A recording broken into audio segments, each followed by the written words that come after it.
Public hearing for the inquiry into budget estimates 2021-2022. Before I commence, I'd like to acknowledge the Gadigal people, who are the traditional custodians of the land on which we meet today. I'd also like to pay my respects to elders past, present and emerging of the Eora Nation, and extend that respect to any other First Nations persons present.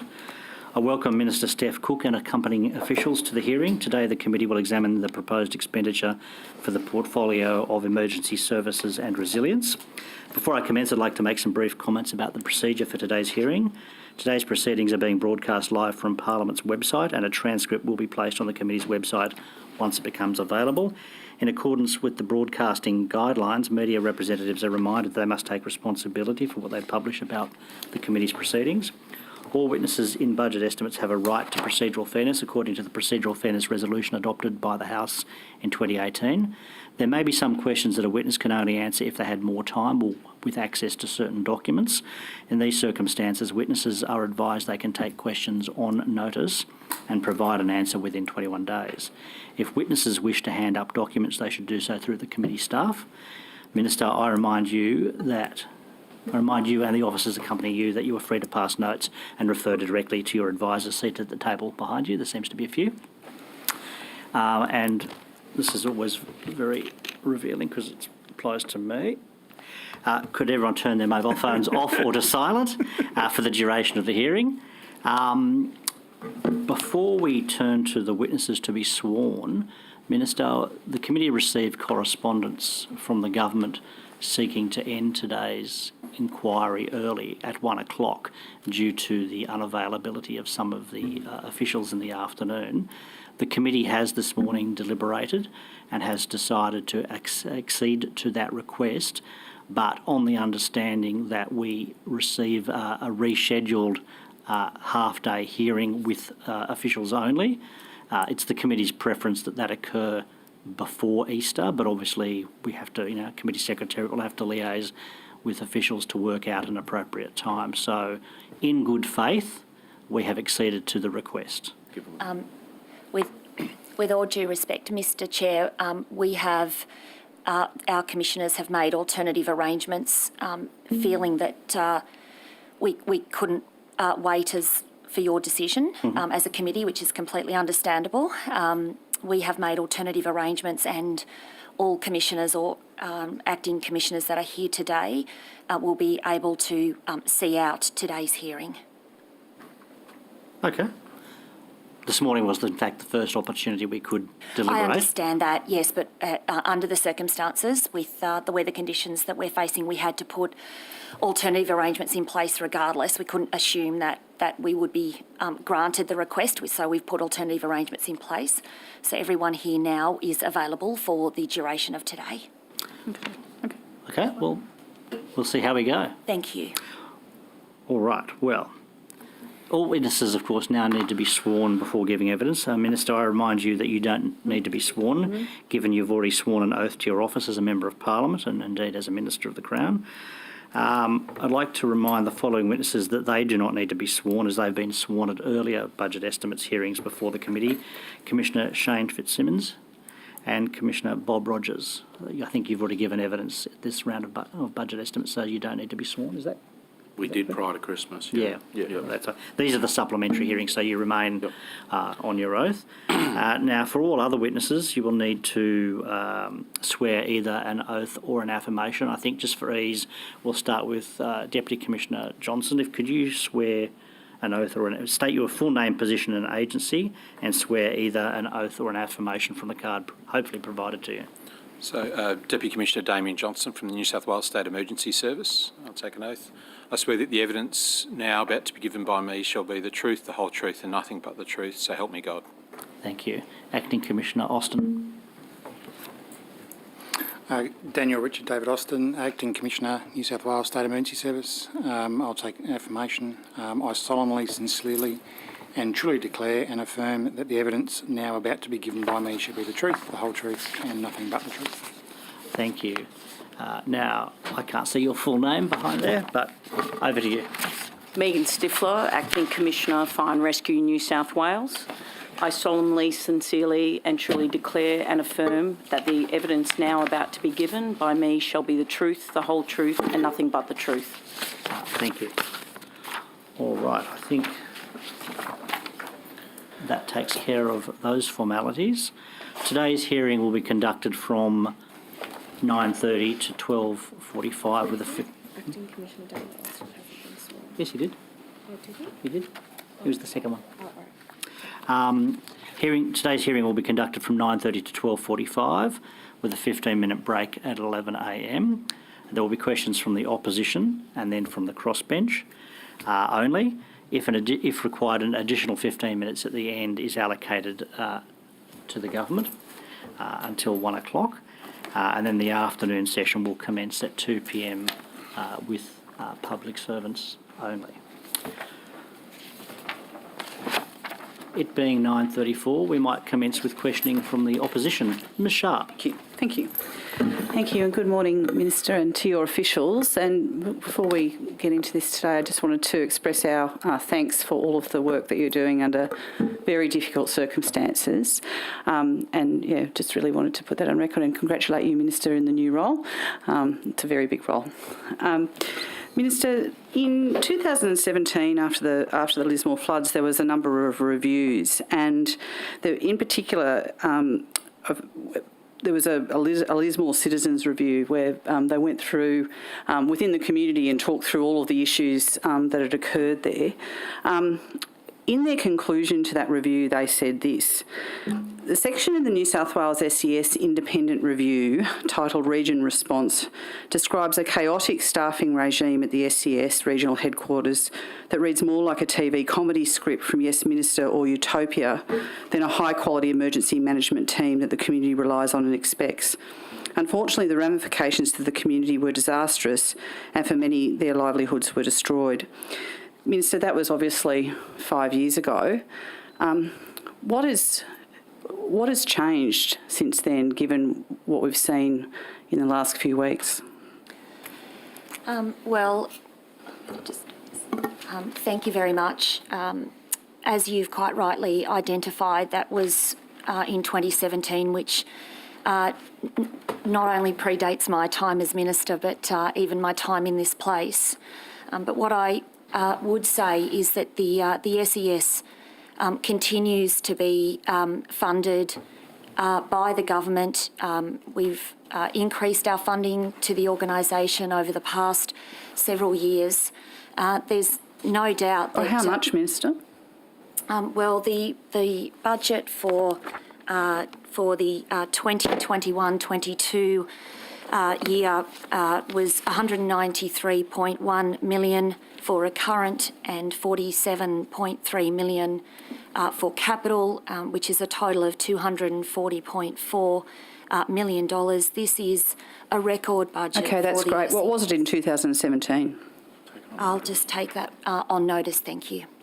Okay, all right, we'll move on from that. Thank you. So the reason I used that quote is that as I was looking at the material was I just thought it was an incredibly powerful sign of where the community had been at. There had been reviews, and we're obviously concerned that after all of that there doesn't appear to have been much change. Can you I just want to take you through and get you to describe to me the roles of each of the organisations as occurred in February and March this year. So what is the role of the SES? The role of the SES, as it relates to the events of February and March this year, is as the combat agency. So under the CERM Act, the SES is the combat agency for flood, storm and tsunami.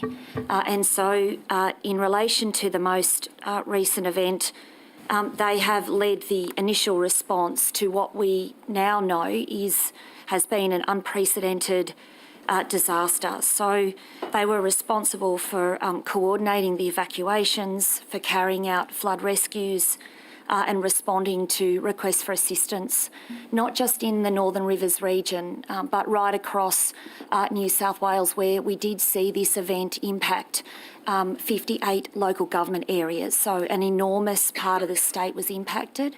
And of course, we've seen this storm and flood season from late last year dish out event after event, impacting just about every corner of the state and still ongoing as we speak. Sure. Yeah, no, it's a very serious matter. We know that. Minister, on that basis, how many SES people were on the ground in Lismore on the 25th of Feb?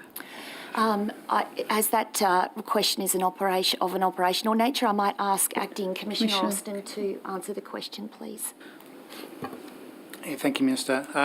Look, the New South Wales SES had all of its units across the Northern Rivers, as well as additional resources that had been moved, that were not only SES resources but were other agency resources as well. And also had brought in additional incident management personnel to support local decision making and the like, and that was supported across the state by the regimes that then sit behind that to support and coordinate. So numerous additional personnel were moved on the days. Are you able to give us some figures?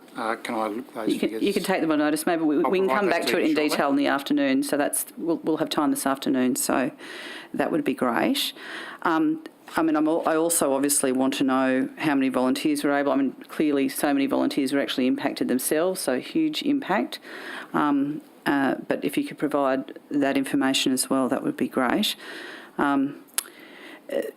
I'll come back to some of the detail later this afternoon. What role does Resilience New South Wales play in that in the response, the immediate response, and afterwards?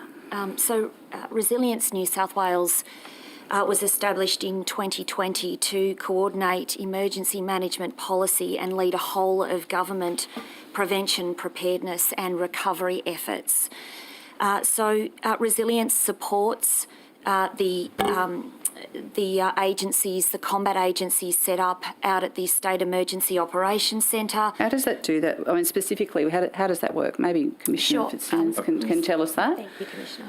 Yeah, so in a preparatory sense, we've got the State Emergency Rescue Management Act, and a derivative of the Act is the State Emergency Planning Framework and Architecture. We've got the parental body, which is a State Emergency Management Committee. So they identify the planning and policy instruments around preparedness, readiness, and then in the event of response, how to affect that. We have what we call the CEACON, which is a statutory position, which is a Deputy Commissioner of Police, and the CEACON pulls together, in support of the lead combat agency, all the areas of government, emergency, and other entities across government that have a role in response, support and assistance. So we have that established, and the CEOC was established at Homebush. Yep. So the CEOC was established at Homebush to support the lead combat agency. Resilience staff provide staffing and resourcing to the CEOCON to assist with the establishment and running of the... Could you just spell out CEOCON for me? Sorry, CEOCON, Ms Sharp, it's called a State Emergency Operations Controller. There's an acronym in everything, my apologies. Yes, so there is. And just to be clear, that's police. SEOCON. Yes. That is the Deputy Commissioner of Police, who's assigned the CEOCON, and they also have a Deputy CEOCON who can fulfil the role in the absence. For the sake of the complete picture, and while we're exploring acronyms, we also have what we call a SERCON, which is a State Emergency Recovery Controller under legislation, which is myself as the head of Resilience New South Wales, and the SERCON is the State Emergency Recovery Controller, which has the statutory responsibility for leading and coordinating whole of government efforts, government and non-government efforts to support recovery from disasters of whatever scale. So Resilience, like all the other agencies, provide a support role to the lead combat agency with resourcing, welfare functional area coordination elements to support evacuation centres and those sorts of things, but also readying ourselves for the transition to recovery, particularly around relief arrangements like clean up, wash out, debris removal as we transition from the response phase around life preservation and property protection through to relief and recovery arrangements. So at what point do you, okay, that's great. But so just to be clear, so you've got the SES on the ground, you've got a police commissioner as the head person in the emergency response area. You've also got yourself as Resilience New South Wales as one of the controllers. No, let me just clarify it. The single controller for the flood response is SES. Unequivocal, without question, without confusion, everyone gets in behind. But the emergency response is operating at the same time that the floods were occurring. SES were leading the response to the flood event and the storm-related events. As would be the case with fires, Commissioner Rogers and the RFS would lead all the response effort for the fires, and the rest of the state's emergency management architecture gets in behind and supports that effort. There is no confusion, there is no ambiguity about who is in charge of the response effort. So, Commissioner Fitzsimons, who dropped the ball? Was it SES or was it Resilience New South Wales? Who dropped the ball and let down the North Coast? I'm not aware of what ball's been dropped. You might have to elaborate for me. Well, have you not spoken to locals up there? Have you not spoken to people who've had their homes lost? Well, yeah, with respect, I've been up there several times and spoken with people. I've spoken with individuals. I've spoken with community members. I've also spent a lot of time on phones and video conferences talking with people. I don't know what the ball is that you say has been dropped. Well, respectfully, sir, the North Coast community feels that the government's response was woefully inadequate, and I've been up there twice, and the question on everyone's lips, where was the help? Where was the response? So have you begun to look at why it occurred, why people were not warned, why people were not rescued, why people had to look after each other? Look, I think you might be best to direct that question to Acting Commissioner Austin, but what we do need to identify is that what occurred up in the northeast of New South Wales was not predicated by the forecast. It wasn't captured in the forecast. It caught all manner of people unawares, and it resulted in extraordinary, widespread, unprecedented damage and destruction. But sir, in 2017, almost 5 years ago, major flood event. February, major flood event. Nothing like what we saw this time around. And then March. Record-breaking this year. But sir, 3 times. Yes, 3 times record-breaking, but 3 times in a 5-year period. Now, what happened? Why were you caught unawares? Now, is it because you're just a layer of bureaucracy above the SES? No, we're not, actually. I don't know how I can explain that any clearer. We are not. I've got a specific example. Let's talk about the ADF then. Okay. So flood assistance was offered to the ADF, to New South Wales Emergency Services, on the 25th of February. Is that correct? 7. Who's that question to? Well, I suppose to you, Minister, to start off with. I'll ask Acting Commissioner Daniel Austin to answer that question, being of an operational nature. Sure. So, Minister, generally I'll go through you and you can direct it to whoever you like. Thank you, I appreciate that. Yeah. Thank you. So the discussions referred to on the 25th followed a briefing from the Bureau of Meteorology that indicated that the severe weather event that we were already in, that had started on the 22nd of February, and the committee may remember we had significant flash flooding and other flooding around the Central Coast in particular. That also resulted in a fatality on the Thursday evening. And the Bureau's forecast to us on the Friday indicated that flood levels in Lismore, in particular on the Wilsons River, had peaked and were in fact forecast to drop. And a moderate flooding was what was likely to occur in Lismore on the Friday afternoon. So that's why the ADF was told to go away at that point in time? So the ADF weren't told to go away. Well, they were told that they didn't they weren't required to provide assistance. I had a conversation with the Director General of Emergency Management Australia, and who coordinates that discussion. And at that point in time, I provided him the briefing that we had received. That was the situation was easing, and that at that point in time, the situation that the state faced was within hand of the state-based agencies. What eventuated on the Monday was not forecast at that point in time, and in fact I will still say was not actually forecast even on the Sunday afternoon when we held the press conference and when we tried to warn the community that there was more flooding coming across the state. So can I just, okay, that happened. My understanding though is that Emergency Management Australia activated the Australian Government Disaster Response Plan at around 7:30 on the 25th of February.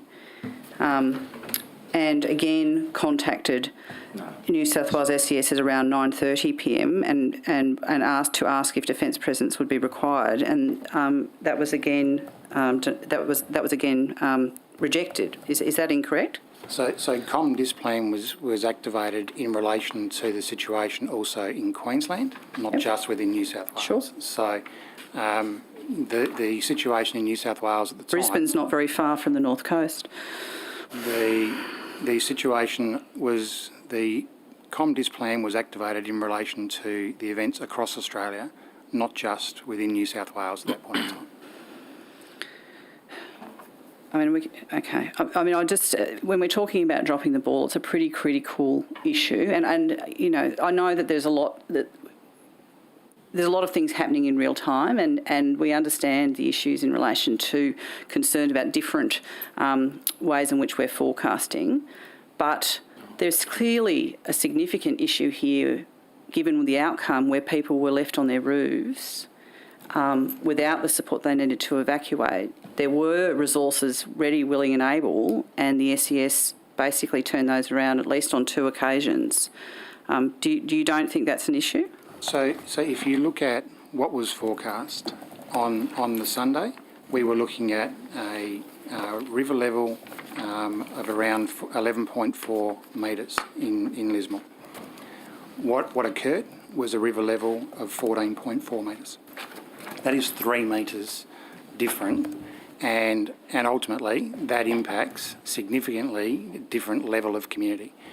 For 11.4, I believe that we had mobilised resources, that the resources across all agencies that were supporting were mobilised to deal with that, and additional resources were actually being mobilised as the situation deteriorated. Ms. Sharp, I'm happy to elaborate. Sorry. Yeah, sorry, Ms. Sharp. I was going to suggest that perhaps Commissioner Fitzsimmons can elaborate further in relation to the ADF matter that you raise. ADF Yes, liaison please. and engagement. Yes, because again there's confusion, because there's media reports that suggested that they needed to go through you rather than the SES. I go back to the original, you know, the review from 2017, which just said it was like Yes Minister or Utopia in terms of who's talking to who, and you know, I don't want to make light of that. I mean, the impact of this was that, you know, as we know, citizens had to do their own rescues over days, not just on this day. I'm happy to give you a summary of ADF engagement. Yeah. As Mr. Austin indicated, ADF were present at briefings weather briefings as early as Monday, the 21st of February, which is standing routine arrangements with the SES as the lead agency concerning weather forecasts for the week ahead. Then as the week came to an end, Thursday and Friday, as Mr. Austin indicated, there was discussions with ADF about what the forecast looked like, what it was expected, and whether there was any likelihood of engagement of resources at that stage. And based on the minor to moderate flood warning for the northern rivers, it wasn't anticipated that there would be a call for specialist resources. And the liaison officer that was being offered at that time was also then, as I understand, to continue as usual, because they had a pre-planned meeting to introduce themselves as new liaison on the Monday at the SES headquarters in any case. Then on Sunday the 27th, the SES activated what they call a DAC1 request in Lismore for the ADF, and that resulted in ADF deployment being affected in the area in a preparatory sense, and I understand that was about 70 to 80 ADF personnel helping with door knocking, sandbagging and those things based on the forecast and the preparatory work that was identified. On Monday the 28th, following the unpredicted and unprecedented consequences, further DAC request, a DAC2 request was submitted by the SES for rotor-wing support, 24-hour search and rescue That was capability. 3 days afterwards. This is Monday the 28th, Yeah, so Ms. Sharp. 3 days after the initial request, the initial offer. No, sorry, I'm trying to go through it with you, and I'll repeat it myself. The offer initially was for liaison at the head office area and whether there was any likelihood of resources. Based on the forecast, that wasn't deemed to be necessary given the engagement to date, and that the liaison was going to be attending on the Monday anyway for introduction. Then on the Monday the 28th, following an unprecedented, unforecast event, DAC request DAC2 was activated for that specialised resource, high clearance vehicles, evacuation duties and general duties in sandbagging around Lismore. Mr. Fitzsimons, I want to repeat and refer to something earlier. In this case, who dropped the ball on the ADF? I'm trying to explain. I don't believe the ball was dropped on the ADF. I think people on the North Coast would tell you otherwise. Well, I think in hindsight, it would have been great to have all manner of additional things in place if there was a forecast that indicated what ultimately happened, and there wasn't a forecast that indicated what happened. So can we just one quickly, just follow up, sorry. Right. So who formally rejected the offer from the ADF? Was it would have been There's no SES? There wasn't a formal offer rejected. There was no offer Right, rejected. we'll come back to this. Thank you. Thanks. Thank you, Chair, and good morning to all of you. I might just start with you, Mr. Fitzsimmons. In response to the opposition's questions about the government's response to the disastrous flood events in the north, you've mentioned a few times that this was unpredicted, unprecedented, unforecast. You said at one point you were caught unawares. I think everyone was. Now, I accept that. However, climate science has been predicting for some time that these events will become more unpredictable, that they will become less easy to forecast, and that they will become more severe. I understand that you may not have been prepared for this particular event at this particular time, but do you accept that you could have, I guess, been more prepared to respond to unpredictable events when they come, given that we know that we're going to get less and less warning? I don't think there's any dispute anywhere that suggests going forward we're going to continue to see more frequent, more intense weather events, that we're going to see extended, protracted disaster seasons, whether they be moisture deficit driven or indeed whether they be driven by storms and big rainfall events. I think that is why, if I reflect on my time in different roles in New South Wales, that's why we're seeing the state's emergency service agencies all benefiting from record budgets, record resources, adoption of policies that are seeking to anticipate and adjust strategies and resources to take advantage of shrinking windows of opportunity around mitigation and prevention activities. It's one of the very reasons why the agency Resilience New South Wales created following the 2020 bushfires, not only to look at leading the largest ever disaster recovery effort at the time with the bushfires, but in acknowledgement by the government that we needed to start looking at and partnering with our federal counterparts around how do we better anticipate and ready ourselves for an environment in the years ahead that is going to see more frequent and more intense weather events. So, Commissioner, if I could just stop you there. So it sounds like, at least in theory, the government has learnt the lessons from the bushfires. I'll go more than theory. And yet, in practice, we were unprepared for this event. So does that then mean that we need greater resources to be put into the emergency response in New South Wales? I think, as I was saying earlier, I think one of the things that the government has sought is what we're calling a state resilience strategy, is to actually start looking at across the state with a consistent and objective methodology. What are we vulnerable and susceptible to? We know we've got some underlying challenges in terms of historical demographic patterns, land use practices and those sorts of things.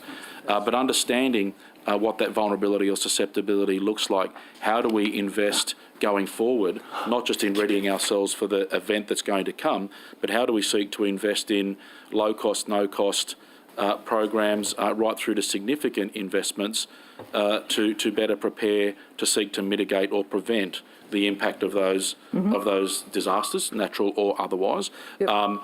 And we've got a commitment to looking on the first draft of that in the middle of this year, although that has been challenged with the consultation we were planning to do with the disasters. But it is about looking forward. There is a very strong focus on learning lessons out of every event and out of every season to ensure that those lessons are embraced and taken up by the agencies and more broadly across government.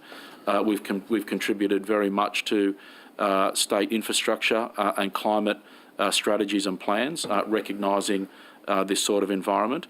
But dare I say it, the very premise of your question reinforces that we are going to continue to see significant and more intense events. And in that context, and perhaps, Minister, I can ask you, in the last 3 years, I've sat in various estimates and asked various ministers about their response to various crises. Whether it's the bushfires, the COVID pandemic, the floods, every time I'm told that this government has been caught unawares, that this is a one-off, this has not happened before, how could you possibly know? And with respect, scientists have been telling us that all of these events are likely to occur, it's just a matter of when. Do you accept that the community is pretty fed up with hearing about words and plans and targets and not seeing any actual change on the ground?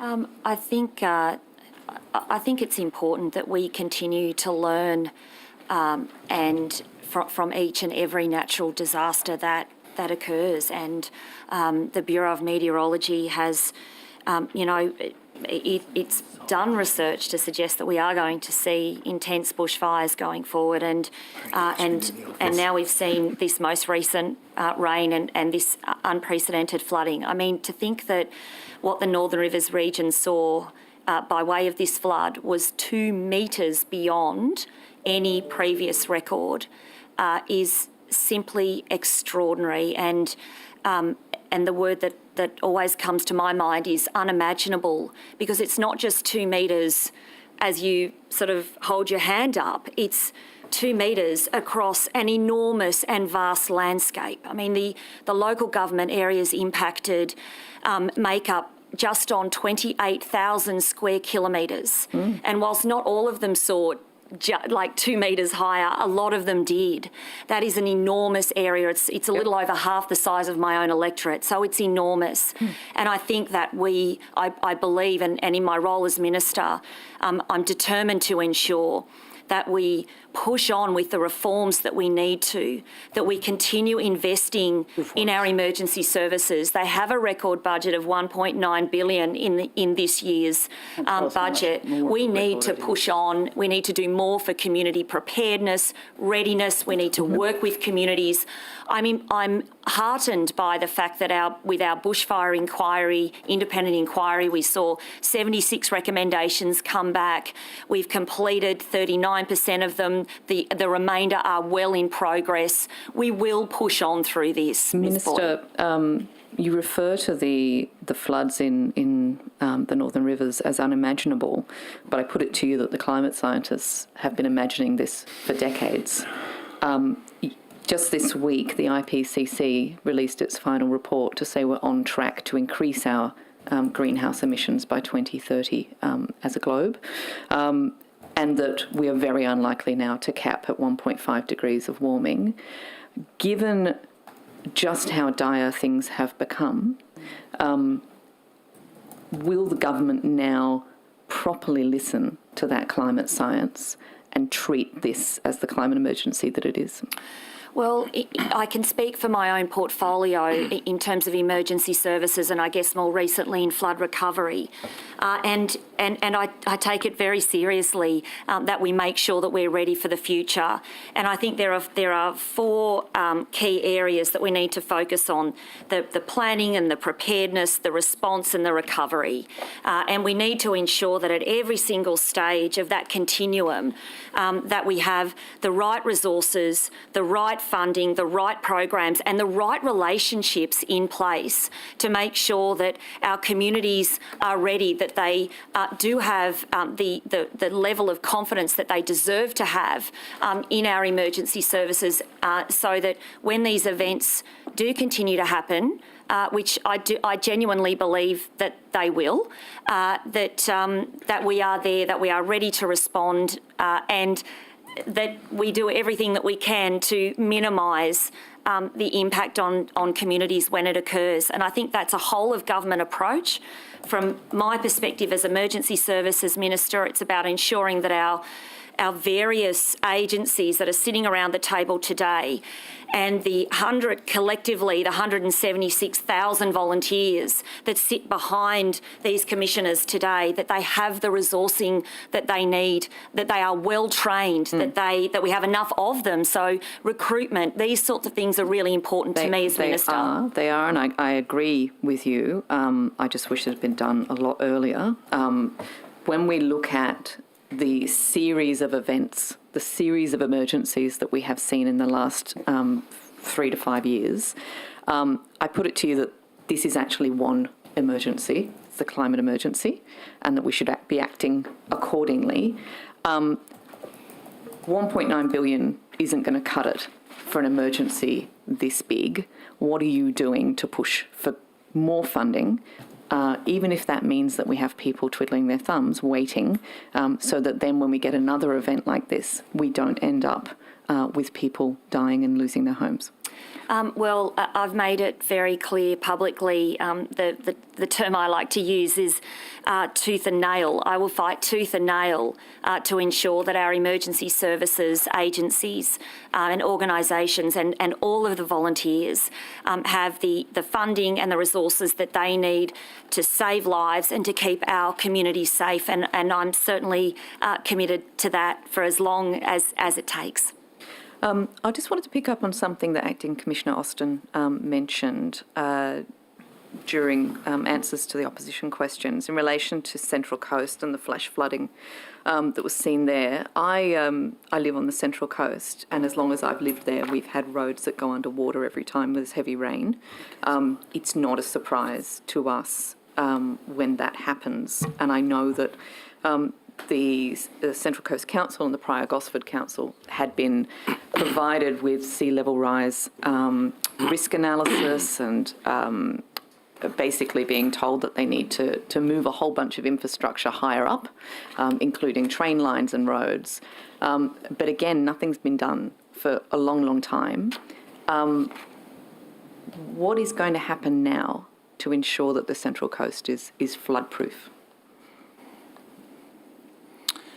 Look, the work that the SES has been involved in with local government and others up there has been largely around the review of the flood plan and also flood classification work that has recently seen some adjustments made to the trigger levels for warnings.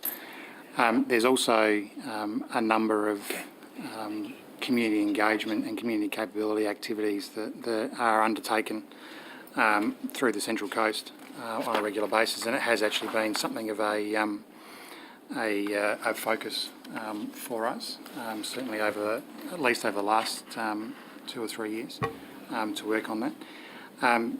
We sit with other organisations on the Local Emergency Management Committee around flood planning and other things that occur.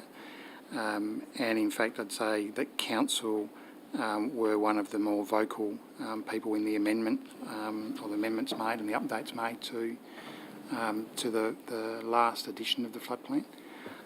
But SES doesn't own and operate the infrastructure. So the SES doesn't make the changes to the infrastructure. That's a question that needs to go to the relevant people. I'll ask the Minister the same question then. So I guess this is just an example of an area that has known that it is vulnerable in a flood and has been asking for funding to protect infrastructure. Why hasn't that been done to date?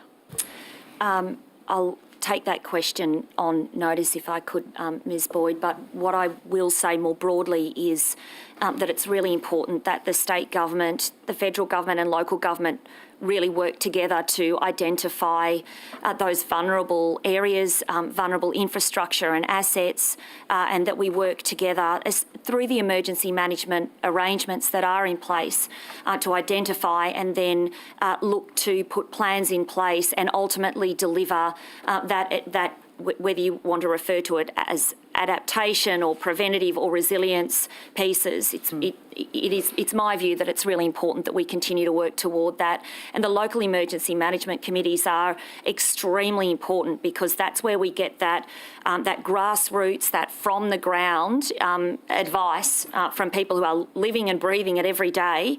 It's really important. And to that end, we've got the SES, we've got the RFS, and I know that it came through in the bushfire inquiry, the importance of our agencies sitting on those committees so that we can get the best advice possible. Can I just add something to that? So I think the point you're raising is a good one because whilst it's predominantly the floodplain management work resides with council, there are a number of other mechanisms in place that support council with the sorts of things I think you're asking there.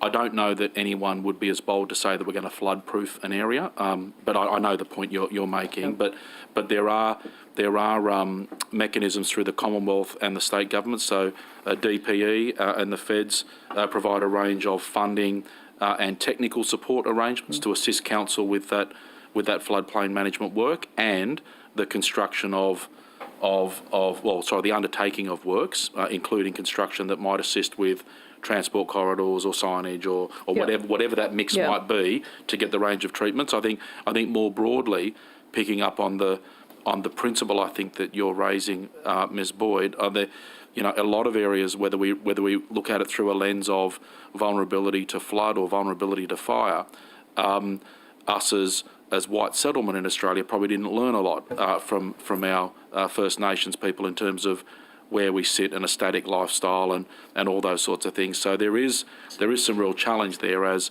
a broader community. Why we're surprised when we put ourselves in some of the most vulnerable or susceptible of locations, unlike our First Nations people, which were far more nomadic and seasonally based in terms of where a lot of their time was spent. So yeah, there is a lot of inherent challenges there, but there is a very multi-layered approach to floodplain management investment in programs and technical and operational matters to address floodplain management. Can I ask, Minister, are you aware that New South Wales is the only state or territory in Australia not to have conducted a climate risk assessment of its state assets?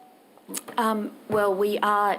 I think I'd prefer to take that on notice, if I may, and provide the committee with a Thank comprehensive you. response. This is something that I also asked the Treasurer and a few others. I mean, it's a promise that the New South Wales Government made in 2016 after the Audit Office reported on the risk of not assessing the impact of climate change on state assets. We were promised that we would have that audit done by 2017, and here we are in 2022 and it's not been done. Do you accept that makes it look very much like your government is not taking climate change as seriously as it should be? I think that we're taking the risks that are presented to our communities as a result of these events very seriously. It's demonstrated by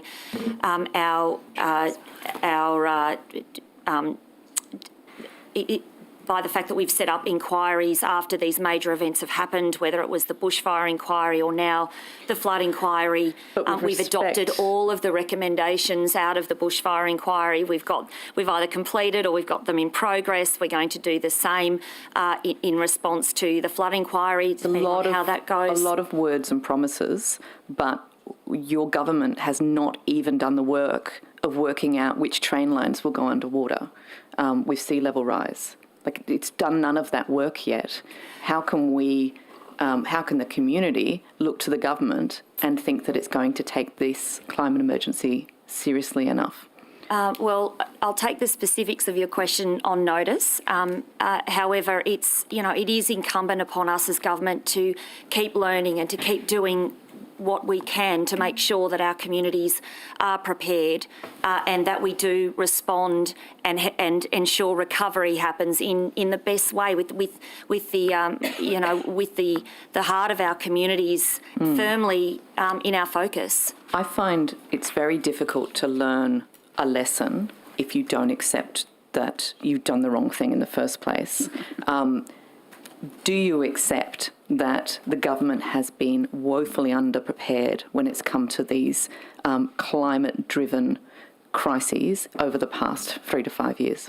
Ms Boyd, with all due respect, I've been in the portfolio now for just over 100 days, and I'll take your questions on notice and provide the committee with some answers. Thank you. How regularly does your department review climate projections? I will take that question on notice. Is there anyone else that can answer? Well, I don't know about department, but what I would say, if I reflect on just my last couple of decades, in particular the last 12 to 13 years as Commissioner with the RFS and now, I can't recall any business case or strategy proposition where climate change and forecasting is not factored into strategy determination, along with a number of other, big strategic drivers that shape and form, and having reported then to Labor ministers, Liberal ministers and National Party ministers, it's underpinned some of the biggest policy investments and resource configurations and those sorts of things over the last decade. So it is a given inclusion into analysis and forecasting across the emergency management spectrum, and we reflect that too through our national partnership arrangements through bodies like AFAC and the National Research Centre, where we've led all manner of investments around science and social interactions with that, and that's had a direct correlation with changing things like the way we even predict and measure conditions and weather, and how we translate that to public information and warnings, how we confer that into resources and different strategies, so it underpins pretty much all the strategic contemplations. We'll now return to questions from the opposition. Ms Sharp. Thank you. Minister, Commissioner Fitzsimmons has said that the New South Wales Government didn't drop the ball in relation to the flood response. Do you agree with that? Well, there's no doubt that communities right across New South Wales, but particularly in the Northern Rivers region, as I think you and Mr Cooke were referring to earlier, have endured an absolute battering over the past couple of months. Sure, Minister, that's everyone accepts that. The question specifically is that you as the Minister have seen how it's unfolded, and there's lots of lessons to be learned, but was the ball dropped in relation to the Northern Rivers? Well, I think this is a good opportunity for me to highlight the fact that the Premier has indicated that we have set up an inquiry to look into this flood event. Sorry, it's a pretty. I just really want to get a direct answer from you in relation to whether you believe the ball has been dropped. Yes, we know there's an inquiry. Yes. But Commissioner Fitzsimmons has said no, the ball wasn't dropped. What's your view? My view is that all of our emergency services agencies have worked around the clock for months and months to keep our communities safe and protected at this time. Everyone is doing their absolute best. There is absolutely no doubt that our communities have been very deeply impacted. I understand that there is anger and frustration in communities. People have lost their homes, their businesses, and in some case, absolutely everything they have. I'm not here to point fingers at our emergency services. I'm not asking that.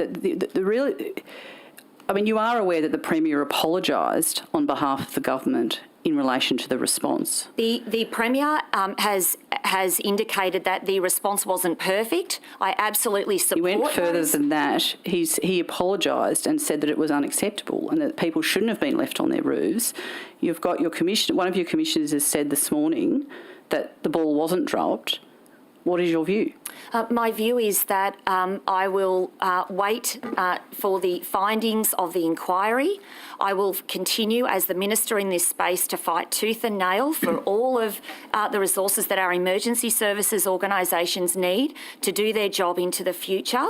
Any recommendations that are adopted by the government following this inquiry, I will, given the opportunity, ensure that those recommendations, whatever they may be, are implemented in full for the benefit of our communities. Minister Cooke, I want to take you to an example that community members on the North Coast point to as an example where the government dropped the ball.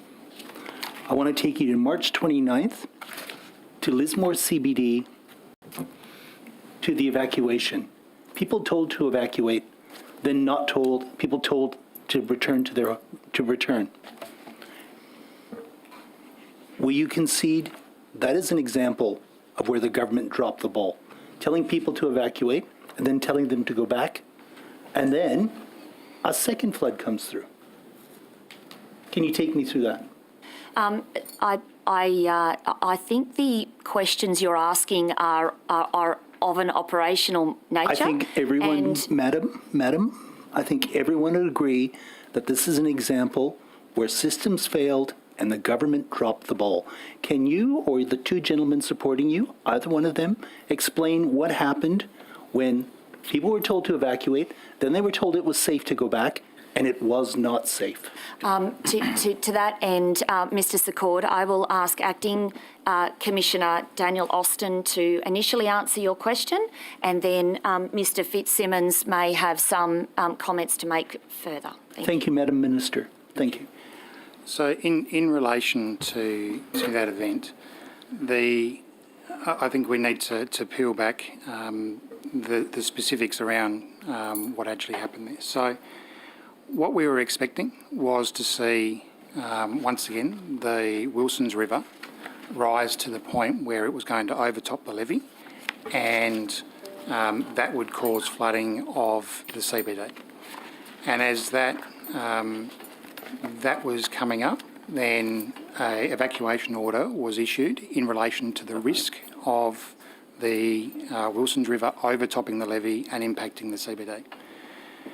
As the day went on, then that risk, because of the conditions at the time, failed to materialise.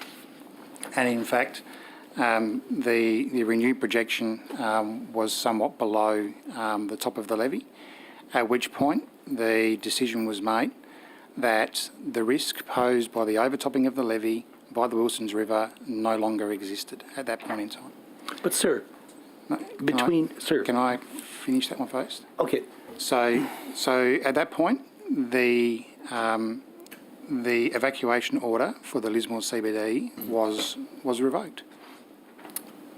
Later that evening, unforecast, significant weather hit that area and flash flooding occurred in the CBD of Lismore. Okay, sir, but I do want to It was not interrupt. until after that flash flooding had occurred that the Wilsons River later that morning finally overtopped the levee and came back up. Sir, there's an important point I want to make here. So between 1 p.m. and 3:25, the Wilson River continued to rise. Didn't anyone visually look at it and say, wait a second, the river's rising. Why are we telling people that it's safe? Wasn't the most basic visual looking at the river, seeing that it was rising? What happened? Why did you tell people it was safe to go back when the river was rising? Rivers will continue to rise depending on where the rainfall occurs. And ultimately, with the forecasts and with the use of local knowledge and other things, it was agreed that there was no expectation for it to overtop the levee. But that's not what the Bureau of Meteorology, the Bureau was saying that there was a severe event coming again. I mean, the complete disconnect between this is just a mystery to me. I mean, how do you explain that? I mean, and does the SES makes the final call when there's conflicting information, is that right? So the information that we had that night was that, as I said, the Wilsons River would peak. I believe it was approximately a metre below the levee, and as I said, there was no longer a risk to the community from it overtopping. The flooding that occurred later that evening was not as a result of the Wilsons River overtopping the levee in the CBD. Okay, but it flooded again and people had to leave at 3 a.m. when you told them they could go back. Can we talk about the issue on the Browns Creek pump station, which was, I mean, my understanding is that Lismore SES have said that it was, reading 400 millimetres below what the actual level was. Is that correct? I've heard those reports since, yes. Have you investigated those reports? Not at this point in time, no, I haven't. So it was reported we had the initial flood and there was a problem. There was a problem was reported. You're saying that no action was taken from that first report? I've only become aware of that in recent days when I read a media article that was provided to me. I hadn't seen that myself. Sir, what do you say to a tweet from a Channel 9 journalist on February the 28th? Says the rain gauge in Lismore is broken. I didn't see that tweet. Are you aware that there were broken sirens, broken gauges? Is that why people told it was safe? We acted with the information that we were given at the time, and as I said, I will continue to refer back to that answer of what was forecast and what we were being advised was likely to come. The SES, I need to make it clear though that the SES doesn't own the gauges and the SES doesn't own the pump stations. They are not owned by Who are they owned by? New South Wales SES. Who are they owned by? They're owned by a combination of owners, some being Bureau of Meteorology, some being Lismore City Council, as I understand it, and potentially others as well. Well, who owns The SES does not own that infrastructure. But there's a report for devastating flood 4 weeks ago. There's a report that one of the key gauges in relation to measuring the height is out by 400 millimetres. There is a report.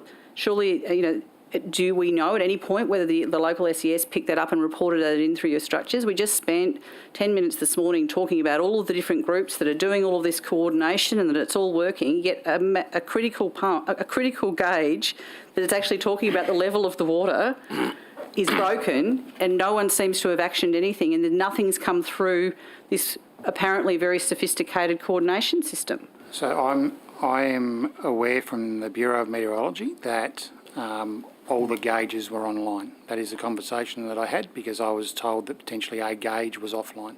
When were you told that?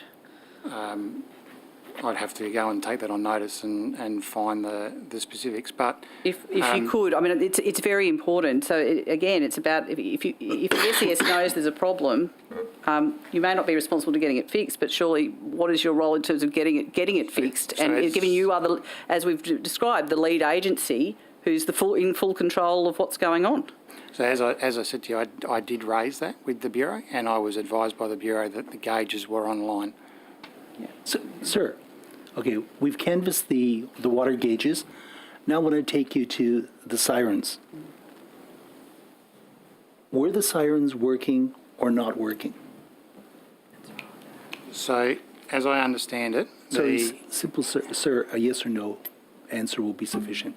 So on the, I've lost track of which date was which, but last week, the siren, which is on the Fire and Rescue New South Wales building, was not operational because of the fact that that building was still suffering, and it would be appropriate for me to hand over to the Acting Commissioner in regards to the damage suffered on that building. But that building, like many other pieces of infrastructure in and around the city of Lismore, was still suffering damage from the previous flood event. Mr. Austin, before you give to your colleague,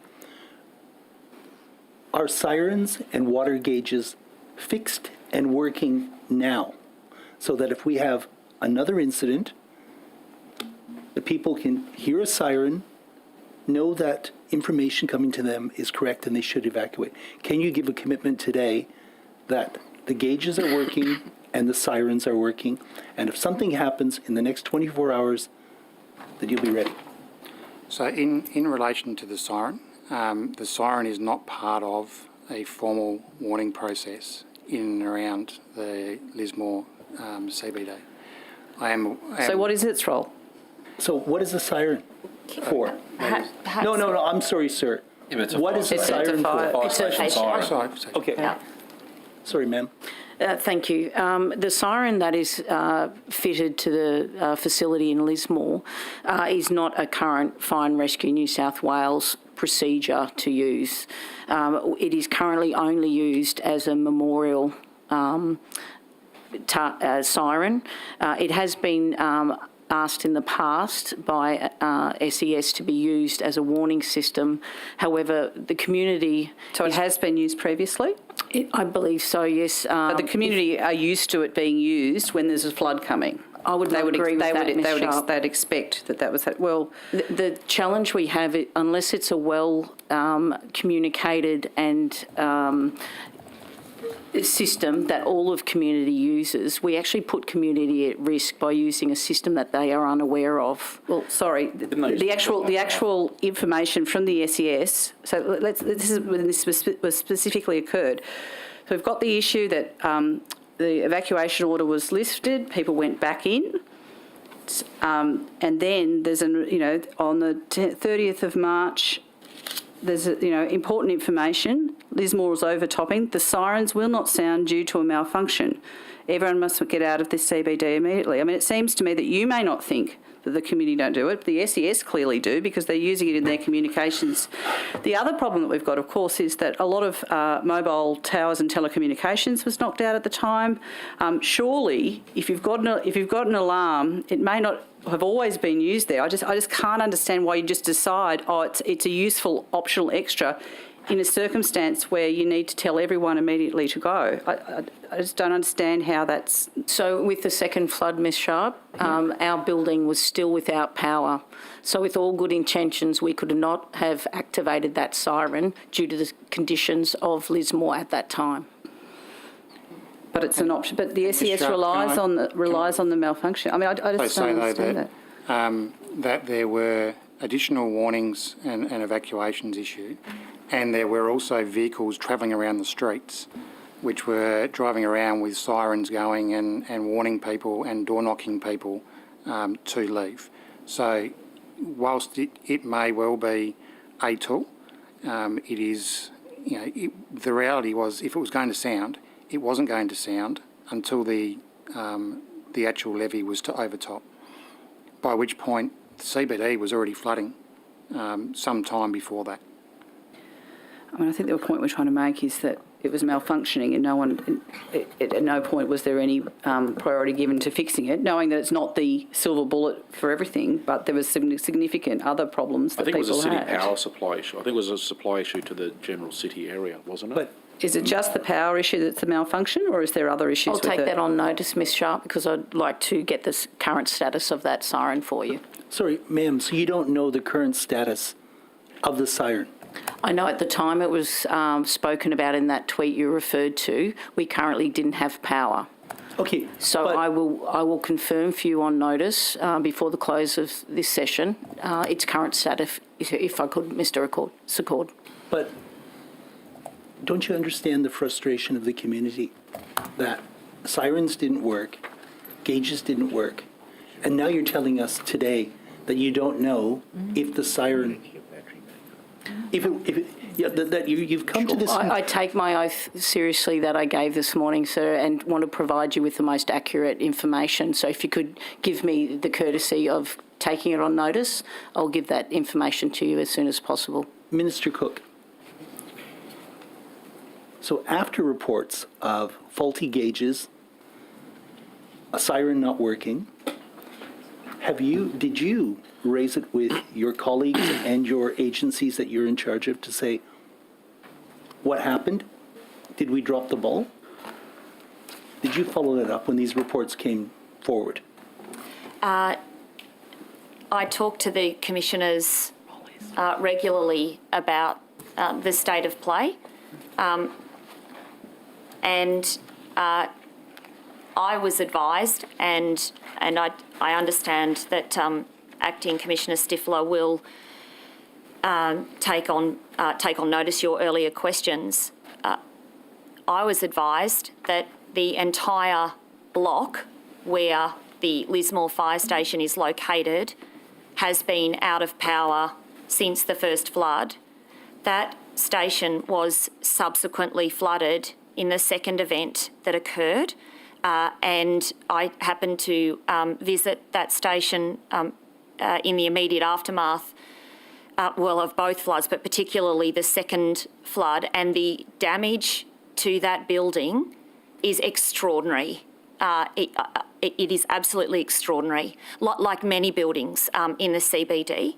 I am also advised that the siren is not formally part of any emergency management plan for Lismore. Sorry, can I just then clarify, Minister? It's our understanding, and I wanted maybe Commissioner Austin can answer this, that the SES did actually make a request at some point that the siren be operational. Did that occur?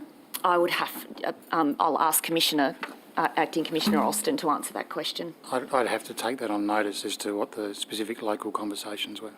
I mean, so, yes, all right. Well, that leads me to the sort of, I suppose, the next question. So, Minister, what is your role as the Emergency Services Minister in relation to this other structure? Like, who reports to you? Well, all of you all report directly, and you coordinate all of that. So is that your role? I'm not quite sure what structure. Well, I'm trying to understand what your. So, when the flooding was occurring, what were you doing? Well, it's my job as minister to receive operational briefings from each of the agencies to ensure that our communities are best are as prepared as they can be under the circumstances. And I'm just also trying to understand, are you referring to my role as Emergency Services Minister or as Flood Recovery Minister? Well, my understanding is that the law hasn't changed, that you had the same, basically you had the same responsibilities, it's just that you've got a new title, so it doesn't really matter whether it's the Minister for Flood Recovery, it's that under the Act you still have the same role, it hasn't changed. That's correct, isn't it, Minister? Well, at the end of the day, there is the CERM Act that governs what occurs in relation to floods, storms and tsunamis, and throughout this event, throughout the last several weeks, I've spent a good deal of my time based out at CEOC obviously keeping across the crisis itself, receiving operational updates from predominantly the SES as the combat agency, but also liaising with the other commissioners who are in support and bringing their organisational resources in support of the SES in response, and of course keeping the community updated, which is a pretty important thing to do at this time. So, Minister, were you ever formally told that the sirens weren't working, that the gauges were misreading and not giving the correct levels, or that there were pumps that were not working? In any of that process, you ever actually formally involved, given that your role is to bring everyone together, and it's clear even from today that it's very delineated, very siloed, some would suggest, in terms of who deals with what. Your job is to come over the top of that, is it not? Were you ever told about these particular problems? I will take that on notice, Ms Sharp. You don't know whether you were told? I will take that on notice, thank you. Or were you told? I mean, why can't you tell us why you weren't told? I would like... If you were told. I would... It is my duty to ensure that the committee is properly advised, and I will take that on notice. Thank you. All right, we'll return to the crossbench. We'll return to that. Thank you. Minister, I guess following on from that then, what consideration have you given to establishing, some sort of standing coordination agency to properly manage disaster recovery in New South Wales? That is the role of Resilience New South Wales, Ms Boyd, and I will ask Commissioner Fitzsimmons to outline that a little further for you, please. Yeah, if you could explain how that works in this process then, because from what I was hearing, it's highly delineated. So is it the case then that that you report, Commissioner, to the Minister, but it is your responsibility to coordinate the various agencies underneath? Is that correct? Correct. We've got the primary legislation in New South Wales called the State Emergency and Rescue Management Act, or the SERM Act as it's commonly known. In the SERM Act, there is the provision for a SERCON, the State Emergency Recovery Controller. The provision in the SERM Act provides for that person to lead and coordinate recovery efforts from disaster. So the whole of coordination across government and non-government entities from recovery from disasters. Yes, I report to the Minister, and the Minister through to the Premier and Cabinet committees. So we have a range of state arrangements where we pull together, for example, the State Recovery Committee, which comprises representative bodies and organisations that focus on, under the current arrangement, I think we've got 10 focus areas, subcommittees of the State Recovery Committee that are pulling together the collective effort across Commonwealth, state and non-government entities, things like well-being and housing. We've got animal and ag. We've got communications. We've got housing task forces. We've got infrastructure. We've got transport. We've got donations and partnerships. There's a whole range of areas that are coordinated and collaborated, and then through that effort, we frame up packages and submissions and work very closely with our federal counterparts around disaster funding, relief and recovery arrangements. And in the last 4 to 6 weeks, we've seen something like $2.5 billion announced in support packages already, and I think the run rate that I saw yesterday, we've probably got over $3 billion now. Could I clarify? Just before you go much further, can I clarify though? This is per disaster, as opposed so we take a state lens. So, for example, given the scale and complexity of what's unfolded in the last 6 weeks or so, and remembering, and I'm going to answer this question, leading up to the awful events of February 28 and subsequently in northeast New South Wales particularly, but not exclusively, we can't forget the extraordinary implications for the Hawkesbury and Nepean, 12 months since the last major event, and other areas in between through the Central Coast and the Hunter and Mid Coast. But leading into that, leading into the end of 21, beginning of 22, we were up to something like 70 local government areas across the state that were declared natural disasters through storm and flood events so far this season, and then the extraordinary rainfall events and flooding events of February and subsequently, we're now up to 60 discrete local government areas that have been declared natural disasters through that. So whilst there is clear and unequivocal arrangements around leading the response effort, so too is there clear and unequivocal arrangements around leading the recovery effort now and going forward into the future. And recovery will take months and years. So the programs are designed not just for the immediacy of here and now, but what are the investments and the arrangements that are put in place going forward. With North Eastern New South Wales, as the State Recovery Controller, I have appointed a regional recovery coordinator to take a discrete focus on a geographic area of the northeast of the state. We've identified another regional recovery coordinator to look after the Hawkesbury and Nepean, and then given the scale, just one of our directors is working with local councils and authorities and partners between the Hunter and the Central Coast, for example. So is there scope, though, for any of that coordination work to also be considering mitigation and adaptation? It does. Historically speaking, as a nation, when we come to spending recovery funding and repairs and rebuilding, often it's been like for like. So what we've seen in more recent years, and particularly since the inception of our agency and the partnerships we've had with the feds through the equivalent organisation that's been formed, the National Recovery and Resilience Authority, there is government commitment at the Commonwealth and state level, and certainly desperately calling from the local level over the years, that how do we build back wiser and smarter? So inherently in the recovery investments, programs and spend, how are we factoring in betterment and adaptation and that in turn goes towards the mitigation and prevention side of things. So, for example, out of the bushfires, for example, through setting new standards and agreements, historically speaking, we would have always timber bridges burn in bushfires, and what do? We argue about putting a new bridge in place. Everyone would like to see a concrete or a steel one, but because we all fluff around and end up, arguing over asset vesting and all that sort of stuff, hey presto, we build another timber bridge back and then wonder why it burns down next time.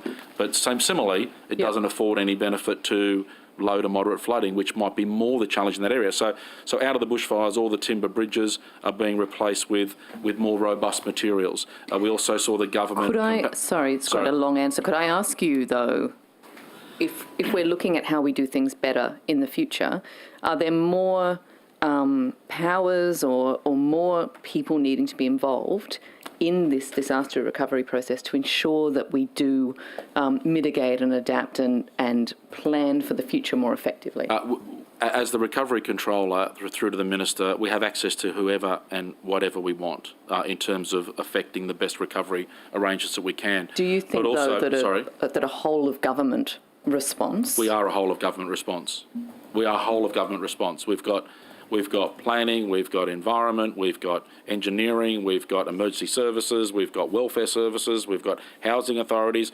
We've got the whole of government effort collaborated under those arrangements, and then particularly at the the government level, the political level, the minister collaborates and her team collaborate very closely with the political officers of all those relevant departments. The other aspect to your question, which is an important one, I believe, is that the state resilience strategy, the first iteration of that resilience strategy, is actually about laying the foundations for how do we, in a future casting sense, how do we look at what we're vulnerable and susceptible to? How do we start identifying now where investments and programs are best affected to deliver adaptation and prevention, mitigation, resilience sort of building for communities? Once we frame those, and we get the first iteration of that due this year, but we might have to revise that timing because of what's happened. But once we start mapping out, 1, 5, 10-year times or more about the sorts of big investments that would be sensible to make, when we do get those disasters into the future, we've got cogent, objective arguments why that is the opportune time to invest now with what was on the agenda in the not too distant future. Let's integrate that investment around rebuild, repair, but significant adaptation and betterment. Thank you. Does that make sense? It does, and it's very helpful. Minister, it sounds then from the Commissioner's response to that question that you have pretty much the most important portfolio in the government. You have responsibility for a coordinating committee that is supposed to respond, adapt and mitigate to the biggest crisis of our lifetimes, being the climate emergency. Are you aware of that humongous responsibility that has been laid on your shoulders? I'm truly humbled and honoured to have been asked by the Premier and the Deputy Premier to serve initially as the Minister for Emergency Services and Resilience and most recently as the Minister for Flood Recovery. It is a role I take extremely seriously, and as I indicated earlier, I will continue to work very closely with the agencies within my portfolio, but right across government, and with my colleagues in both the Cabinet and in the government more broadly, and in fact, colleagues right across the political divide, if that's what it is appropriate to call it. I think the one thing I would say about this particular event, as I reflect on the past few weeks, the relationships that I've built with the member for Ballina, the member for Lismore, my shadow in Mr. Dibb, it has been fantastic, and it hasn't been politically motivated, which has been tremendous. The one thing that we all bring to the table, and many others, not just those that I've mentioned, but many others, the one thing that we all bring to this situation is a desire to see things improve, a desire to see people get back on their feet really quickly, and a desire to prepare for the future. And so in this role, I take it very, very seriously, and I'll continue to do the best job that I possibly can for the people of New South Wales and the people that have been impacted. So given that awareness of just how important your role is and how important it is that we respond to these disasters as well as prepare better for them, do you think that there really should be a slightly different structure within government to prioritise these issues with more of a, I guess, more of an official collaboration on climate change adaptation within the government? I'm certainly, Ms Boyd, keeping a very open mind when it comes to the feedback of the inquiry that has been established recently with respect to this event. And I think that process and any recommendations combined with the recommendations and the report, the very 600-page-old report, very extensive in relation to the bushfire inquiry most recently, but also the other inputs from the Bureau of Meteorology and other reports that you've mentioned today. It's important to keep an open mind about how we can do things better as a government and as all of us as leaders in relation to these things. So very much keeping an open mind. I think it's fair to say too, Ms Boyd, that we have very much, particularly in the last 18 months or so, contributed to the state's climate strategy and the infrastructure strategy, which is looking at adaptation and resilience building into investment and into those strategies. So can I ask then, Minister, what are you doing to ensure that the planning rules properly reflect the risk of building on floodplains? Ms Boyd, my present focus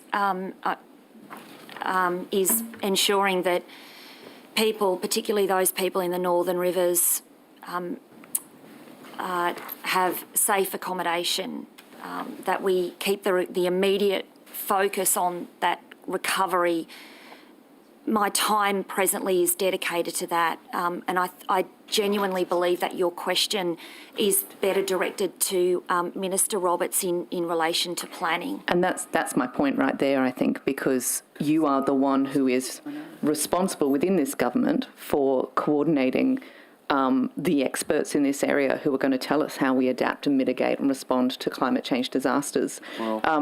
Can you tell me whether you will be advocating to the Planning Minister that we properly reflect the risk of building on floodplains within our planning rules? Sure. Well, there's no doubt that, as you would expect, we work together in this space and to that end. And of course, there are terms of reference specifically in this inquiry that are dedicated to addressing the matters that you're talking about. Will you be making representations to Minister Roberts in relation to ensuring that the planning rules actually take into account mitigation and adaptation of climate change? Should the inquiry make recommendations along those lines, I will absolutely take those positions forward. What do you say to the people who have been impacted by recent disasters when they say that this inquiry that has been now established by the government is just another excuse for the government to hide behind it instead of actually taking immediate action to do the things it now knows it should be doing? So what I would say to people who have been deeply impacted by this most recent disaster, I'd say a couple of things.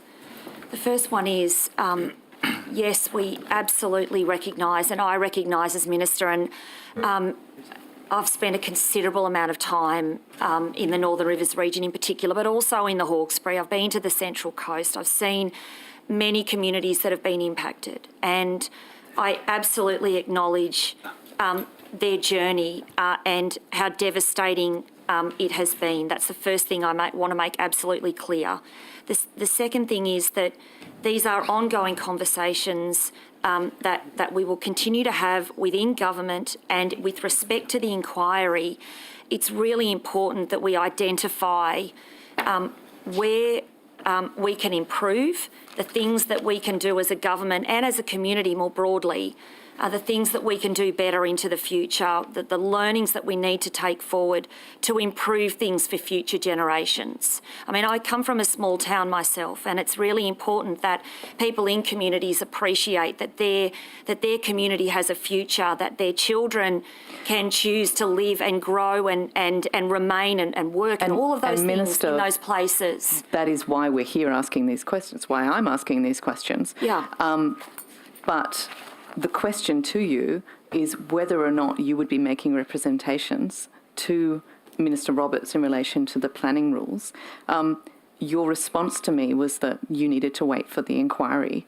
I put it to you that you don't need to wait for the inquiry, that some of these things are so obvious and so overdue that the action should already have been taken.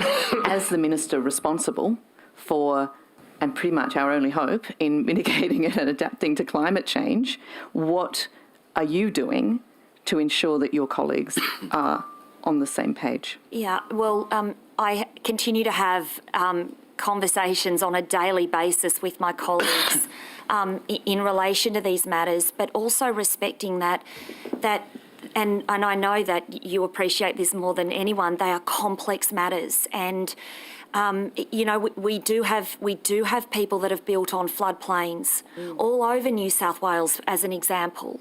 There are people in my own electorate that have built on floodplains. So should they continue to build on floodplains? Well, I'd like to see where the inquiry goes in that respect.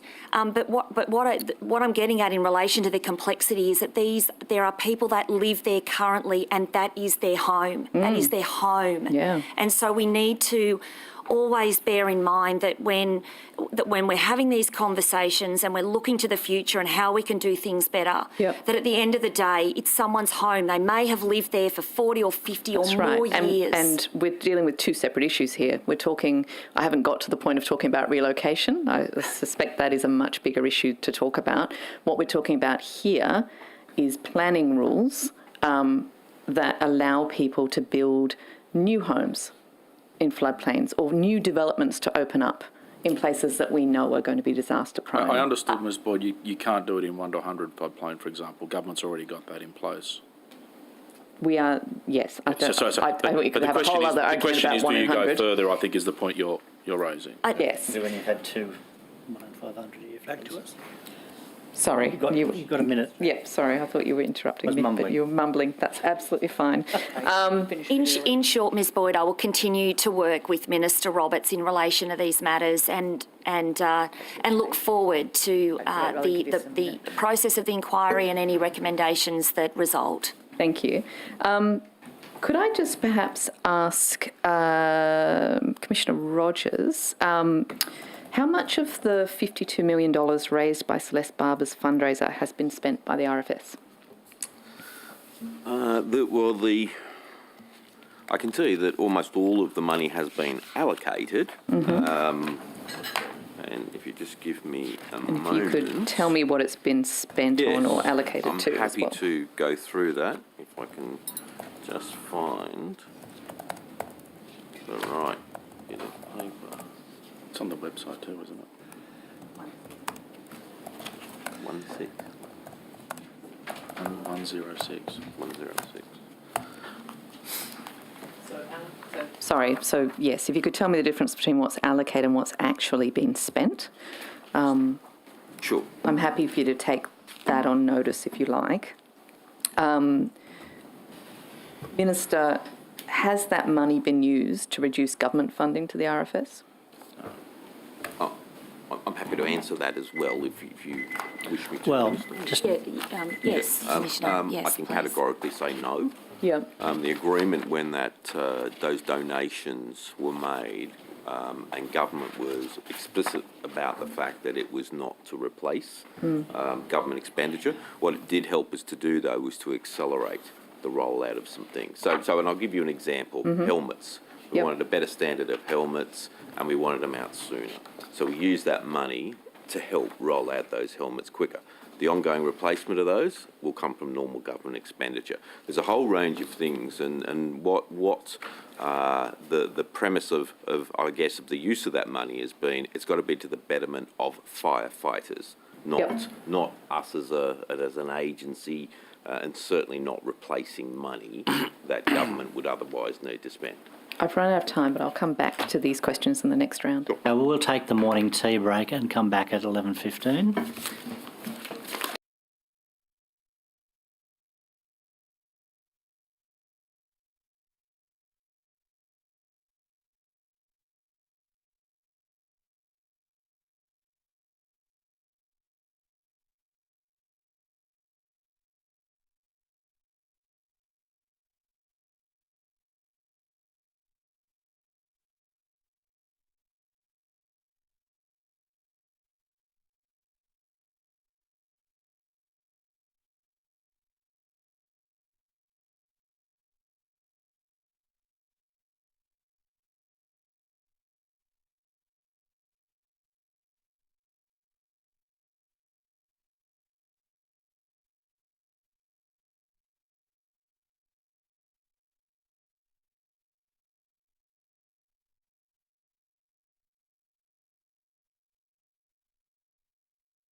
Minister, so we had evidence this morning of broken sirens, faulty gauges.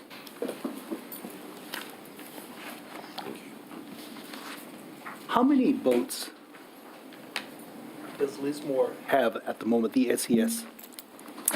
Thank you for that question, Mr. Secord, and that question is of an operational nature, and I will certainly ask Acting Commissioner Daniel Austin to answer your question. Thank you, Mr. Alston. So I'd like to know, there was a discussion on February the 28th. It was reported that Lismore SES only had 2 boats. How many boats does Lismore now have? So that report was incorrect. The number of boats, the total number of vehicles, vessels and trailers across the entirety of the Northern Rivers is 286. Within the Lismore City unit, there are 3 vehicles, 9 boats and 7 trailers, plus there are additional out-of-area crews in the area. Okay. Yeah, so there was, on February 28, are you saying that Lismore had access to 9 boats? That is their standing capability. Yep. And how many of them were operational on the 28th of February? All of them, to my knowledge. All were being used? I believe that all the boats, all the vehicles in Lismore City SES unit were operational at the time. Did you investigate claims by the mayor at the time? He told ABC Breakfast on February the 28th that Lismore SES only had 2 boats, and then later in the day, the commissioner said there were 7. So I'm aware that there were reports in the media because I also addressed those comments at the time. Okay, so whether it was 2, 7, or 9, why did the community have to rescue each other rather than relying on the SES? So if we connect the dots from earlier this morning around the forecasting and what was presented in front of us. So with a flood of record of more than 2 metres at 14.4 metres, what we saw was that the total number of properties that were impacted by floodwaters in and around the Lismore CBD more than doubled. However, it's not so much the number of properties, it's in fact that because of the additional floodwater height, what we saw was that the number of people that are able to, I guess, undertake self-refuge or stay in their properties because they've constructed their properties to a level that was at or about the previous flood height in line with their building plans. So those floodwaters now took away that additional area of refuge. So whilst the total number grew, we're still doing some analysis around exactly what does that mean in terms of the total number of rescues that needed to be undertaken, and how that would have vastly changed. So, as I say, it's as much to do with the additional height, which took away that refuge where people would have waded out floodwaters and have previously waded out floodwaters, but because of what was now a significantly higher point, that was no longer available to them. Okay, but you didn't, that was a very interesting answer, but you didn't talk about boats. So where does the mayor base the fact that there were only 2 boats in operation? I don't. Or there were 7 or 9? Yep. I'm not aware. You'd have to ask the mayor of Lismore where he got his information that he used, because as I've said to you, the standing capability of the Lismore City unit is 9 boats. Okay, So, no, but you talk about capability, that's fine. So you may have 9 boats sitting over there. Well then, let's backtrack a bit then. So then why were only 2 boats used? I don't believe there were only 2 boats used, and in fact from the stories that I've heard when I've visited the unit, many of their members talk about being out on the water in our boats and using different boats for differing things, and being out there and actually working side by side with the community to get into places to effect rescues. Okay, so, sir, but the members of the community reported evidence, people saving each other on surfboards, on tinnies. What happened? What happened? Why did the SES not rescue people, not take boats out? If you said there were only 2 in operation, and you said there's a capacity of up to 9, and there was 286 of them across the north coast. So I think I've addressed the fact there were not 2 boats in operation. So in regards to the total number of flood rescues and the like that occurred, the Lismore City unit, supported by some additional flood rescue crews that were in the area, undertook many rescues over that 24-hour period. They worked side by side with members of the community because of what we saw being so much bigger and so much larger than what was the original forecasted height. So, ultimately, I've heard stories from our members up there who literally spent hour upon hour going from property to property to property, rescuing people, getting people off of roofs, getting people out of houses. The volunteers, supported by the other emergency services, spent many hours putting their lives at danger as well to get to as many people as possible across the city of Lismore. Now, sir, just one more question. Sir, you mentioned people on rooftops. So who had coordination of organizing helicopters to rescue people, to drop supplies? Who had coordination of that? Was it Resilience New South Wales? Was it the SES? Was it the Minister? Who had responsibility for rejecting or seeking helicopters? So we work collectively to engage helicopters. We move the sovereign fleet, for want of a better term, around the state to deal with the risk. And we pre-positioned a range of helicopters. We also asked for additional ADF helicopters to support our nighttime capability as well. We work with the State Air Desk to ensure that the appropriate helicopter with the appropriate skills and the appropriate capabilities. So where does the State Air Desk sit? Who's in charge of that? Commissioner Rogers. Thank you. Right. But that's just a facilitation mechanism for the lead combat agency, Ms Sharp. Okay. So who was in charge of helicopters? SES. Okay, so then why were no helicopters? I mean, we had cases, documented cases. I have correspondence here from commercial organizations offering helicopters to the state. And there's even a reference in the letter here. It says, the aircraft sat for 6 days without turning a blade. If you talk about coordination in that, and again, this is another example of dropping the ball. Who was in charge of allocating or getting helicopters? Because I know the Premier said that some of the helicopters couldn't be used for rescue. That's fine. They could be used for food drops. They could be used for supply drops. How come the coordination wasn't undertaken in that area? So helicopters were used where it was safe to do so, and we also need to be aware that the conditions at time limited aircraft from flying.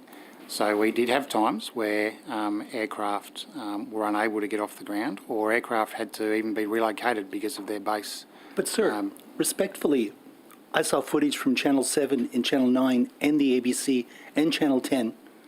Their helicopters could be there, but you're saying that government helicopters couldn't be there. Because I remember, in fact, this is in response to a question that we'd put at a similar hearing, and the Premier was forced to respond. So news crews could get around and fly around, but the state government couldn't get helicopters to people on roofs. So I'd put to you that there is a significant difference of flying a helicopter to undertake news reporting than there is to undertake flood rescue operations. And there was vision of highly trained personnel undertaking down-the-wire flood rescue activities that came exceptionally close to going horribly wrong. So, yes, an aircraft may have been capable of flying to do a particular type of mission, but different aircraft do different types of missions. And ultimately, whilst there is a coordination element, there is also an element that says the aircrew in charge of that aircraft have a level of responsibility for their own safety. So, they will also make a level of call as to whether or not it is safe to fly. And there were times when even the ADF aircraft were unable to fly because of the conditions that they were presented. Okay. One last question before I give to my colleague, the Honourable Penny Sharp. Commissioner Fitzsimons, Minister Cooke. Broken gauges, no sirens, no boats, no helicopters. Will you now concede that the state government dropped the ball? Minister Fitzsimons, you have a chance to recant your evidence earlier this morning, where you said twice that the state government did not drop the ball. Well, With all the evidence before us today.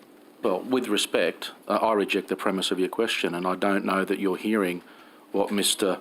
Austin actually said. To suggest there was no helicopters is fundamentally flawed.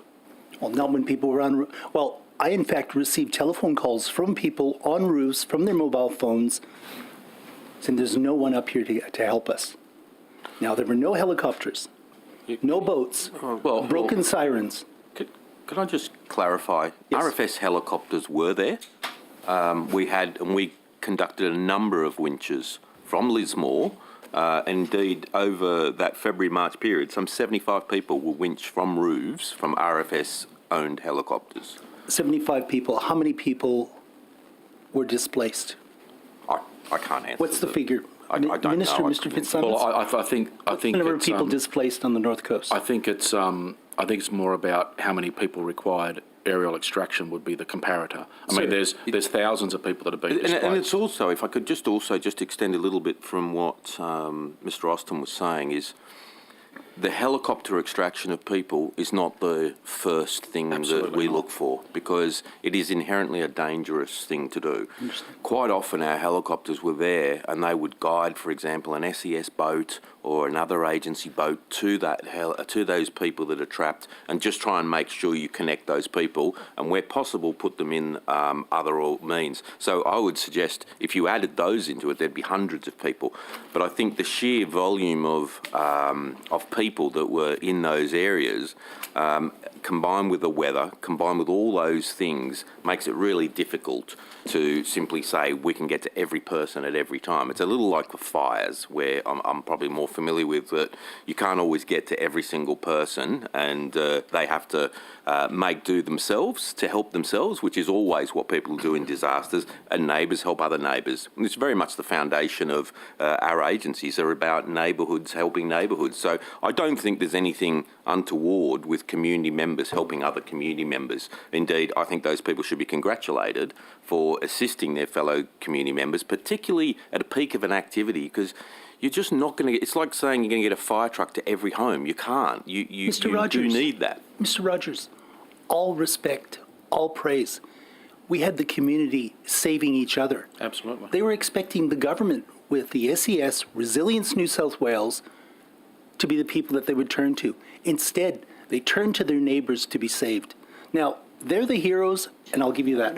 But the question from my 2 visits up there, where was the help from our government? That was the question on everyone's lips. Could I also add that Fire and Rescue New South Wales had 27 in-water technicians on the ground, and we contributed to over 100 rescues as well. So it was a combined effort across all of our agencies, having the right resources on the ground to assist as many as we could. Except mine, as I've tried to articulate a few times this morning, We're not a response agency, so we weren't involved in the response or the rescues of people. Thank you. Minister, I want to ask you about accommodation. How many people in the Northern Rivers are being ordered out of their emergency accommodation to make way for Easter tourists? The specific number I will take on notice. However, I do, in answering your question, acknowledge that this is a really difficult time for people who have been displaced as a result of this disaster. What I can say is that everyone who has required emergency accommodation has been looked after, and yes, but we're about to move them on. And you can't tell me how many people you're moving. We continue to work around the clock in relation to ensuring that people who have been displaced have a roof over their heads at this time. It is a very, very difficult time for the community and for those people, but our agencies are working together and we're doing everything we possibly can to look after people at this time. But you can't tell me how many people are still in evacuation centres? I will ask Commissioner Fitzsimmons to perhaps answer that question. I mean, in relation to emergency accommodation more broadly, the last update I had was around about 1,500 people. Is that different to evacuation centres? Yes, it is. Yes, yeah. Emergency accommodation is different from evacuation centres. I believe we have one evacuation centre still in operation at Lismore. Correct. That's correct. And the emergency accommodation is where we, as a government, look to place individuals and families in appropriate short-term accommodation, such as hotels, motels, executive apartments, and the like. But you're moving. I mean, that's great, but this is the point. Even the people that have been able to secure that, and I understand there's a lot of people at the Mantra in Ballina and other places, but they're all being moved out, aren't they? Well, I think it's. Do you want me to add something to that? Sorry. Look, I mean, you can take on. I really just want to know how many people are in this situation and for how long, and what's going to happen to them. It's not as simple or as clinical as you might suggest. So since this event, the emergency housing providers through DCJ have provided emergency accommodation to more than 3,500 people. With some of the accommodation arrangements of the last week or so particularly, we've had to relocate people because of the follow-up rain and storm events and flooding. Is that the motorhomes that were on the floodplain that then had to be moved? There were some motorhomes that were relocated. There were also some other facilities like government recreation facilities that were affected by water as well, where people had to be relocated. The last update I had, and there'll be a further update provided today from our housing specialists. There were a couple of hundred to a few hundred people that were the subject to momentary relocation as a result of Easter/school holidays and other momentary arrangements. Relocation. So what I mean by that is where there are facilities that are being utilised to provide the emergency accommodation, generally motels, hotels, that sort of thing. If they've got long-standing bookings for other arrangements like Easter or the school holidays or the festival, for example, that's coming up soon, people have booked some of those arrangements for a year or two in advance. So the housing providers will take people out of those. They're communicating with every single one of them, and they're looking at relocating them. And the last advice I got was relocating some people as far as Grafton, Gold Coast, and or Brisbane for the duration of those prior bookings, with a view to then getting them back closer to their home base in that arrangement, if that makes sense, Ms. Sharp. Thank you. Have all of the 40 motorhomes destined for Ballina made it there yet?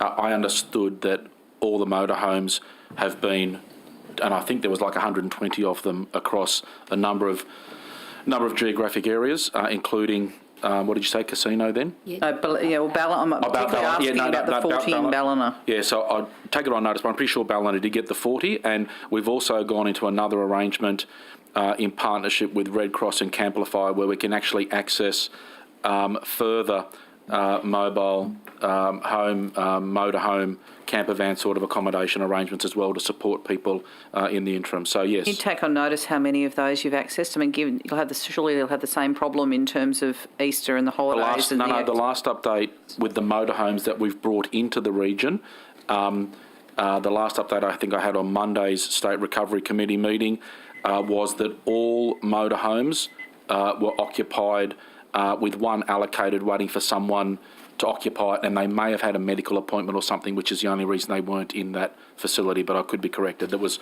something like that, but it was certainly allocated to a needy individual. Thanks. All right, we'll pass back to the crossbench. Ms Boyd. Thank you, Chair. If we could pick up on where we left off in relation to the Celeste Barber fundraising money. So that money came in 2020, about 2 years ago. It's been a long time for it all not to have been spent yet. Do you have the figures on how much has actually been spent? Yeah, certainly. Well, and I think I would just say that part of us and taking the time to do it, you'd be aware that there was a number of court matters that had to be resolved on how that money could be spent before we could do that. There was additional funds beyond the money raised by Celeste Barber as well. So we looked at it as a job lot, and we have a what they call a DGR trust who handle that, who aren't actually the RFS, if you know what I mean. They're actually established and sit outside the RFS, but it has volunteers on it. So we've got people that actually know where these things should go. So they're charged with expending that money. So there's actually $110 million in total of money that came in. Yep. Oh, you mean... Of that, $108 million has been allocated. And of the 108 allocated, just over half that money has actually been spent. So gone out the door. So half, okay, so about half of that spent. Okay. And those things, and one that's probably a standout is $10 million of that is being earmarked for the creation of a benevolent fund. And the benevolent fund then is intended to be an enduring fund that is there to look after families of deceased and injured firefighters beyond what government pays if that happens. Okay. And this is things like kids' education, looking at families beyond, very much like a legacy sort of arrangement. So things like that, they're ready to go, but we're just going through some formalities to establish that. But, you know, that sort of money is already earmarked for that. Okay, so what has the actual expenditure been spent on then? So you were mentioning before helmets? Yeah, helmets. There is brigade grants. So $20 million was to our brigades around the state where they could apply for money for things around their station and equipment they thought they needed. So there's $20 million there. There's district grants, another $20 million where the collective of the brigades into local government or groups of local government areas where they look for training facilities, things like that. So another $20 million's gone on that. The helmets I mentioned, there's a scholarship fund, there's leadership training for volunteers, there is mobile data terminals for trucks to give them more live information in their fire trucks so they can get better data, making sure they can keep safe. So there's a whole range of that, and I'm happy to put all that on notice if you wish to give you a fulsome answer. That would be very useful, thank you. A lot of that sounds like pretty essential stuff. So, you know, the helmets, the brigade grants for essential equipment. Ordinarily, if we hadn't got that money in during the fundraising, would you have been requesting that money from the government?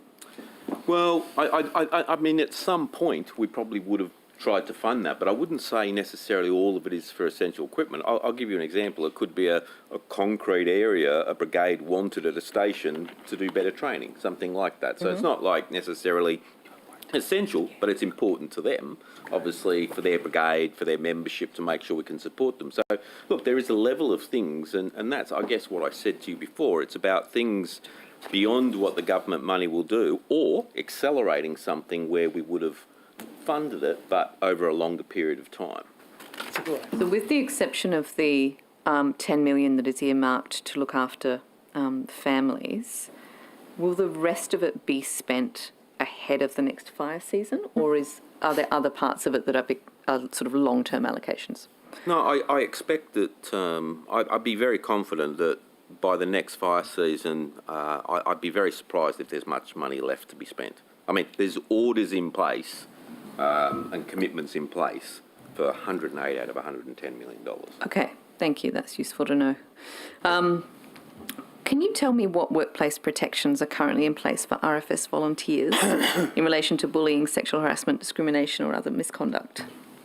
So we have a process in place where people can report grievances, cases of bullying, things like that, where people can actually raise that. They can raise it locally. They can raise it if it's a serious matter. They can raise it to our professional standards unit, and in which case it can be examined and an appropriate action taken from there. Are you aware of any complaints or grievances from RFS members regarding bullying, sexual harassment, discrimination or other misconduct that are currently being investigated by the police?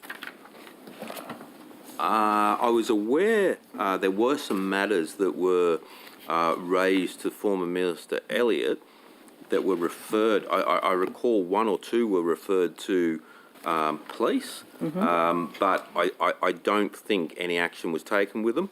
I can't say that, I mean, if there is a matter that crosses a criminal issue, we would always refer that to police. That would be the first thing we do, and any action we take would be subsequent to the police action. Are you able to please take on notice how many are currently being investigated by the police and what the nature or general nature of the complaint is? What, the category of them? Yes, please. Certainly. Thank Certainly. you. Of what I'm aware of, yeah. Okay. If you could also tell me how many complaints or grievances from RFS members in relation to those matters, so bullying, sexual harassment, discrimination or other misconduct, have previously been investigated by the police and what the findings or action taken was in respect of those? Okay. If we have that information, I'll give you what I can. Okay, thank you.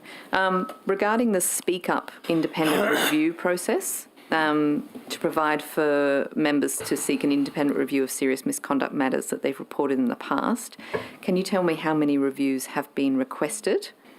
Is that data you have? Look, I'll get you the exact number, but I think it's in the order of between 30 and 40. That's my recollection of the last time I was given an update. So unless there's something come through since that. Thank you. If you could just take it on notice just to check, to see how many have been undertaken and what systemic findings have been made, unless you can tell me that bit now. No, I don't, but what I can talk, I don't have from that, but I think what has led to us reviewing the entire system, which is what we've committed to do, was the fact that I certainly was concerned about the way some of the matters that were handled more at a local level were handled. I don't think that some of our volunteers were treated fairly, and I don't think that the complaints they raised were taken as serious as they ought to be. And I made it my business to speak to a couple of certainly female members of the RFS, and they weren't treated appropriately at all. And I found some of the way they were treated was a bit dismissive, and that's just the way that person is type thing. And so we want to change that culture completely, which is why we're redesigning the entire process. We're in the process now of people that have gone through our system and haven't found it useful and found the system wanting. We're now designing a new system. We're talking to those people that have been through that process and asking for their input. We've also engaged a lady, Dr. Joy Townsend, who's a member of the RFS, but she's also a specialist in gender matters. She's been assisting the Australian military and trying to make sure that they become a more inclusive workplace. So we've got her helping us also in designing a better system, more inclusive, and the people.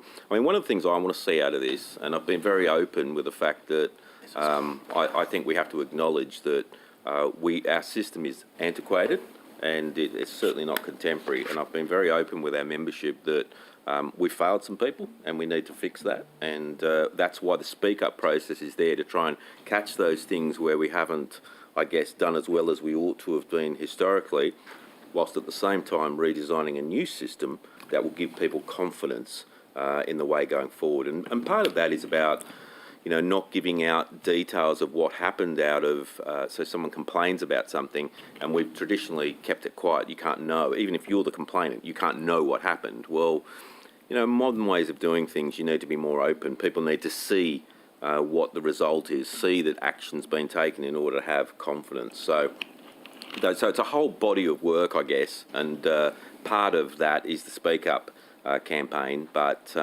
the end of this calendar year we will launch the new system, and that will be accompanied by a change in our values, a change in our code of conduct, some education for our people to understand what isn't acceptable as far as behaviour is concerned, and I'm confident that that will give us back confidence in our discipline process.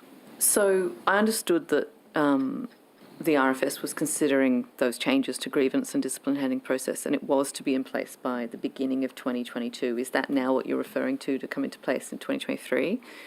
The design of the system is to be in place, which is basically, like, we've got the bones of a system, but what we want to do is test it with these people, which is what we're doing now. And I guess depending on what the view is that we get back from that membership as to whether we've hit the mark or not, we then want to put that out for broader consultation. So I guess we could sort of put a system out a lot quicker, but I just want to make sure that we're addressing the issues that people have historically raised. I don't want to just put something out and then someone says, well, you haven't dealt with this or that. So I think it's something we haven't changed for a couple of decades, so I think it's important to get it right. And has Clayton Utz been advising on that aspect of things? I know that they were paid, I think, about close to $3 million over a 5-year period in relation to an independent review process.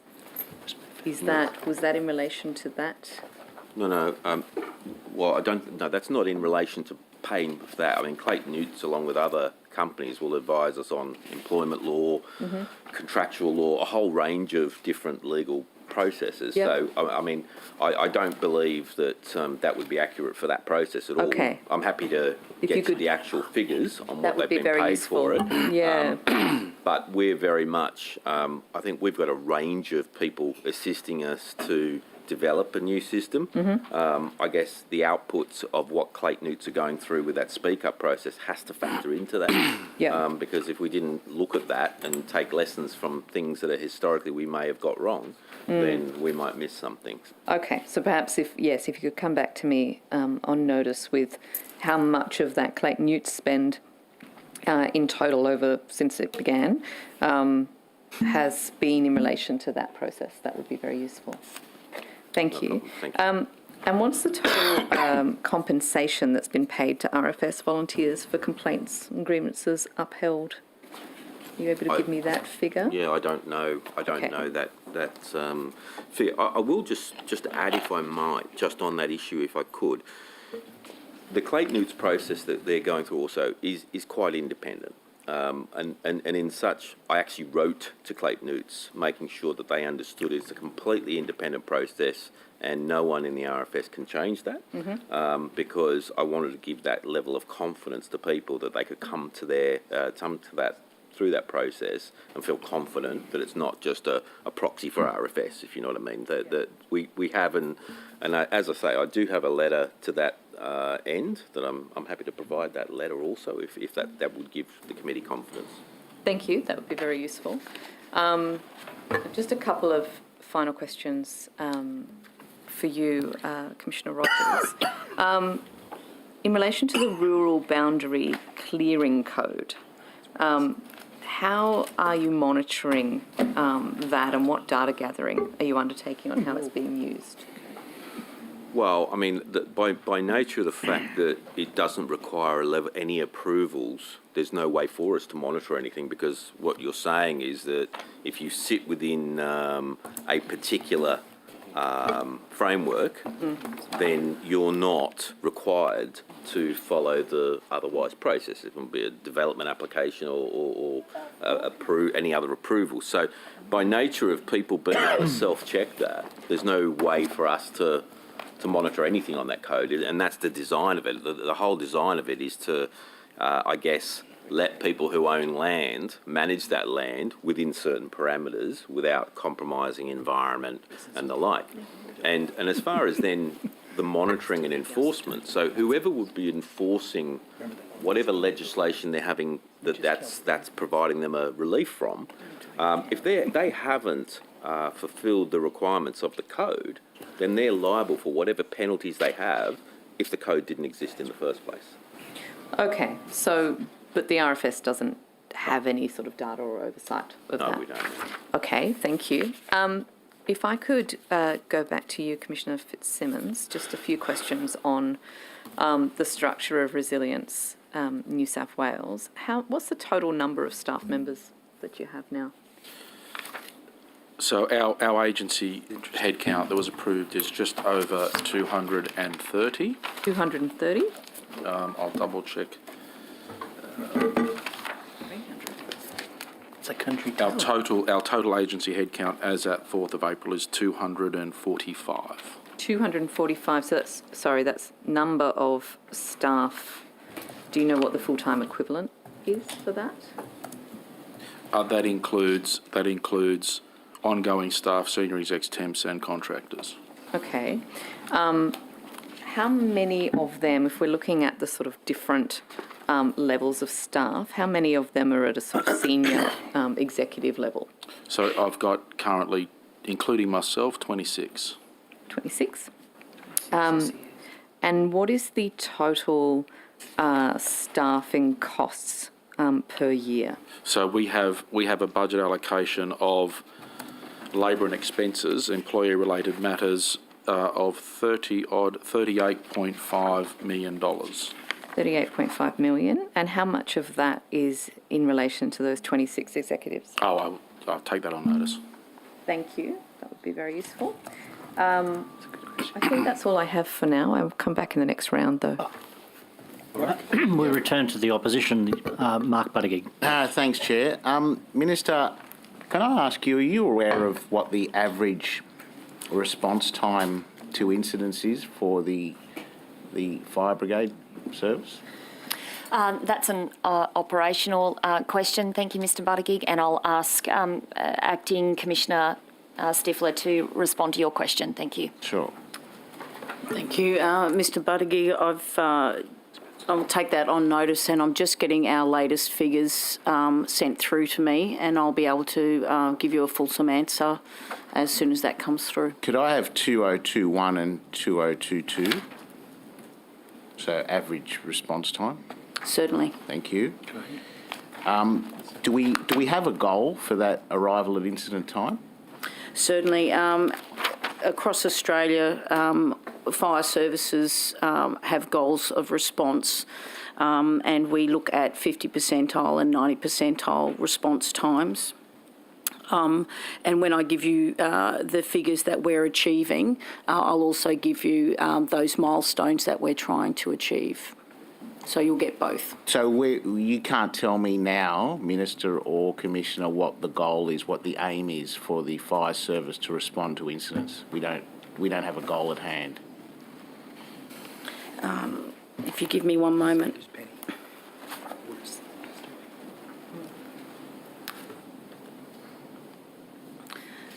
My understanding is that there's a combination of factors that go into the response time, including traffic, roadworks, the nearest station, and all of that is dynamically calculated through our comm centres computers, and the fastest appliance with the right capability is chosen dynamically through that computer system.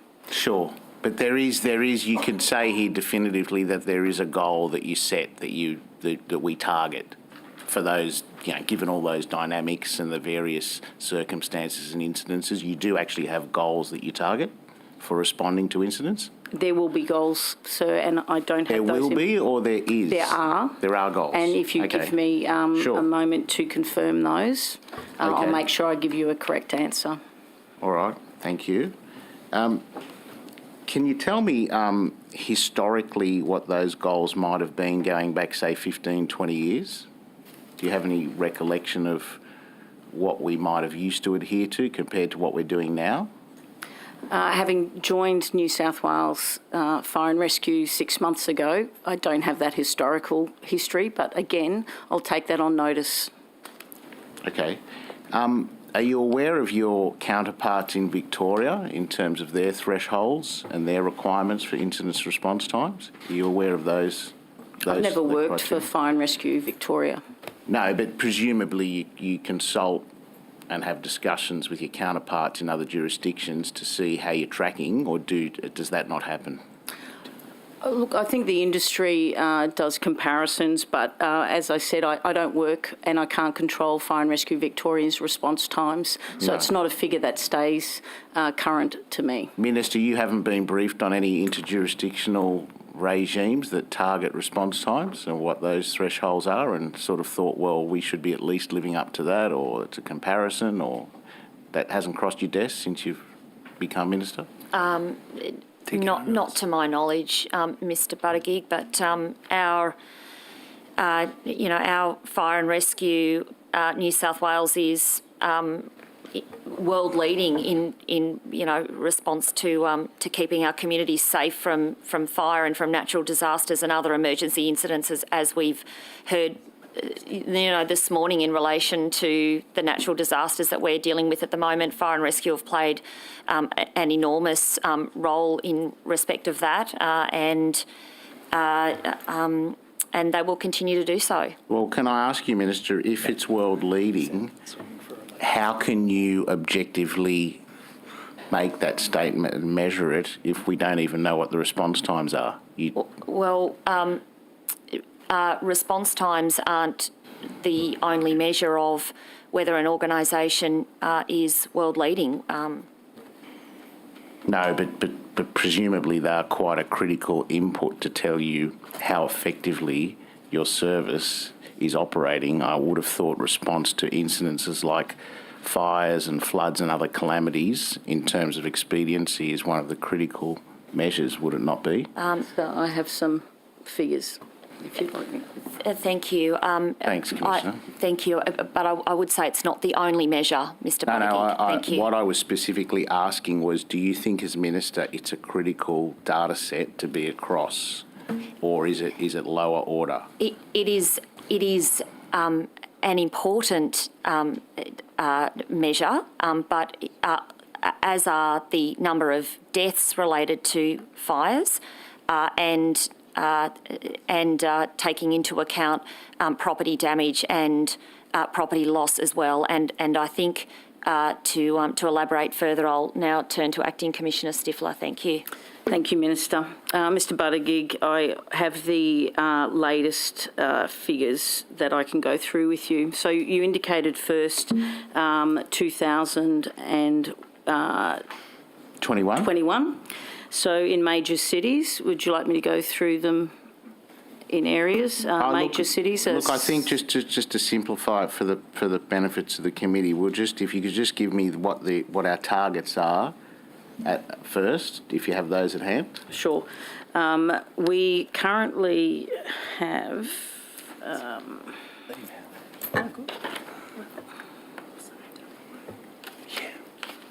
I've got actual figures here, Mr. Buttigieg, if I could go through those first with you. Okay, sure. I have 50% response time to structure fires. We average across the state 7.9 minutes. Right. So in the 50 percentile of responses, there's a 7.9 minute response to structural. Correct. Yep. In the 90th percentile response time, and that includes, the figures I'm quoting you include whether they're major cities, inner regional or outer regional. It's a collective. Yep. For the 90 percentile, statewide, there is a 15-minute response, and I'd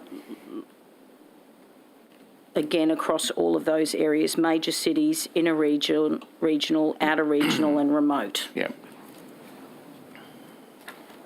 And those figures for remote have significant impact on the overall. Sure, they drag the average. They do. So what about, so that's 2021 actual. Correct. Is there any other? Certainly. What years would you like? No, you said that was specifically for structural. What about just, general response, medical, that sort of thing? Have you got those? No, I do not, so I'll have to take that on notice. Okay. And what about 2022? The next the next report will be, that was the 202 report, which looks respectively on the year before. The next published report will be in February of 23, which will address the 22 response times. Okay. Now, that was the actual or the lived experience, if you like. What about targets? We don't have those?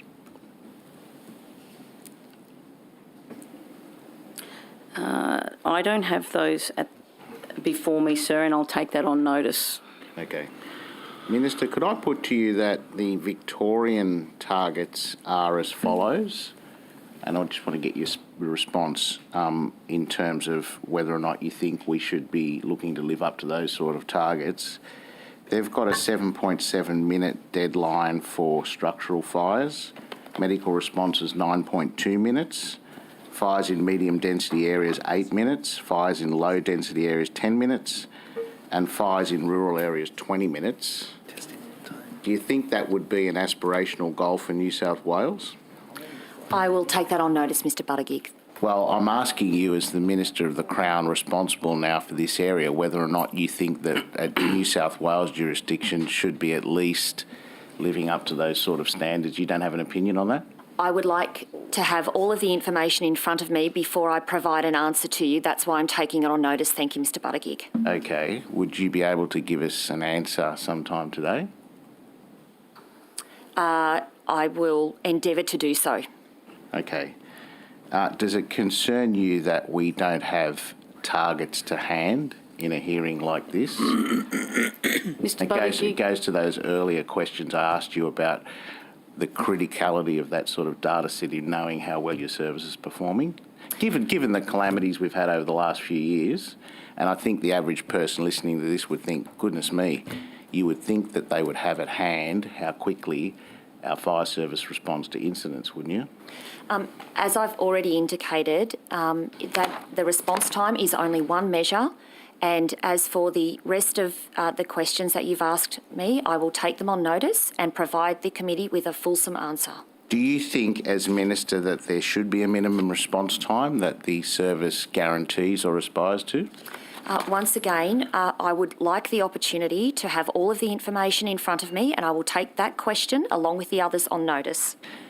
Can I ask you, Minister, or perhaps Acting Commissioner, are there any actions that Fire Rescue New South Wales has taken to improve response times in regional areas?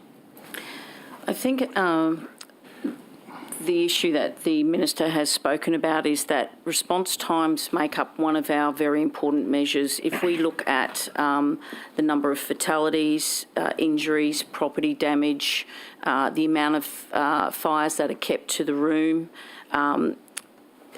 of origin, all of these things make up a successful response. Oh, no, Commissioner, I'm sorry, but the question is very, very specific. What actions, if any, are Fire Rescue New South Wales taking to improve the response times in regional areas? It's a very straightforward question. Certainly, Mr Buttigieg. We have a system in Fire and Rescue New South Wales which dynamically moves our resources around the state to ensure that the right resource for the right job is dispatched in the earliest amount of time. So we work with technology and we work with recruitment, and we analyse where growth corridors are, the impacts of traffic. All of those things are constantly analysed so we can ensure the best response available to the community. No, I understand that, Commissioner, but I'm not. The question has nothing to do with the qualitative nature of the response and the variables and the circumstances and the dynamics. it is very simple. Are you aware of any actions that Fire Rescue New South Wales are taking to improve response times in regional areas?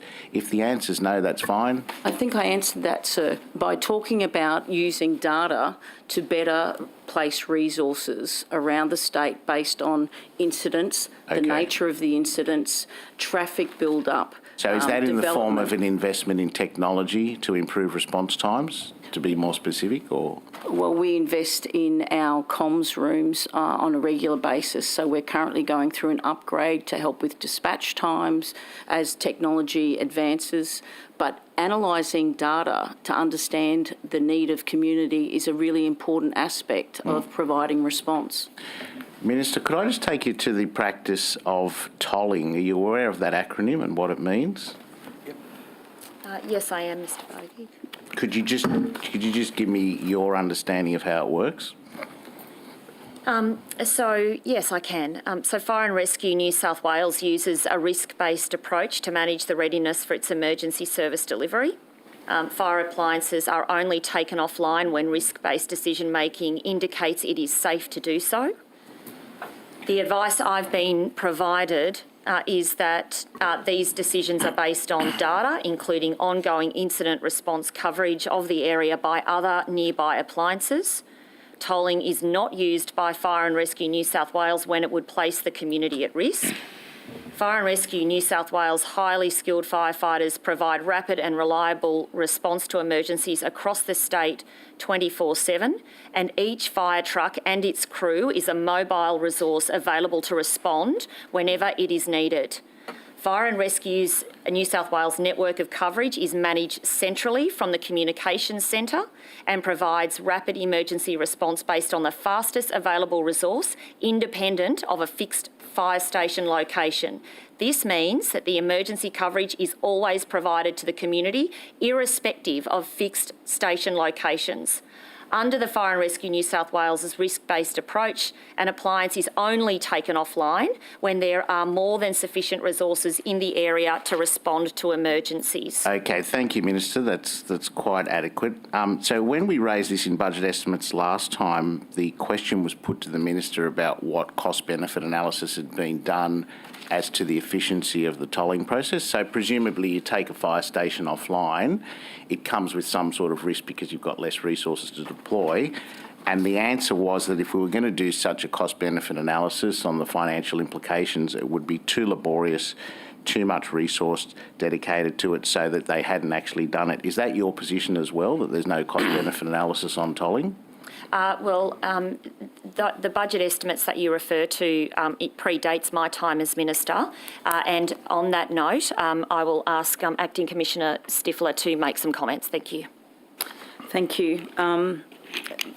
Since the last budget estimates, we have had an extensive review into the tolling conducted by the Industrial Relations Commission to determine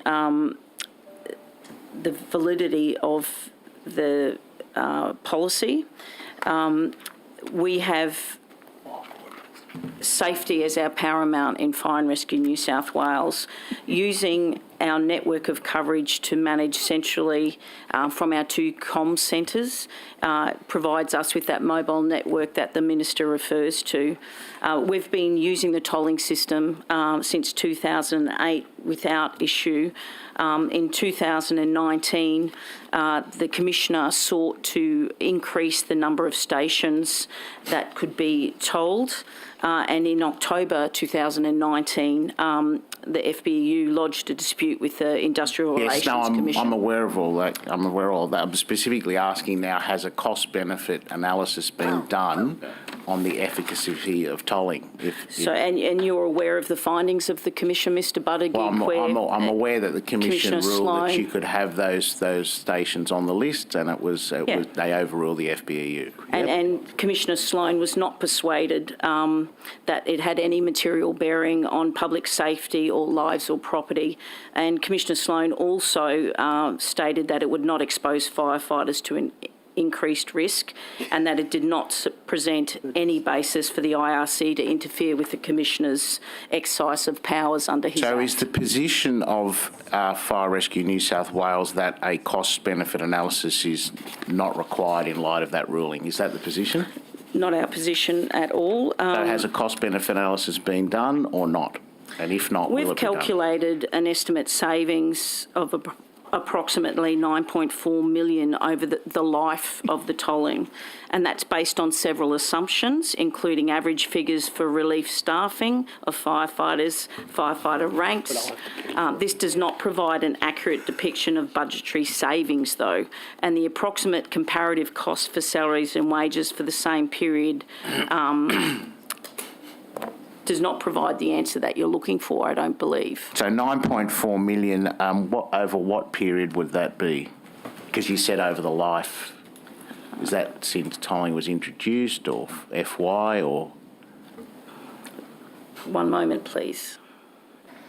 That's okay, you can take that on notice if you like. Thank you, Mr. Buttigieg. I just want to take you to a practical example of where tolling may have become a problem, Minister. Are you aware of the recent woolshed fire at Wickham in Newcastle on 1st of March?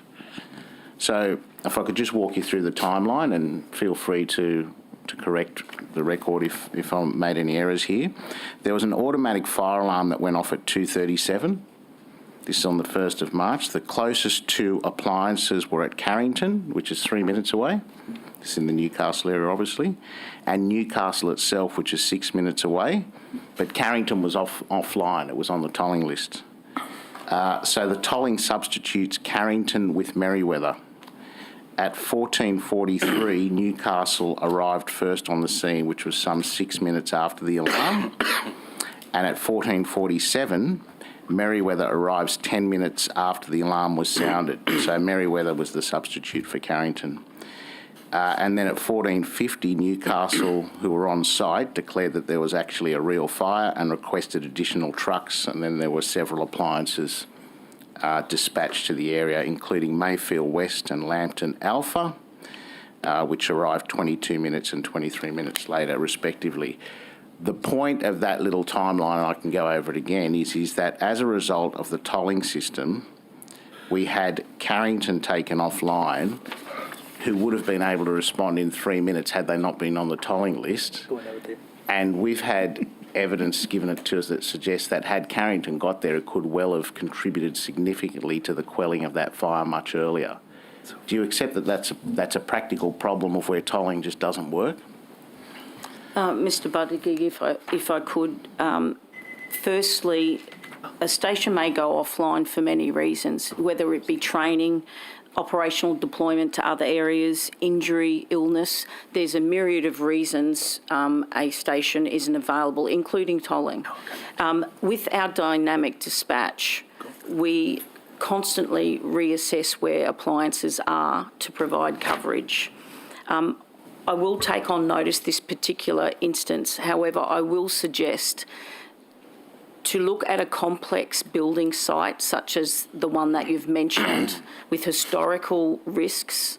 It is very difficult to judge different actions having impact, so I'll take it on notice. Just very quickly, Chair. No, take all the time.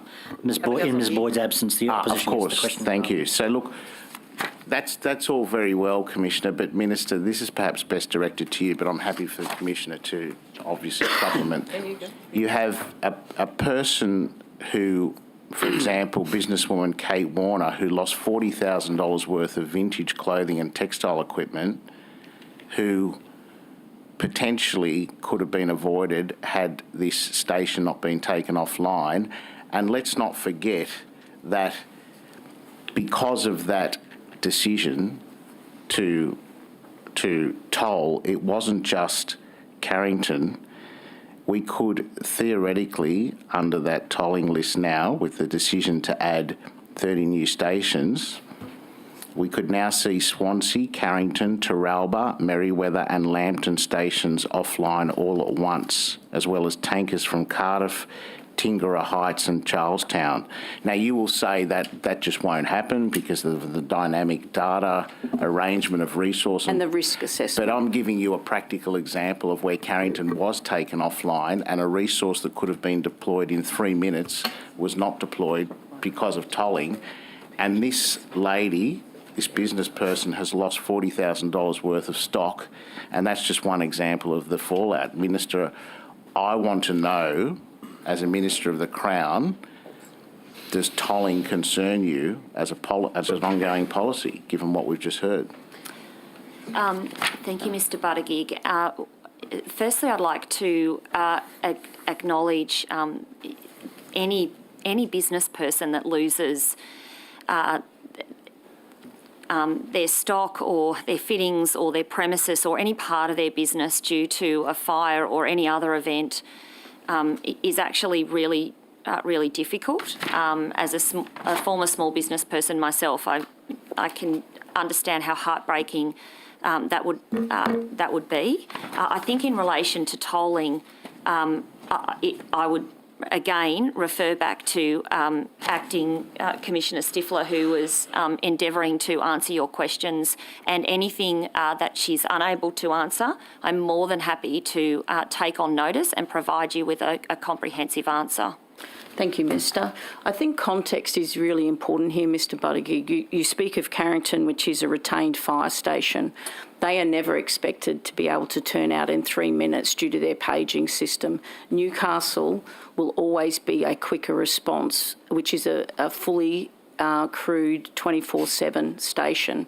So when you talk about tolling, that's part of our risk assessment, is to understand response times of retained fire stations and what is the full-time permanent support that surrounds those. So it's, again, you've pulled out certain details of this particular job that I think we need to put in context. And as the Minister's indicated, there was significant loss in that particular building due to its previous use of being a wool store.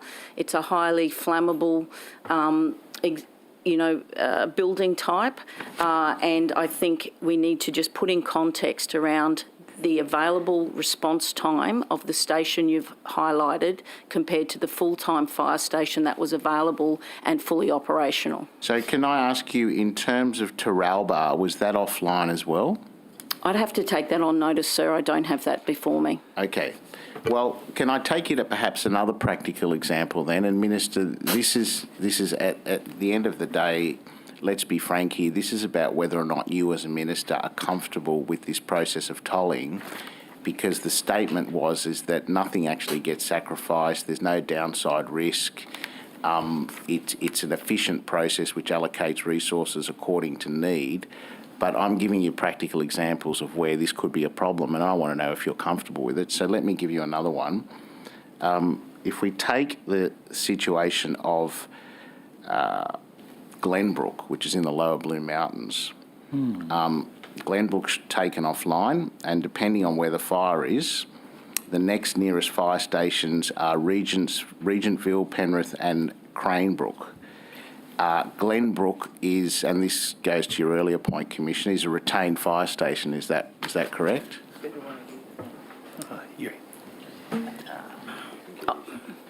I think so, sir. I don't know my 334 stations off the top of my head. Well, okay. Well, my understanding is it is. And do we know what the average response time would be if Glenbrook Fire Station were called out to respond to a fire in its area? Again, with such a complex network of resourcing, I'd have to take that on notice to see what the average response times are. I think when you were posing a question about is it a safe process, the independent IRC looked at this process, and Commissioner Sloan, I quote, that Commissioner Sloan stated, "I am not persuaded that while the proposed in-order might increase response times, it would have a material bearing on public safety, either in terms of lives or property lost." and that's from an independent body where we gave hours of evidence detailing all the sorts of questions that you're putting before us. And independently, Commissioner Sloan has made that finding. And I can provide the full report to you, sir. Yeah, so I understand the role of the Industrial Relations Commission, and their role is to broker industrial disputes between employers and employees. But I'm asking you specifically now about concrete examples and whether or not the service is comfortable with it. So if we go back to this Glenbrook example, it's 10 minutes away. Is the next station is Regentsville. So does that mean that if Glenbrook's taken offline, you theoretically add another 10 minutes to the response time? I think what you're doing is looking at our capability and response in a bricks and mortar context. When we use our dispatch systems, it also takes into account our ability to track through AVL where a particular appliance is. Could you just articulate that acronym? Oh, sorry.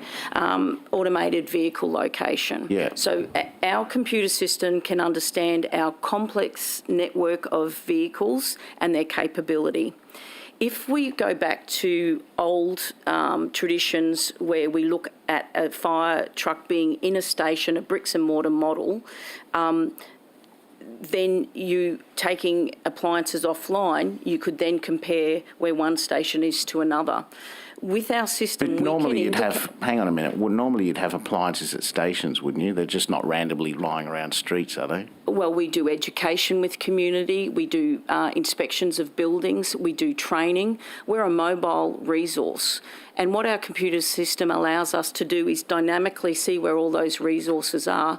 And should an area indicate that there are no appliances within a reasonable amount of time, we will move our appliances around dynamically throughout the whole of New South Wales. If I'm a resident of the Blue Mountains listening to this and I'm hearing this and it's put to me that Glenbrook is taken offline and the next closest is Regentville, which is 10 minutes away, I'm thinking to myself, the reality is it's going to increase the response time by 10 minutes. Now, you're saying that's not the case. Is that? Well, when you've got a dynamic resource... Dynamic resource meaning what? There's some appliance sitting between Regentsville and We can Glenbrook, identify where all our resources are at any given time. And the other... so the proposition is that there could be appliances anywhere you could call on that they're not necessarily located in stations, therefore it's all okay. No. What I was saying is we are able, through our computer system, Mr Buttigieg, to put the right appliance at the right time. And we can also work with RFS. We are currently both progressing to a Vision 5 automated CAD system where we can dispatch resources. So we've got availability of a whole network of appliances to help our community. And I think our community of the Blue Mountains or anywhere in New South Wales would want the latest technology to ensure the quickest appliance with the right equipment is dispatched at any given time. Sure, but I think the tax-paying people of New South Wales who have been exposed to any number of incidents over the last couple of years will also think, well, hang on a minute, there's only so much you can do with technology if you've got a limited envelope of resources. Now, it can't be infinite, we understand that, but the question is whether if you're downgrading your human resource in favour of a technological fix, is that good enough? Now, your response was that the IRC said it's all okay. If that's your response, that's fine. I'm prepared to accept that as evidence. I think it's not a net zero game here, a net sum game. What we're saying is we've got technology to help us be the most responsive urban fire service. We will use that technology to ensure, as I said, the quickest, most capable appliance is dispatched. But I take you to another practical example we raised last time in budget estimates, whereby we had the spectre of Bundeena being offline, and then Helensburgh, Scarborough stations as well, all of which are on the list and could be offline as well. So you could have a situation where all three stations fell below 4, in which case they go on the list, and then the nearest response would be Sutherland or Revesby. Could you update the committee on the latest response configurations for those stations in that event? What I can tell you, Mr Buttigieg, is Bundeena would always get what we call a move up. So when we do our risk assessment with regards to tolling, we look at stations where we move appliances up into that area to ensure coverage. Move appliances from, what, presumably Sutherland or Revesby, if those other stations are offline? Again, we use the computer system to allow us to dynamically move up appliances. So aren't you robbing Peter to pay Paul then? So it's got to come from somewhere, which means that particular area is then short. Some stations where we do move-ups can have multiple appliances available to them, Mr Buttigieg. There would never be a situation where you would actually under-resource the area where you're taking the appliance from as a result? What I would say to you is the risk analysis that is done looks at the frequency of jobs for an area, the response capability within that area. So the risk analysis is an interesting word because it implies you have done a risk analysis and there is some downside risk, but the risk is acceptable. Is that the position, Minister? Been listening to the exchange that's occurred, and Mr Buttigieg, I don't have all of the details of the individual cases that you've raised today, and there's been a series of them. And so on that basis, without all of the information in front of me, I can't comment on specific examples, but I'm happy to take on notice any of your specific questions and come back to you with a fulsome answer. Okay. Can I ask you, Minister, does New South Wales Fire and Rescue intend on permanently closing any fire stations over the next 18 months? No. No? Thank you. Now that the IRC the decision's been handed down, do you intend to remove any stations from the current tolling list? Or is that staying how it is? Minister. Please, Commissioner. Thank you. So the original list we've got in 2019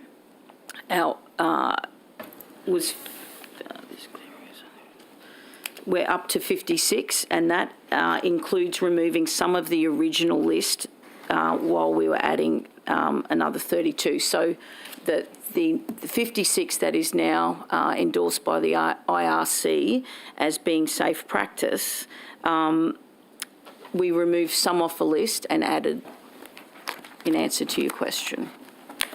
Okay. And have you done an analysis on whether or not there are enough firefighters in New South Wales, given, and this relates to my colleague Abigail Boyd's question before about the increasing risk of fire in New South Wales? So in other words, has there been an analysis done of the likely increase in risk compared to the resource that you've got to deploy? When we look at resource... I guess the short way of asking that is, do we need more firefighters or not? I think when we look at, you spoke of risk analysis, when we look at population growth, we look at types of fires and emerging technologies. We constantly review not only our appliances and capabilities, but the number of persons that are required to fulfil those duties.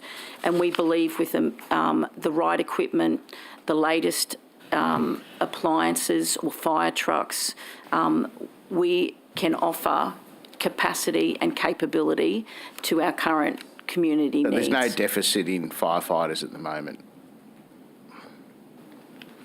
We are currently, as you'd be aware, going through our policy with regards to vaccinations, and we have been maintaining our capacity and our capability whilst we are doing that with our workforce.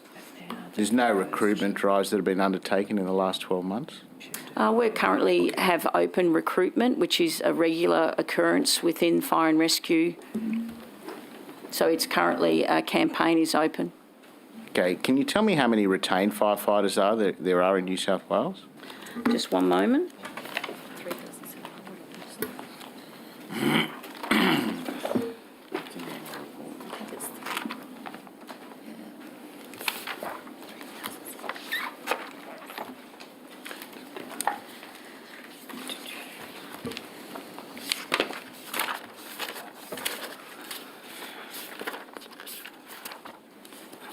I'm just getting those figures for you now.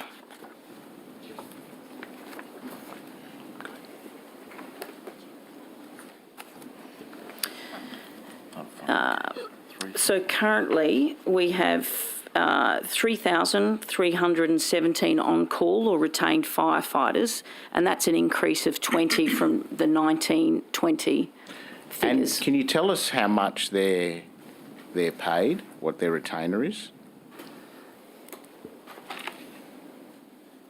I don't have that before me, sir. That's okay. You can take that. On notice. That's fine. Okay. Okay. Thank you. Minister, I was up to the North Coast on March the 27th, and I had a tour of the CBD. And at the time, it was almost 4 weeks that they had been without electricity. Mm-hmm. Has electricity been restored to the Lismore CBD? I'll take your question on notice specifically, Mr. Secord, but so I'm sorry. Actually, I have an update for you. Miraculously, Fast breaking news. I was actually going to comment that I have met with the senior leaders of Essential Energy, and I must say that they've worked incredibly hard alongside the community to work as quickly as possibly to restore power to areas up there. So I'll specifically answer your question by saying that progress has been made right across the North Coast, particularly in recent days, and we have been able to restore power to much of the network. Teams are currently, as we speak, working across the Lismore CBD to finalise repairs to the overhead low voltage network, which was deeply impacted by that flooding event. Now, weather permitting, this work should be completed before Easter, with business customers able to reconnect to the network following an inspection of their premises to ensure that the power is that it is safe for that restoration to occur. Underground crews are also working, so we've had some significant damage done in that respect, and they're both in Molesworth Street in particular this week, and at the airport, and as I've indicated, significant damage done to that infrastructure, and we're working on it as quickly as we can.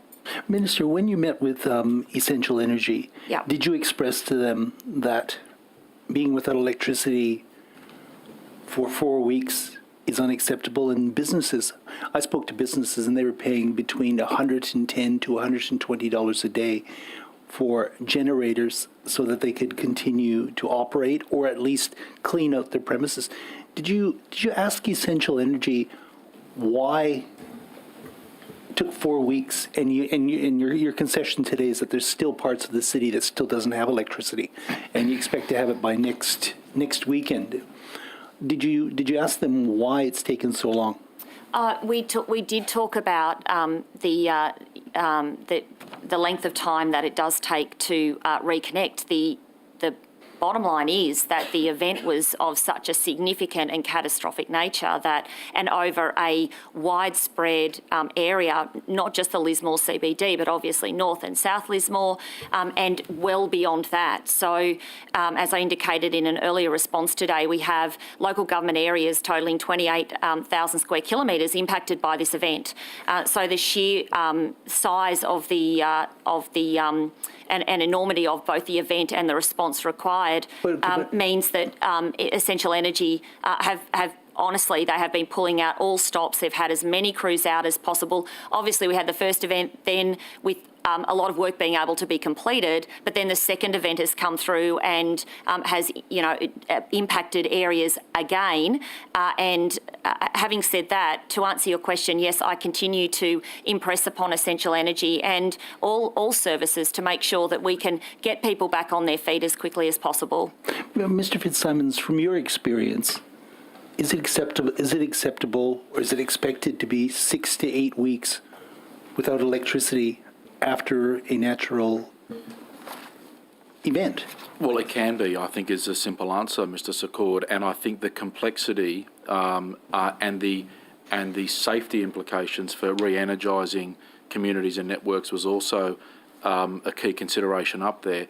The scale and magnitude of damage, as the Minister said, really provided some serious challenges. And there is no doubt, I think the energy providers across all of our significantly impacted storm and flood areas have done, in my view, remarkably well to restore as much as they did in the time they did. Now, that's absolutely cold comfort to those that are still waiting on power supplies, but through the state CEOC, we actually have the energy and utilities functional area of government present, and we chase down and we monitor and we track as closely as we can with respective energy providers about what progress is occurring, what the challenges are, what other interventions can be put into place to help alleviate. On that note, sir, okay, so after 6 to 8 weeks again, don't you think this is another case? No, sir, don't you think this is another case of dropping the ball?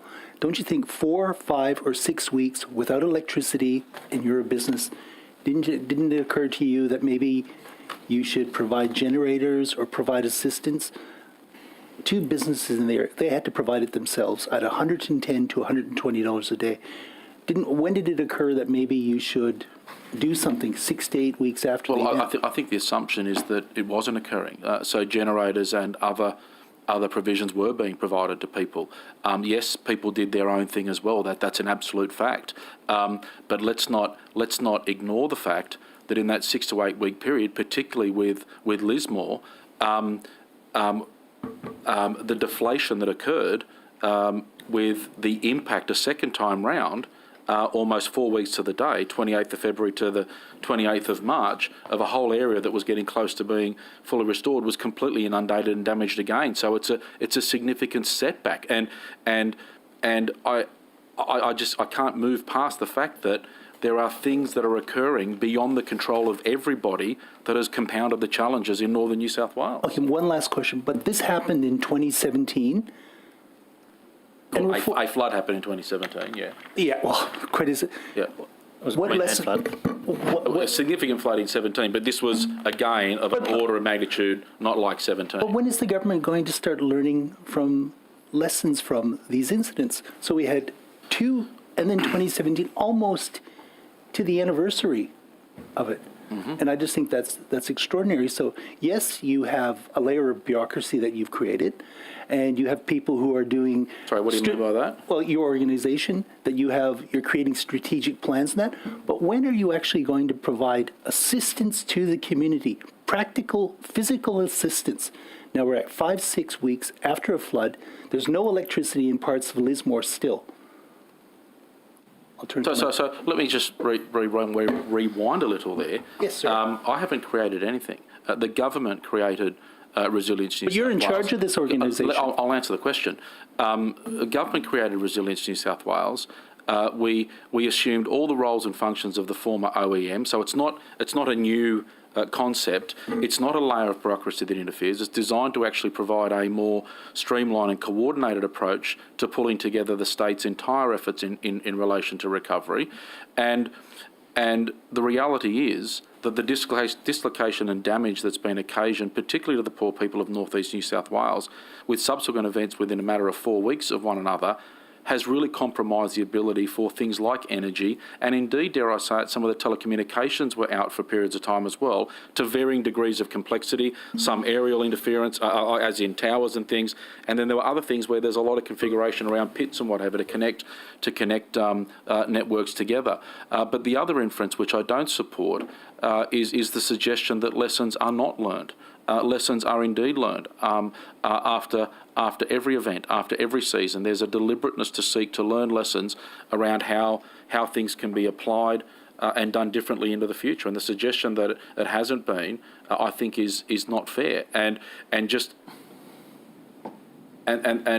because it takes 6 weeks or so to get electricity back into some parts, I think is more reflective of the extraordinary environment and implications of the disaster, more than the effort and the resources being applied to do so. Thank you. Thank you. Sure. Just as a follow-up to that, other distributors are often used when there is a problem.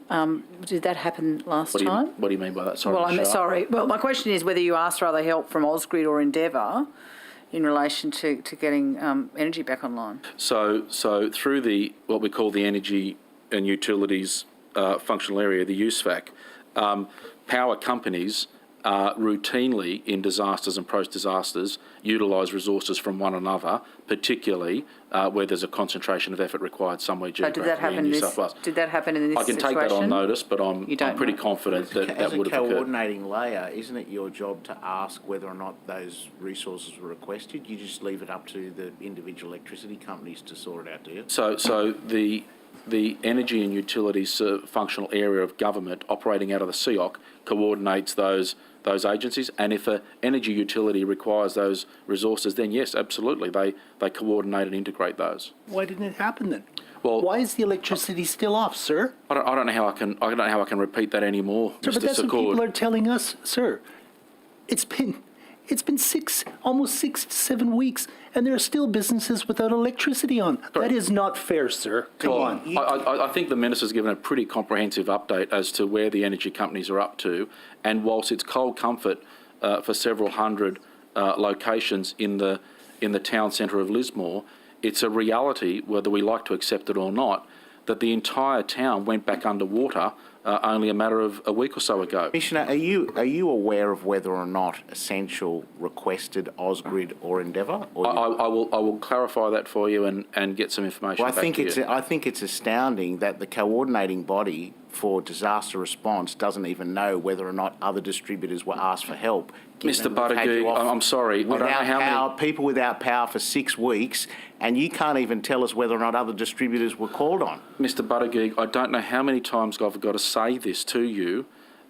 We are not the agency that leads disaster response. So you don't pick up Ad the phone nauseum, and I will say it. You can't pick up the phone and say... So is that the nothing's been SES's called. job? No. Well, whose job was it So then? SES lead the combat agencies. Yes. The, Whose job was to pick up the phone to the other... The Emergency Operations Centre are all co-located in the CEOC, including the energy authorities, and that's what the CEOCON does to ensure that that combined effort is brought together. Absolutely, we will get involved and work with those partner entities and organisations in the recovery phase. Okay, thank you. Minister, we've only got 4 minutes left. Minister, you were appointed as the Minister for Flood Recovery on the 4th of March. Is that correct? I believe that was the date, Ms Sharp. Thank you. Yep, okay. And my question to you is that the role that you actually took on is exactly the same as the role that you had previously. What's different in terms of other than the title? Well, it's my responsibility to oversee the multi-agency response, and given the size and scale of the event that we've seen, and once again, there's been a lot of talk about the Northern Rivers region, particularly Lismore today, and I can completely understand that because they have experienced that's true. the full brunt Minister, of just it. But in the last little bit we've got, I'm just trying to understand. So I understand though, and just to be clear, that your legal responsibilities are no different now than in terms of the allocation of acts than they were prior to be giving this title? The important job that I have as Flood Recovery Minister is to ensure that the clean-up, the rebuilding, the support programs are all have the attention of the government, that all agencies are working together to make sure that the process is well funded, that we act swiftly, and that from a ministerial perspective, that I work with my ministerial colleagues to coordinate the multi-agency response for not just that area, which is where I was going with it, but in every city and every town that has been impacted by this most recent event. Sure, but okay, that's fine. Have you received any additional staff in your office to assist you with this role? No.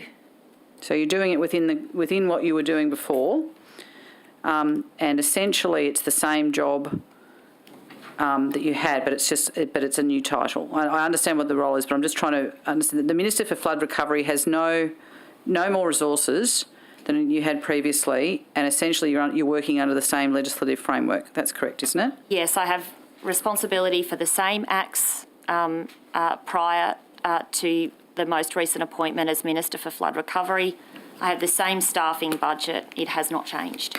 And what's the role of the Deputy Premier in relation to this? Well, I report to the Deputy Premier. So in terms of who's in charge, you've been given this job with a new title that he didn't want, with no extra staff, but you report to him. And is that because he has some of the, he still has some legal responsibility in terms of recovery? Is that why that happens, or is it because he's the leader of the National Party? The Deputy Premier and the Premier are the two leaders that I report to. They always have been, But again, as we're talking about the architecture of government, my understanding is that in the machinery of government, you share flood recovery with the Deputy Premier. Is that correct? There are some elements of the CERM Act for which he and I share responsibility. Which elements are they?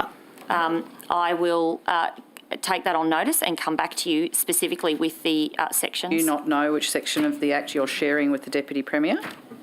I will take that on notice. I wouldn't. Sorry, that's sorry. I think sorry. That's also Thank you. that's also time. You bought your own bill, Minister.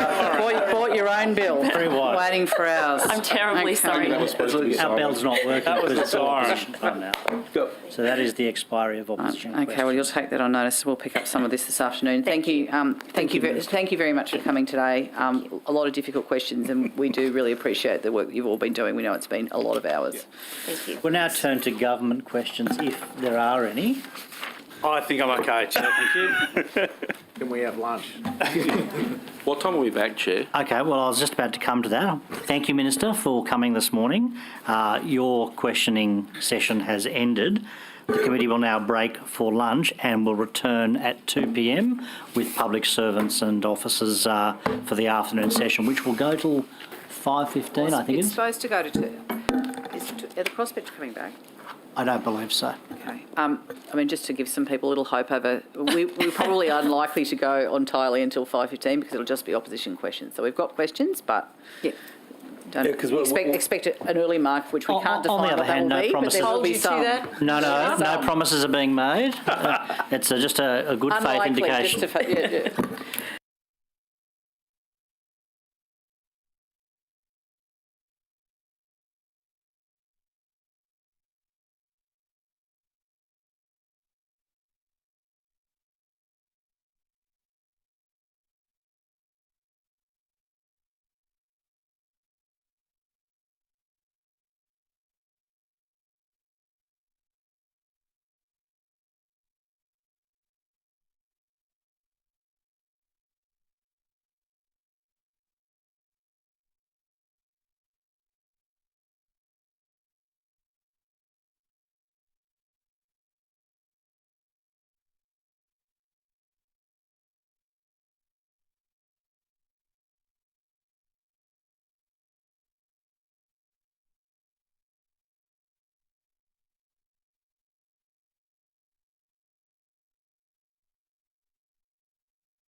They have all this.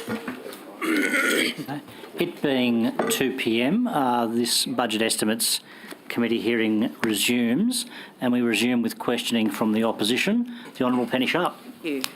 Thank you very much. I just thought I'd give you an opportunity, some of the questions we took on notice this morning, whether you had an update on any of those. I can update a couple of things. Yep, that would be Ms. great, Sharp. thank you. Just confirming with those motorhomes, Yes? 124 motorhomes were delivered into communities. There were 40 in Casino. There were the 44 we talked about in Lismore that were relocated temporarily to Alstonville. Yep. And yes, there were 40. There are 40 based at Ballina in the Reflections Holiday Park.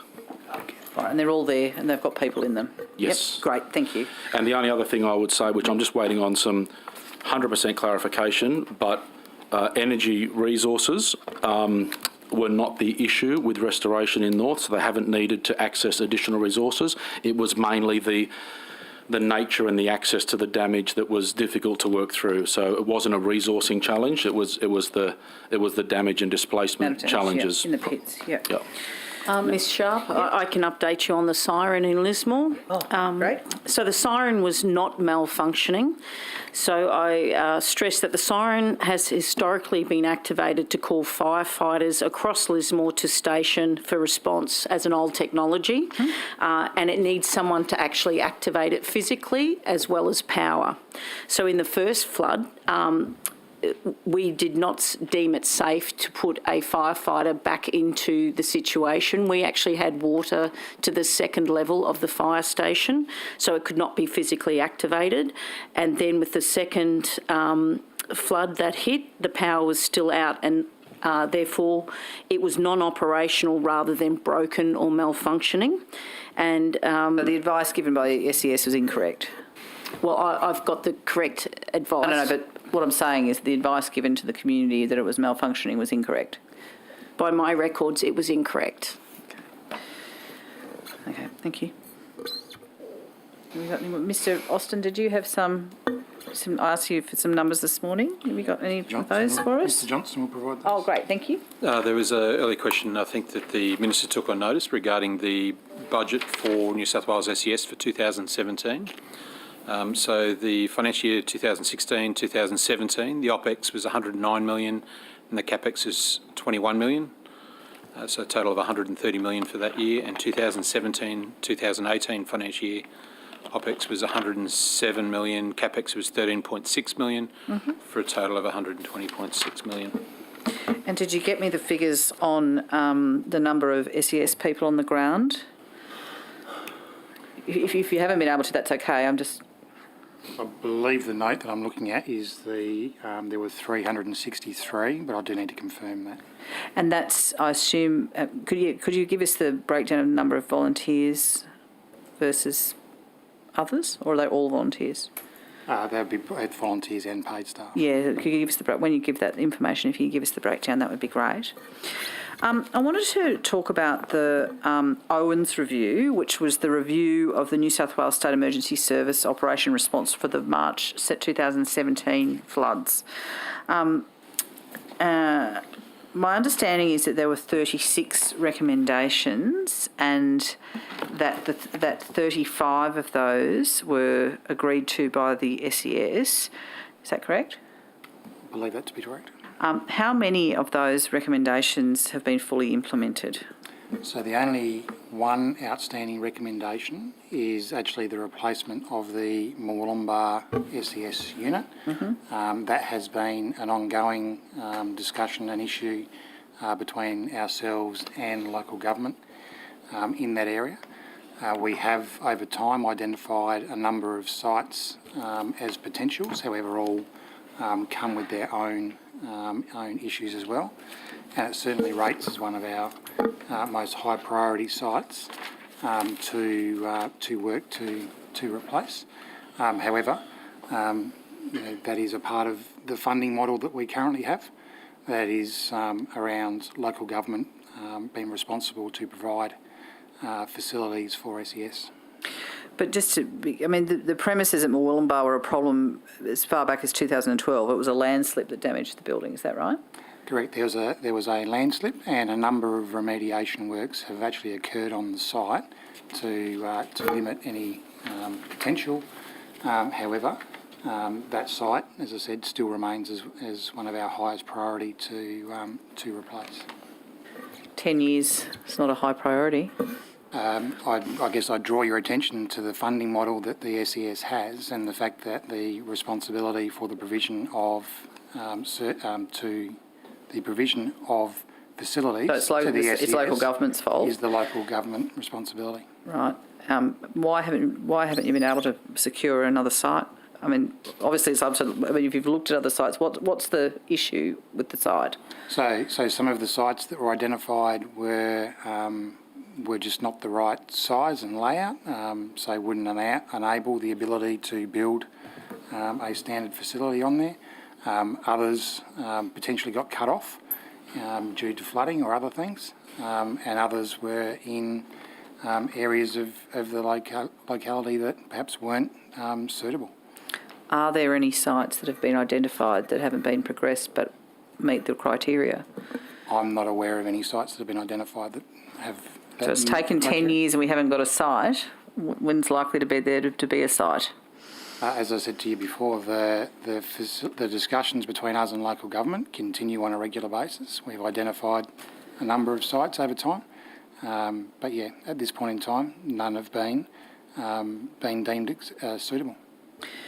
Thank you. Can I take you to recommendation 3 of the Owens Review, which was for an availability app to streamline out-of-area deployments? Was it used in the recent floods? And how many people were deployed via the app? We continue to work to procure an app. We are currently but there's no at app. market. There is currently not an app being used. Okay. There are a range of local options that are used around the state, but in terms of a statewide service issue one, not at this point in time. Okay. So recommendation 5 of the Owens Review was to develop a preemptive situation and appreciation model. I might have to get you to explain to me what that actually is. Can you explain to me what that is, please? So what we refer to as MCON. So effectively what it does is it takes into... Sorry, can you just... Lots of jargon. Acronyms. I don't know what it is, and I don't know what it is either. So effectively, it's emergency management condition. MCON. MCON. Yeah. Okay. So the concept of MCON allows us to look at the risk and the readiness and the current conditions oncoming that allow us to assess whether there is a need to move resources, to adjust resources, scale up or down along the way. We use that currently. It's quite a detailed set of inputs and quite a detailed set of outputs that we use. Was it used on the 28th of February? Absolutely, it's been used for as long as I've been with the SES. Given the discussion about resourcing, and is it going to need a review, given that it clearly missed by a long way the requirements? So I think what was missed is one of the inputs being the forecast. And I guess I'll refer back to my comments from this morning that, what was forecast and what eventuated were a best part of 3 metres difference in terms of flood level heights. What was forecast in terms of rainfall was significantly different. I do concede there is need to look at and invest in alternative and more detailed abilities to forecast and then predict, and technology will be a big part in that into the future. Can you just explain? Look, I'm a layperson in all of this, and I don't understand why the SES is making calls, and I can I just say completely respect the work that you do and the local knowledge that you have. And then you've got the Bureau of Meteorology making its own predictions, and there just seems to be different decision-making happening. And this was also raised in the review in 2017, and in the community, and particularly in the community review. What work you know, I understand there's limits to technology, but I just don't understand why there are two different views and you're making one decision when the Bureau is saying that there's going to be this rain bomb, but somehow it doesn't get picked up in terms of the action that gets to take place. I mean, how do you reconcile the difference in terms of what's happening with forecasting and the decision making? Yeah, and I guess I disagree with your premise in that one of the primary inputs is actually the Bureau's intelligence. So it's what they tell us is coming. That is one of the primary pieces of intelligence. But just as a specific The Bureau, yeah, the Bureau but did just on a not specific forecast. yeah. The Bureau did not forecast a flood height of 14.4 No, metres. I get that. So, if we go back to the evacuation issue, the discussion was that the river wasn't rising anymore, but it basically continually rose. It's my understanding that the Bureau showed that it did. Am I wrong in that? The model that I recall saying actually shows that it had peaked and was coming down. And in fact, and I'm assuming you're referring to the secondary. Yes, correct. That the model that I recall saying, in fact, the river level had peaked, and I believe there was in fact a revision downwards of the expected flood height after we had issued the all clear. Okay, thank you. If we can go back to the recommendations of the Owen review, there was a requirement to do handover documents that clearly identify who the incident controller is. Was this document in place on February 28? Yes, we document the incident controller and the appointment mate. And who was that? I would have to double check my records, take that on notes. Not sure. Okay, but you'll be able to. I'll take it on notice. I'll take it on notice to go back and. So take me through that. So take me through that process. So there's So when an incident's occurring, there's a document that identifies who's the controller, and goes to the whole point of who's in charge. Who would it be? Who's it most likely to have been? It could have been a number of staff, but it'd be a level 3 identified incident controller for that particular incident. As I said, I'd need to just confirm the exact time frame that you're asking about to confirm who might have been. Yeah, that's okay. And the incident management toolbox, which was recommendation 8 of the review, is that operational?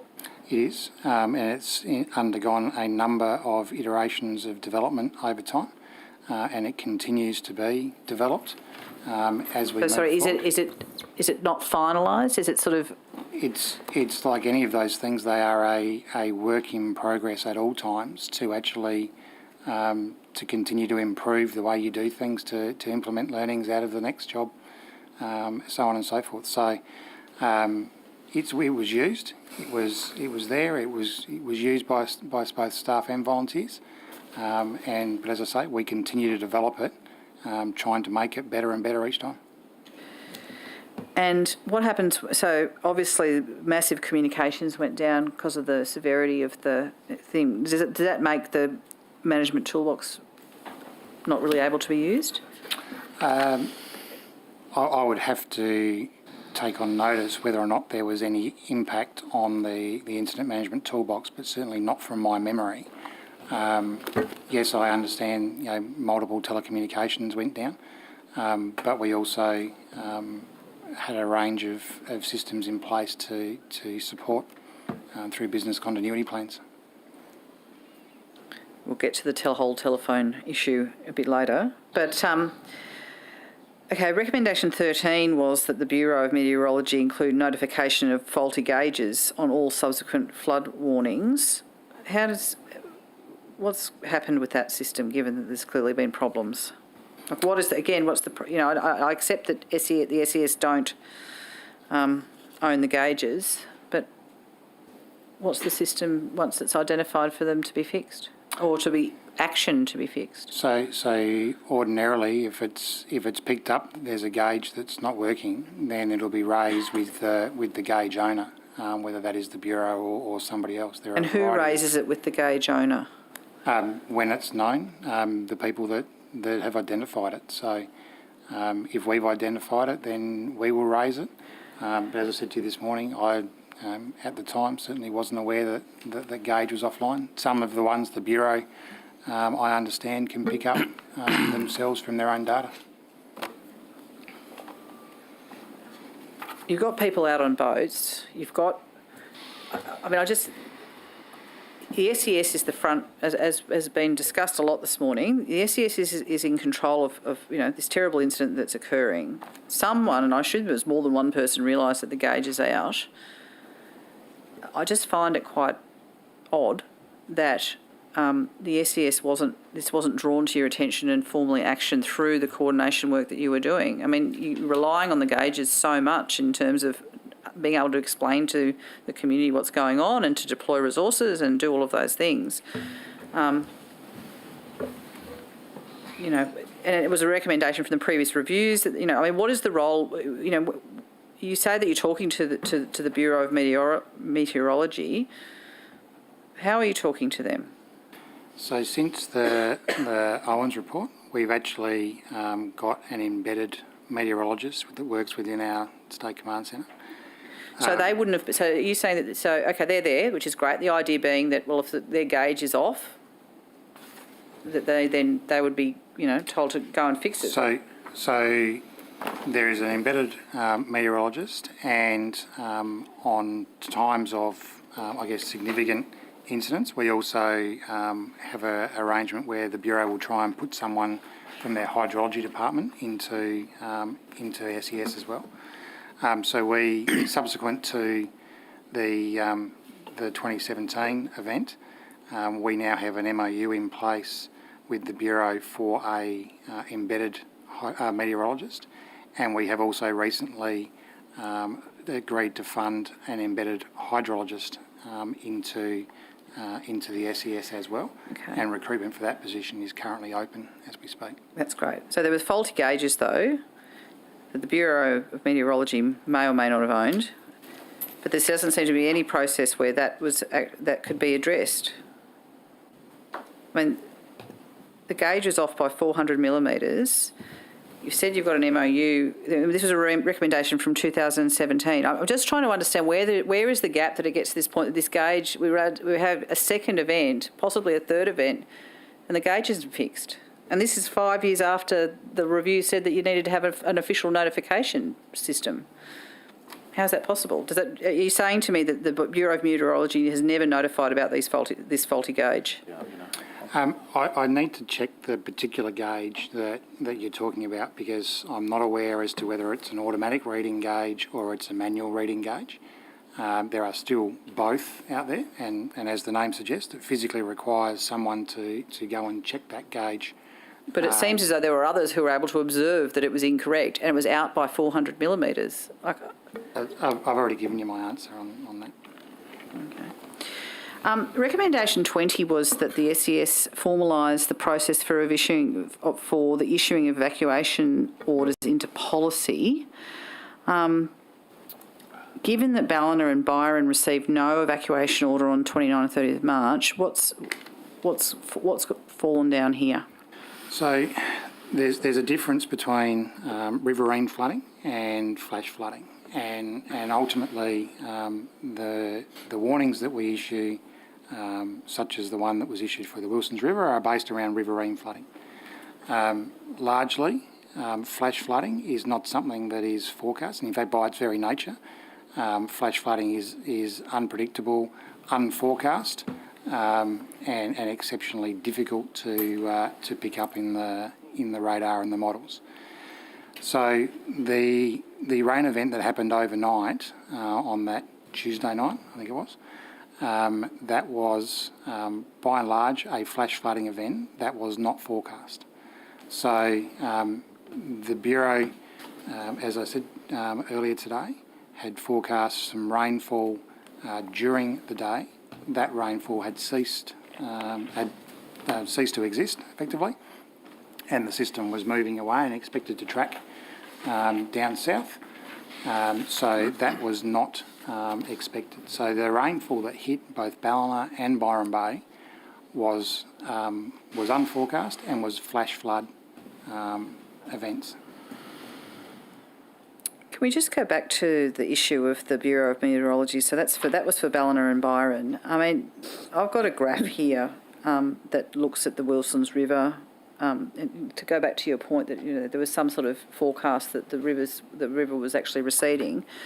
This graph basically shows that from 12 o'clock it was going up the whole way. I mean, I can't see that. Yeah, no, sorry. I don't know what time frame. I mean, I'm happy to have a discussion with the Bureau and see if they are able to provide those hydrographs. I just don't. It just perplexes me that you don't have them. Okay, I keep going. Yep. I've just got the 20-minute mark going just as a matter of discipline. Yep, that's It's all fine. opposition time. Thank you. So to just go back to Ballina and Byron, the no evacuation orders, you're basically saying there's two different sort of processes. The Bureau of Meteorology didn't have it. So there's no, in terms of the recommendations from 2017, there's not, does that mean that there needs to be further consideration of the different types of flooding? I mean, I do accept that we're seeing unprecedented events. Like, I do accept that you can't look at 2017 and go, it's everything that you put in place would fix what happened, what's happened over the last month. It's pretty, it is unprecedented. Unfortunately, I think it's going to be more frequent, which is why I'm kind of interested. So what needs to happen to pick up the problems that happened in Ballina and Byron, in your view, that failed in late March? Yes, I think I made reference earlier. There is certainly an opportunity, I believe, around forecasting in some of these, more challenging, more high-risk areas. But by and large, the accuracy of the Bureau is actually quite good. However, there do appear, clearly, to be some areas that are more challenging to forecast. Now, whether that's because of topography, whether that's because of the interaction of the weather systems, whether that's for other reasons, I guess I leave that to a meteorologist and hydrologist to explain the in-depth piece. But to me, there is certainly an opportunity to invest in that, as there is an opportunity to invest in the prediction around flash flooding and particularly thunderstorms. And the Bureau has said for a long time that rainfall events associated with thunderstorms are exceptionally hard to predict. And you don't have to look too far to see, the significant differences in totals that occurred across that landscape on that night. I mean, totals of 140 millimetres in one location, yet only a handful of kilometres down the road it was 160 or thereabouts. So, there is, it is that interaction and that ability to accurately forecast. There is also, in my mind, the opportunity to, whilst we already use local knowledge and we work with people on the ground and we talk to people that are looking at a whole range of different things, in my mind there is a real opportunity to invest further in the way we model and the way that we predict into the future, which would then lead the whole rest of the conversation around how the response plays out and other such things. So since 2017, how much more money has been invested in modelling?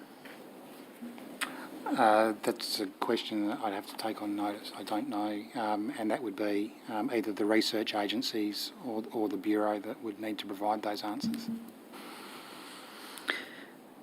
Thanks. Sorry, I'm just having a look. Event 144, which was the response to flooding in Port Macquarie last year. Are you aware of the Fire and Emergency Services Authority Council report into that? Has that been completed? Yes, so the peer review that was undertaken by AFAC was commissioned by us. It was a part Sorry, of our... AFAC is the Australian Fire and Emergency Services Authorities Council? Yep, sorry, yes. Thank you. They just roll off the tongue some days. So we, as a part of the after-action review that we undertook into that particular event, we also commissioned that particular peer review by others to help us look at some recommendations, some options moving forward. So we received that late last year. I forget the date off the top of my head, but We've subsequently been working through that, and I'm sure, as you can appreciate, with the consistent ongoing operational activity, we still are looking at some of those. However, the recommendation, there is a recommendation in there about the embedded hydrologist that I mentioned before, and that's one that we have very quickly and very easily been able to move on to work down that line. So how many recommendations are there in that report? Off the top of my head, I think it's 28. And will that report be being made public? It's certainly our intent, once we've had time to properly analyse it and in line with everything else, and accept all the recommendations in it, if that's the way we go, yes, down the track that will be available. But you can't give us a time, I assume you can't give us a time frame on that? No. A couple of other things in front of it. This is my final question for now, which is, what other data do you use other than the Bureau of Meteorology? So, when you... Yep. So there are a range of data inputs. So the Bureau of Meteorology is certainly one of the biggest. However, we also use the floodplain management studies that are there. They guide the flood warning consultative committee around the levels. We also use quite a significant amount of local input, and ultimately we capture a lot of that in our flood intelligence databases that actually that come together to provide a single source of truth. But we also validate that with other partners on the ground as well. So there are a number of pieces of intelligence that go into it. Thank you. Mr. Austin, can you tell me who's responsible for flood emergency subplans? Is that the SES? Yes. Yes, it is. Okay, so they're generated by the SES. So what actually occurs? I understand local councils do the flood management plans, and then the SES do the subplans. So what occurs at the SES level, and what do you do with those? So there's a variety of consultation that goes into the development of those. There is through the local emergency management committees and the like that brings all the different stakeholders together to work through those, and then that puts in a range of plans to in terms of actions ultimately down the track for when something occurs. Now, are they reviewed on a regular basis? I'll confirm, but I believe every 5 years is the aim of what we go for. However, we are currently reviewing that because there are some that, because of lack of development or other things, they really don't change. They probably don't warrant being done every 5 years, and there might be others that actually need to be reviewed more often. More often, right? So what would be the status of the Lismore flood emergency subplan? I'd have to take that particular one and check that. Can you tell me when the last time that it was reviewed? I'd have to check that for you. Do you think that, in fact, the one that was currently in place was within its 5-year lifespan? I need to confirm, but I do believe so because I believe it may have been reviewed in only the last few years. In the last few years, and when it's reviewed, what occurs in a review? What do you do? Well, it's I guess a mini version of developing the new one from scratch. It's again, there's the consultation through the LEMCs. Mm-hmm. There is a range of exercising activities that go on at that LEMC level. Again, it's distributed and worked through with people.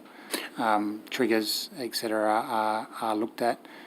In the case of, say, the Tuggerah Lakes one that was referenced this morning, there were changes made to the actual warning levels because of what was observed on the ground previously. So could you do me a favor? So I would assume that you'd take this on notice. So could you provide the flood emergency subplans across the North Coast? When were they last reviewed, and when were they due to be reviewed? Now, Mr. Fitzsimmons, can I take you to an answer you gave this morning? You were asked about how many people are working at Resilience New South Wales, and I just want to make sure that we're operating with the same figures here. 245 people, and 26 of them were at the SES level. That's correct. Yeah. When is that as of? Like this week. As of this week. Yep. Okay. And the data in the the data in the Daily Telegraph this morning is as of June 30th, 2021. I'm not quite sure what the data sets are in the story, but what I can say is, at the closeout of 2020, our annual report identified a total number of employees of 103. Yep. And then at the closeout of 21, the total number of employees were 105. Yep, we got the same data. And it was in this period throughout last year. We undertook the transition from the old OEM structures into the new structure, and we advertised, recruited, and placed people in the organisation. Okay, so you doubled in size in a year. Well, that's actually. It's misleading, unfortunately, the figures. So more than double. No, sorry, I don't. When we took on the agency from OEM, we had something like more than 300 personnel that came across with us. There were a number that were employees, but the vast majority were some other form of employment or engagement. What, contractors? Contractors, temporaries, secondments. If you can name the potential engagement, we inherited it. We inherited it. So what we then did was undertake an independent review to look at the direction of the PwC review. So we undertook the independent review, which was early on in 2020, mid-2020 from memory, and we worked through that with internal and external stakeholder engagement, benchmarked against other jurisdictions around Australia and then New Zealand. We identified a need to reduce the ad hocery that was there in terms of the former arrangements, and we progressed an ERC minute to confirm the establishment and the quantum of people in an ongoing capacity across the different roles and functions, taking on board a number of learnings and lessons out of the recency of the fires and other events, particularly around a lack of regional presence and connection with local governments and the need to lift local government capability and capacity. And we ended up settling on an establishment of around 230 that were approved by the Cabinet, and then we effectively transitioned across to that, moved people on, and employed people. We advertised about 150 jobs last year, and we processed about 10,500 applications to secure those roles, and the vast majority of that was done remotely during the COVID and other challenges. That's why you'll see the numbers are different at the closeout report periods, because a lot of the activity was occurring in the intervening period. I just wanted that. So my understanding is the PwC report recommended 300 staff establishment. Is that right? No, I think you'll find the PwC, it was a real challenge to get a clear figure of the OEM composition out of the big DCJ cluster arrangement when we got there. And I haven't got the PwC report with me, but I think you'll find the PwC report, Ms. Sharp, identified that the composition at the time was over 300 of that varied arrangement, and they recommended a consolidation down to the 230 with a peer-reviewed structure, and a focus on leveraging surge capability from across government and partner organisations and internal to the agency, rather than the approach of hiring lots of external resource to bolster numbers. And I must admit, some of the some of the people we had there that weren't ongoing had been there for many years under a variety of different funding programs. But, I mean, you've already said this morning that there's now 245, so you're already 15 above. Is that because you're now having to fill in with temps and contractors again? Well, there's a combination of there's particular projects that we're leading for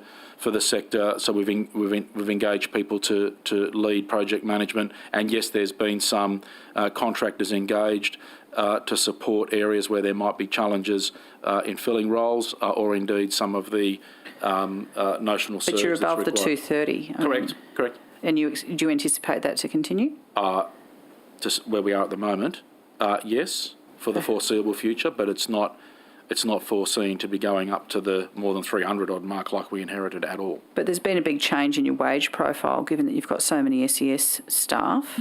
Well, I think what we've been able to do by lifting out of the big bureaucracy of DCJ, we've actually put front and centre what our labour expense cap is, what our operating budgets are, and our total salaries, labour expense cap with operating expenses is about $69 million. And as I mentioned this morning, $38 million would be all-encompassing of the labour expense cap.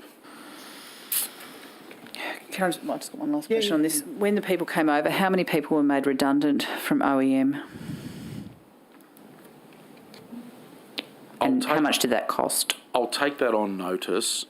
There was only a couple that were made redundant. We were able to, and the you had 300 come over and then you're down. No, sorry. I don't understand how that works. So when I said the 300, there was only, I think, 20% that were ongoing employees.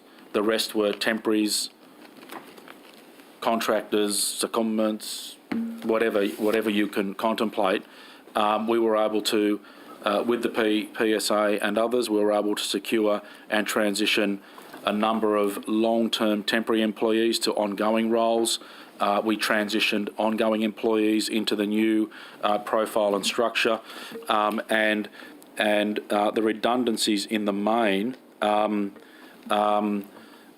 There were no redundancies of staff, but we may have wound up a couple of the executive people at the time. But there was no redundancies as such that were processed of staff, ongoing employees. Okay, thank you. I want to take you back to the 245 staff and the 26 that are SES people. So those 26 SES people, where are they based?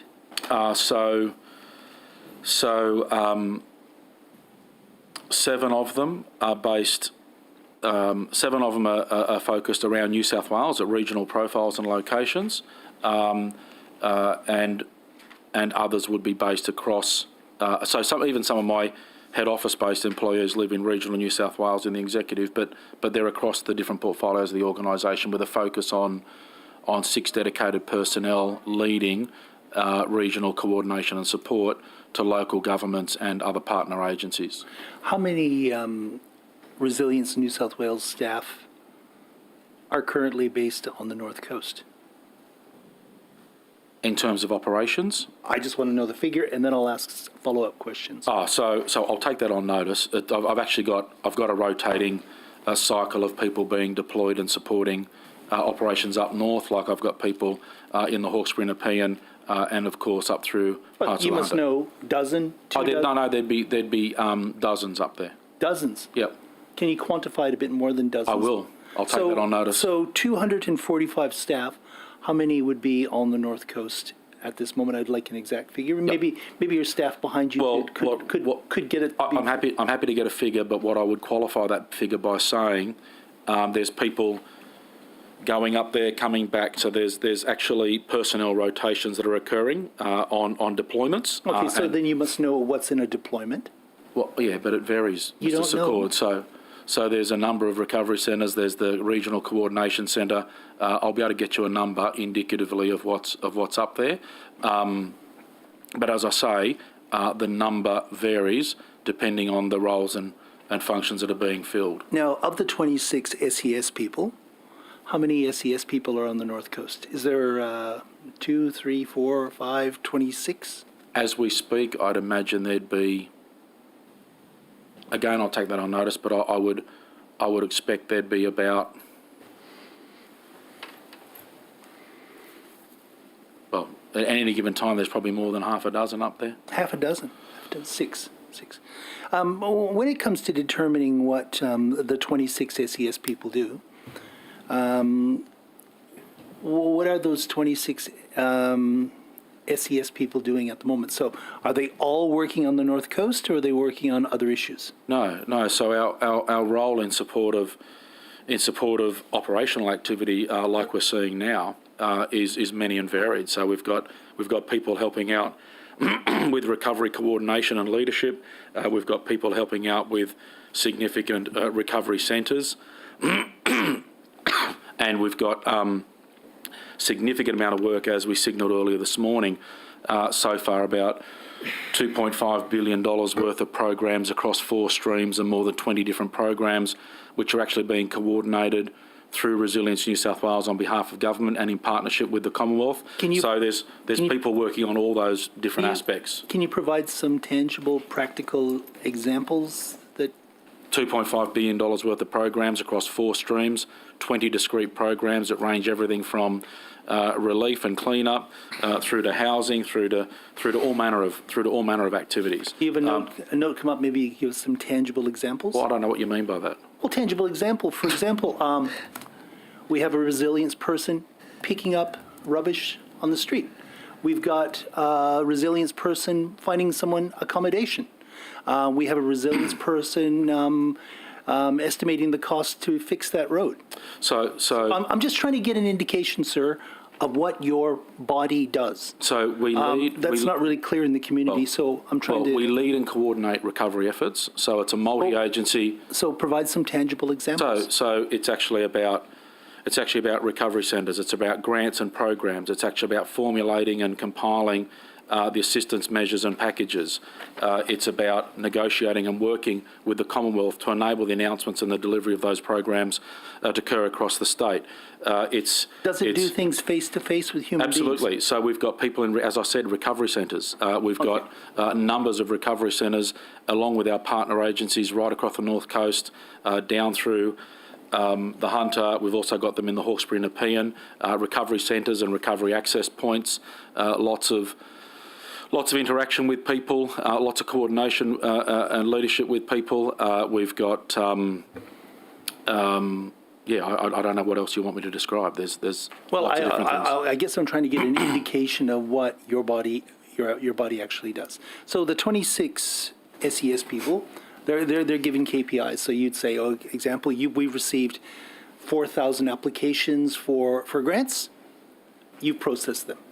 You've rejected this many. I'm trying to get tangible examples of what your body does, of what your organization. Well, I wouldn't have a KPI around processing grants as such, because it varies on any given season, on any given disaster. But all the executive have got performance agreements and contracts in place, and depending on the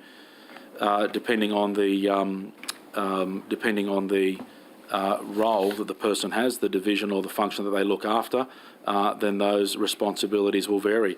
Just getting back to your earlier comment, I've got 11 people normally based in the North Coast team branch, and then on the ground today in northern New South Wales, I've got 49 people. 49 people, right. Mr. Austin, earlier I asked you about the emergency, the sub-plans, the flood emergency sub-plans. I want to make sure I'm calling it right here. So I've actually just checked on the website here, and it says the Ballina one was drafted in 2013 and should be reviewed no later than July 2018, not reviewed. The Byron one, 2013, should be reviewed by 2018, not reviewed. Kyogle, set up in July 2013, should be reviewed no later than July 2018. Richmond Valley, one after another. Why are none of the sub-management plans across the North Coast, why have they not been reviewed or updated? And the information that I've just got in response to your earlier question is that the Lismore City one was actually 2018. Yep, after the 2000. Well, you'd expect so after 2017. Yep, correct. So I'll need to have a look at all of those to take them on notice. So if you can provide the specific examples, I'm happy to follow through on them. All of the flood plans, all the flood sub-plans that are across the North Coast, all the council areas. So what happens if you, if it's, the Lismore one was reviewed in 2018, so that's what, 4 years ago. So, And what it's happens due is- again in 2023. okay. Yeah. So you don't do it on the last day. There's a bit of lead up. You said you consult and things like that. So was there work underway involving the Lismore plan? I would have to check with, to find out where the progress was. But you are right, they don't wait until Yeah. till the day they're due to expire. There's normally work through, and we normally do work through once we see major flooding in locations to progress them. Mr. Fitzsimons, so you have how many was it again? I'll make sure I get it correct here. 26 people at the SES level working within your organization. Do you have deputies answering to you?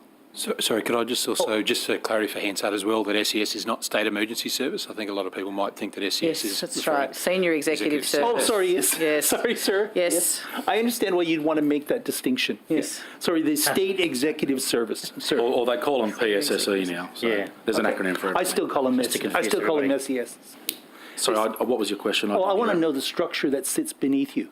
Yeah, so- how many deputies do you have? So I've got five 5 deputies. executive directors that report to me across a range of different functions. Yes, 5. There's 5, right. And 5 where are they positions. based? 5 positions? Are they based, where are you based? So we're based at Homebush. We've relocated to Homebush as part of the establishment of the agency. Yep. We evaluated the suitability of the premises, both financially and operationally, and we relocated to the Homebush precinct, and we're in the same building actually as the RFS, and in agreement with the Rural Fire Service, we've designated the facility at the CEOC level there as the state's crisis centre, as opposed to where it was previously in the facility we had at Haymarket. It was also economically viable with close to 50% reduction in rental arrangements, which allowed us to better spend that on having regional locations across New South Wales. So your 5 deputies are based with you out there? They're based out of the head office, yes. So when you established the head office at Homebush, did you have to undertake renovations and repairs and alterations? Very minor, because what we were able to do was secure the lease of a building that was largely fitted out for a previous tenant that never occupied it, and there are minor works that were undertaken, like some blinds on windows and things like that, but most of the furniture and everything was there. So there is some minor refurbishments. So you have 5 deputies based out there, and can you give me the details of those 5 deputies, their areas of jurisdiction? So we've got matters around people and culture, strategy, policy and programs. We've got operational coordination. We've got local coordination and service delivery, and financial services. Now, are any of those people processing business grants and assistance to the North Coast?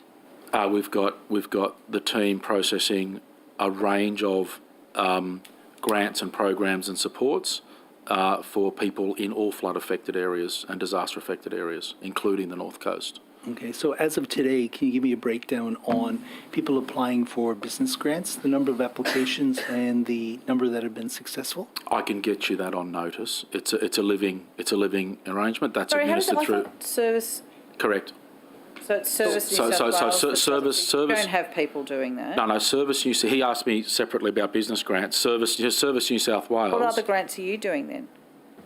So we look after things like the DRG, the disaster relief grants specifically, but again, we're working in partnership with Service New South Wales to better align that through the one-stop government system. But my question more broadly is whether they're small business grants. The whole $2.5 billion worth of programs that have been developed and announced, we coordinate through Resilience New South Wales, through the Minister, on behalf of government. We then negotiate those packages with the Commonwealth through the NRRA to secure the co-contributions as appropriate, and then they're assigned and delivered through a range of different partner organisations, both government and not. So, Mr. Fitzsimons, so how do you fit in relation to, I guess, Deputy Police Commissioner Mal Lanyon up there? So Mal Lanyon, Yeah. as I said this morning, Mr. Secord, Mal Lanyon has been appointed as my regional recovery coordinator for Northern New South Wales. Mal Lanyon reports to me. So he reports to you, right? Correct. Right, okay.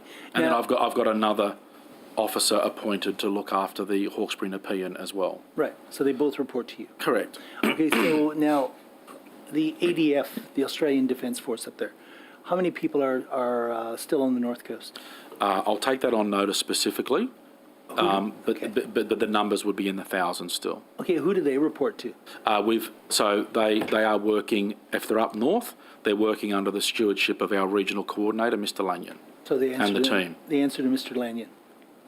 Yes, as are all the recovery. So, as a state recovery controller, I have a regional coordinator for the north, and I have a regional coordinator for Hawkesbury Nepean, and the resources and efforts that are being affected there are reporting to those local regional coordinators and then up to me and the State Recovery Committee. And how long will the ADF be on the North Coast? That's subject to tasking and requirements, and it's reviewed periodically. And when is it reviewed? When you say periodically? It's reviewed. It can be reviewed on a daily basis, on a weekly. I think the last extension we did was for a period of up to another 6 weeks, with a review as we go along, depending on what eventuates and what happens. And as you would appreciate, the events of only a week ago shifted some of the focus in terms of what the tasking and the priorities actually were. And how long was Mr. Mal Lanyon's term of duty? At this stage, he's there for several months, and we're going to review that as we go along. Thank you. Thank you. Sorry, I just want to come back to the And flood. just if I can, add a clarification, my team's just sent me a note, and on the report today, we've got 3,200 ADF in the field still. Great, thank you. I actually just want to come back to this flood management plan issue. So the 6 LGAs across the Northern Rivers, we've accept that the Lismore one was updated in 2018 and it's due for review. Clearly, circumstances will mean it will definitely be being reviewed next year. But the other 5 were done in 2013 and they were due to be reviewed in 2018. 9 years on, they have not been reviewed. I just want to be clear, that's our advice. Is that correct? Yeah, I guess the only piece of clarifying advice I'd say to that is that just because it has a past due date doesn't necessarily mean it is invalid. The data may still well be accurate. Sure. Well, this is what I was going to get to you. Well, aside from the fact that every 5 years they're supposed to be done and they haven't been done, I mean, there's a number of things that trigger a review. So obviously the 5-year period, which hasn't been done. New flood data becoming available. So obviously the Lismore floods in 2017 triggered Lismore. Was there an active decision not to take into account the other surrounding LGAs as a result of that flood? Not that I'm aware of, but that predates my position, so I can't give you an honest answer at that. No. Can you take it on notice though and let me know if you're able to? Presumably there was other flood data as a result of that event that wasn't just in Lismore. Yeah, and it depends whether, I guess, the data actually did change for that area or whether or not the data remained current and the catchment reacted as it was meant to. But we will take that on notice. And so, I mean, that's what I was going to ask you. So, I mean, other changes in terms of local flood risk, who would decide that in terms of triggering a review? I mean, what I'm concerned what I'm concerned about. So my understanding is that what's been stated before, information that we have about what triggers a review is obviously the 5-year period, which has not happened.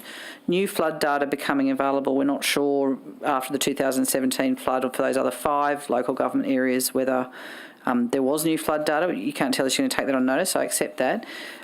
Changes in local flood risk.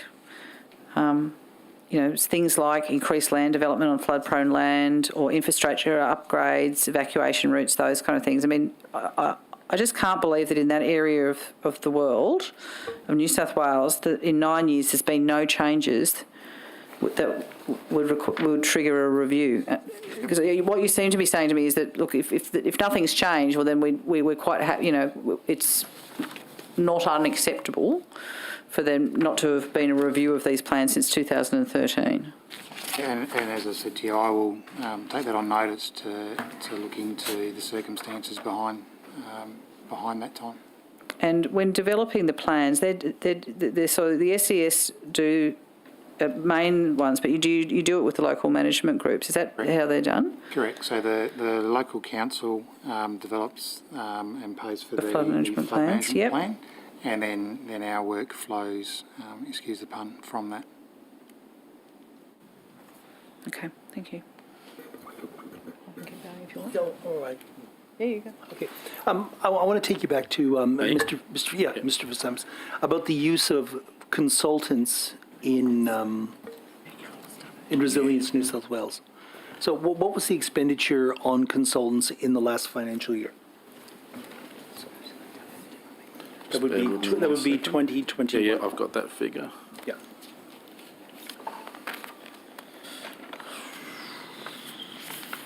The 2021 financial year? Yeah. 11 consultants for 2021 at a total of 1.881599. So almost 2 million. Yep. Almost 2 million. 1.9 million, yep. 1.9 million. So what were those 11 consultants? What were they working on? What were the? I would assume, are there 11 separate projects or 11? Yeah. So the 2021 consultancies we had work associated with the establishment and the transition of employment for the agency. We had some work around a call and dispatch business case. We had lessons learned programs from bushfire recovery efforts. We had the mental health review project for the Board of Commissioners. We had some work value assessments. We also had Community Recovery and Resilience Fund, the probity advice, a program that we were administering. Enterprise risk assessment, including a risk workshop across the agency, engagement of external specialists to assist with health and safety matters, governance administration audit and health check, and a contribution towards the national consultant in disaster recovery with Department of Human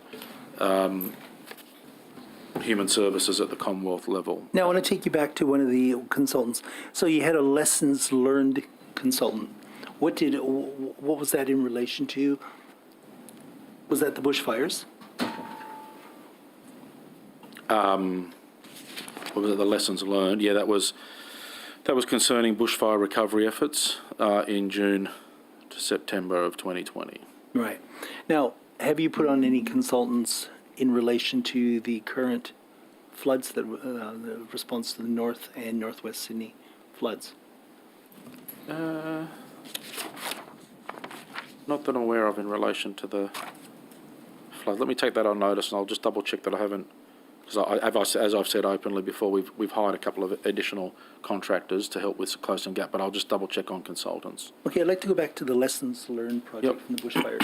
So, what was the result of that review? I don't know that I've got that with me today. I'm happy to take that on notice. I'll get that back to you. Do you know generally what it was about? Did it relate? Well, it's relate to your activity? It's like everything, yeah. So it's concerning things like recovery efforts and coordination across the sector. And I just didn't bring that note with me, so I'll take that on notice, and I'll get that. I'll get a copy, a response back to you. Okay, so when Resilience New South Wales is not working on the North Coast, what is the day-to-day activity of your body when we're not in the middle of a natural disaster? So as I indicated earlier, our role was to lead and coordinate recovery, and what we need to understand is we've never seen a recovery environment of the last 2 years like it before in New South Wales, following the fires, COVID, the storm and flood events of the last 12 months ago in the Hawkesbury, Nepean and Mid-North Coast, and of course this time round now. Recovery, whilst disasters can take days and weeks to deliver effect, recovery takes weeks, months, and many years. But our focus also is under the, as I said earlier, under the State Emergency Rescue Management Act, is to lead that recovery effort.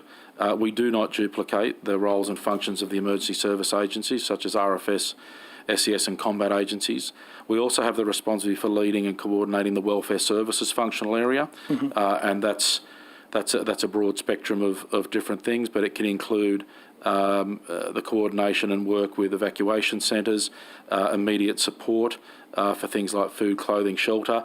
That was particularly pertinent through the disaster events that I mentioned, but also through COVID, a very drawn out and protracted displacement of people and disruption to people across New South Wales.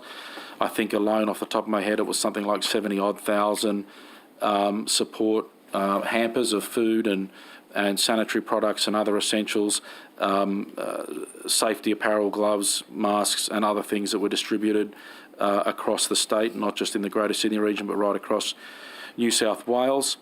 We manage ongoing, outside of disasters, but disruption to people, disaster relief grants for the most needy, low-income families across New South Wales, and coordinate support for councils in that regard, and connect people with services and support such as wellbeing and mental health. We also lead the negotiation with the Commonwealth through the National Recovery and Resilience Agency, the NRRA, in terms of planning and preparation, but also the development and delivery of programs in times of disasters, and that's helping councils and communities. The Commissioner, myself, I chair the State Emergency Management Committee, which is the state's lead committee for the disaster and emergency management arrangements for the state of New South Wales, and we provide advice to the Minister on matters relating to everything from prevention, preparation, response through to recovery, including the preparation of the New South Wales M Plan and the associated sub and supporting plans of the M Plan. We work very closely, and again in my capacity, chair the Board of Commissioners, which is particularly in relation to the Rural Fire Service, the SES Fire and Rescue, but also in invitation with the police and ambulance to ensure that we're optimising policy coordination and collaboration across the emergency services sector. And we're also looking at, as I mentioned earlier, in our first 18 months or so of establishment, the focus on building resilience across the state, the development of the state resilience strategy to look at disaster resilience across the state and target investment going forward, particularly into better risk mitigation and capability development. We've got the implementation of the 5-year New South Wales Critical Infrastructure Resilience Strategy, working with government, infrastructure owners and operators and the community to identify and improve critical infrastructure. That's a program that also ties in with our Commonwealth partners. We've also got the State Recovery Plan that provides the framework and architecture for recovery that can be tailored to meet the needs of different communities. And the other one is the management of the New South Wales Lessons Management Framework and the delivery of annual state lessons to ensure that agencies and our EM sector, particularly through the SEMC, take those lessons. Fitzsimmons. Okay, now taking us to the North Coast floods. So what... there have been reports and reviews and things into lessons learned and things like that. So what changes have been made in response to, I guess, responsibilities, demarcations, and in fact, have changes been made in as a result of the North Coast floods into your structure and how you engage or interact with other wings of government? Sorry, can you just ask that question again? I'm not quite understanding it. Well, I guess I want to know is that after the North Coast floods, as a result of the floods... I think the North Coast floods are still going, actually. Well, have there been any learnings or changes involving your structure and your interaction with the SES, RFS and that? Have there been any changes that have resulted from the recent events? No, we haven't changed our structure in relation to these recent events, but what I would say, by way of example of lessons and initiatives and dedicated resources, as we saw following the fires and the lessons learned out of the fires in relation to recovery, and particularly the extraordinary events of 12 months ago with the storms and floods in the Hawkesbury, Nepean and on the mid-north coast. We initiated, in partnership with the fire services, with the ADF and the SES, we intervened very early in standing up in anticipation recovery structures and arrangements. We initiated significant relief effort to impacted and displaced communities with the introduction of the washout and the clean-up to help people remove soiled products and materials and linings of homes. And as we spoke with community members and councils who have been through floods successively over, not successfully, but frequently over the years, for many of them, just those sorts of joined up initiatives for a lot of those areas, it put them ahead physically and psychologically with the recovery anywhere from 4 to 8 weeks. We've seen that even further streamlined in relation to its expeditious deployment during the recent floods of the February and March period of this year, up the north coast obviously, but also again through the Hawkesbury Nepean, and even with the lessons learned out of only 12 months ago, particularly with those transition arrangements about making sure these crews were being organised. We were working with Defence and framing up the personnel and identifying the strike teams, the locations to house them before the waters were even receding out of a lot of these inundated areas, so that as the waters receded, we could join with SES as the lead agency, provide that clean-up and washout service. We were also then partnering in the rapid damage assessment teams, the RDAs, and then I've gotten a taste. Another really important aspect is the extraordinary event of clean-up, public works and Commissioner, environment. you're having a lend of us now. Well, I'm not actually. It's critically important with respect. No, you're having a lend of us. Okay. Mr. Chair. Yes, well, as I was going to say, I know witnesses can answer as they see fit. He did ask me for examples of lessons learned. Yes, but you're having a lend of the committee. No, I'm not actually, Anyway, with respect. If I could perhaps just try and answer more briefly, and then if Mr. Secord wants further elaboration, he'll seek it, because we do have a bit of time we can get through, but we have a lot of distance to cover. So if you could try and keep your answers, with respect, more focused and briefer, and then we can seek elaboration if need be. Thank you, Mr. Chair. Actually, I want to take you to the who has responsibility for assisting the New South Wales flood inquiry being carried out by former Commissioner Fuller and Mary O'Kane. The Premier has appointed the. Are you providing any support to that inquiry? We will be a contributor to the inquiry, and I understood DPC were providing support and coordinating with the agencies to the inquiry. Okay, so you're not providing any support to the inquiry? Well, we will be providing lots of support to the inquiry, I suspect. Right. Okay. Further questions? I'm fine. Mr. Buttigieg. Thanks, Chair. Acting Commissioner Stifler, I might just go to you with this. Back in terms of Fire Rescue New South Wales, there's a design standards policy document which articulates a standard for modern fire stations. Are you familiar with that? I know of the document. It's a very technical document, so I'm not across every technical aspect of building codes, etc. But I'm aware of the document. Have you been briefed on whether or not the Fire Rescue New South Wales is meeting that standard specified in that document?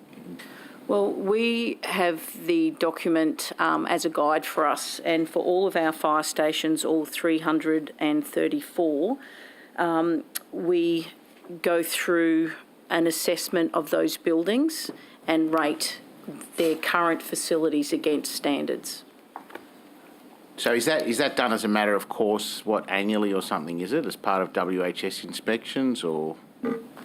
It is done in WH&S inspections have their own routine, but what we do is every year we look at our stations for their currency of facilities, and also put another layer on top of it to understand building growth, population growth or decline. We look at industry, if it has changed, and we look at development that is coming towards that station patch.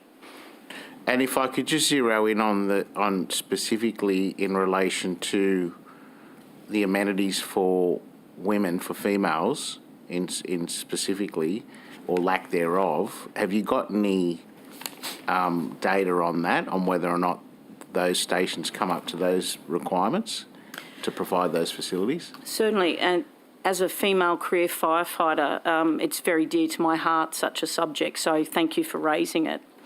Of the 334 fire stations, we estimate, or we have assessed that 128 of those facilities currently would not provide appropriate privacy for females. 128 out of the 334? Correct. Now, of those, 26 currently do not have females rostered to those facilities, so we're looking at 102 stations, which are a priority. But of course, those 26 which don't have any female staff allocated, it's quite feasible that at any point in time they could. Correct, but we have put In terms a priority of prioritising, on. understand, yeah. And do you have any plans to address that? There's a fairly significant gap. I mean, we're talking about, just over a third, I think. Certainly. So when I started with Fire and Rescue New South Wales 6 months ago, one of the things that attracted to me is the focus that the Commissioner has been placing on not only the attraction but the retention of female firefighters. Part of my substantive portfolio is the building and facilities portfolio, and one of my first taskings was to understand my portfolio in full as an asset base. So I have inherited facilities that I have been empowered to prioritise. I'm currently working with Treasury and the Minister on what those priorities look like and the body of work before us to bring us to what I would say is a modern standard, not only for females, but I think privacy is a right of every person in the workplace. So it is a priority for me, for all of our firefighters, to have that privacy in either the turnout room, in shower ablution facilities, etc. Sure, okay, but if we've got 128 out of the 334 facilities not catering for females, I would have thought that, and only 26 haven't got rostered, so, again, a fairly high proportion. Is there a timeline on bringing them up to speed to cater for that? Certainly. There's a layer of needs that privacy is only one aspect. We've got a very strong focus on what we call clean and work areas in a station. We have over 50 of our fire stations are heritage listed. So another complexity to prioritisation includes whether the modern fire appliance fits within some of these facilities. We also take into consideration the facilities available for breathing apparatus cleansing, and we also look at workplace health and safety issues. So all of those things help us with the prioritisation of which fire stations should be focused on first.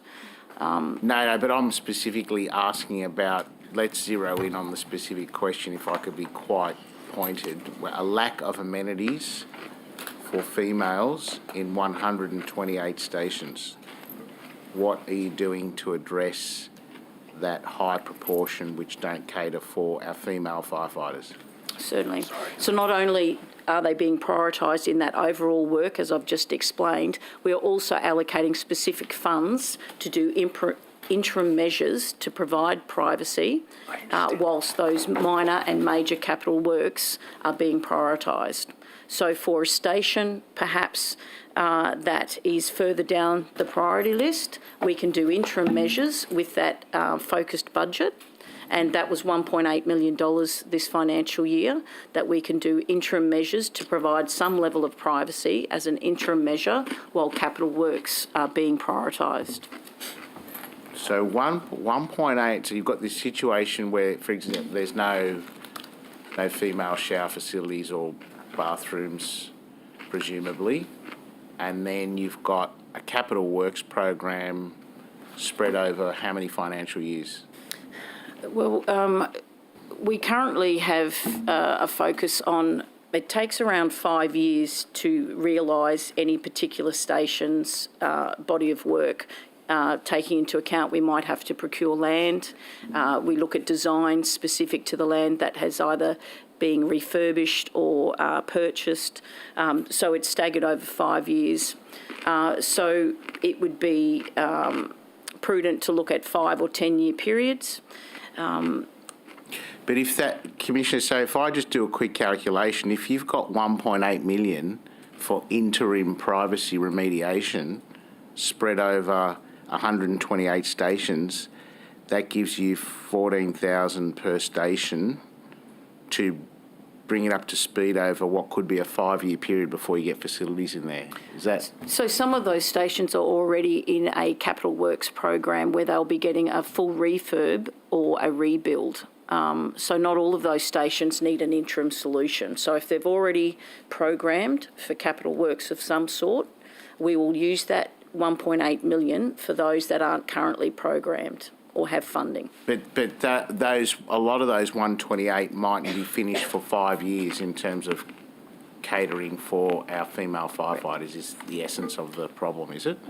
So that would imply a shortfall in funding for what is, I mean, in a workplace, a employee, whether they're male, female, should have access to basic, particularly in a job like this, but all shower, toilet. Would you accept that there's a funding shortfall there that needs to be fixed? There is funding that needs to be prioritised. We estimate over a 10-year period about a $399 million focus that we need to invest in over those facilities. I'd also that's currently not allocated in the budget. Not allocated. That's an estimate of what it would take. Can you just quote that figure again? $399 million over a 10-year period. Could I also point out that whilst we are doing interim measures, some of those 108 stations we spoke of, there is privacy that can be obtained by females utilising the ablutions area rather than their turnout room. Sorry, so what's we an can ablution separate area? Toilets and showers. It was just a nice way of not saying toilets, Mr. Buttigieg. Yeah, you can say dunnies if you want. Yeah. But what we can do is, there is not ideal options, but we can separate and give people privacy simply by moving them into another room. To me, in a modern fire service, we would be able to cater to that in the one turnout room. So no one currently has to be dressed outside of privacy. There are options. I think we can do it better. Can I ask you, in terms of the broader suite of appropriateness you identified beyond just simple amenities for females, is there a list of stations with urgent upgrade needs, like a précis down priority list? So what we've done in the past is we've prioritised a list based on the funding that's been given.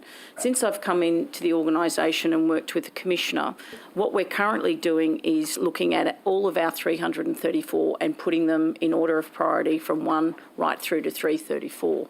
Now, many of those, we've had over 67 capital works investments over the past 10 years. So they will be at the bottom of the 334. We have currently employed KPMG to look at how we prioritise our fire station priority list to make sure it's robust and transparent. And that is due to be completed over the next 4 weeks. And then our goal is to once that robust system has been checked and given us assurance that it's correct, we will be publishing the list in order of priority. So that list does exist, but it's not sufficiently. It hasn't gone through the lens of who's doing it, KPMG yet. Yeah. But the list exists. Are you able to provide that list of urgent upgrades? We have a current lens that looks over the list of the 334. Oh, okay, so there is no priority list at the moment. KPMG is sorting that out. Is that right? No, I'll just re-clarify. Sorry. We currently have 334 stations. Once we analyse what their current facilities are, that will be calculated. Then we have another lens which takes into account traffic build-up, population growth, recent rezonings, industry changes, etc.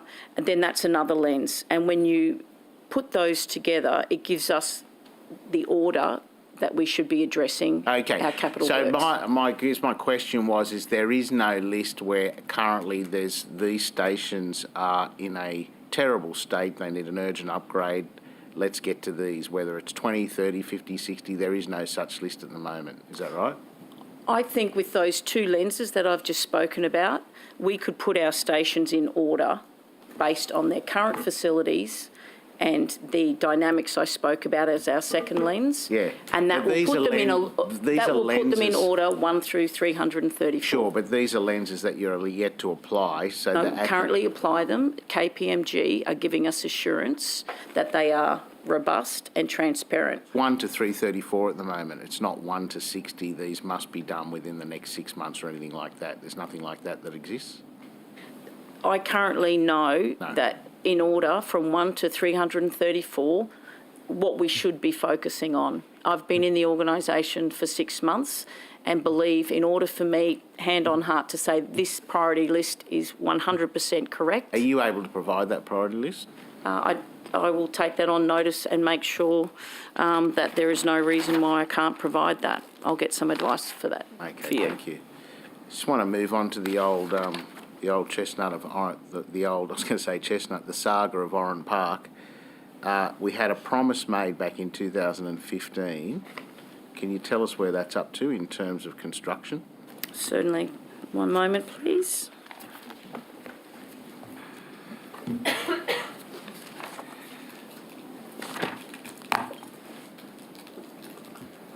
So the current situation with Oran Park is we've acquired the land in 2015 and 16. In July 2016, we sought the Minister's approval to defer construction as population growth was not commensurate with the proposal and costs. In 2019, the developer erected a sign to inform residents of future development. In 2020, it was confirmed that that sign had been tampered to include incorrect commencement and completion information. The design and construction will commence this financial year with an expected completion date of December 22. Oran Park is currently serviced So the completion date is December this year?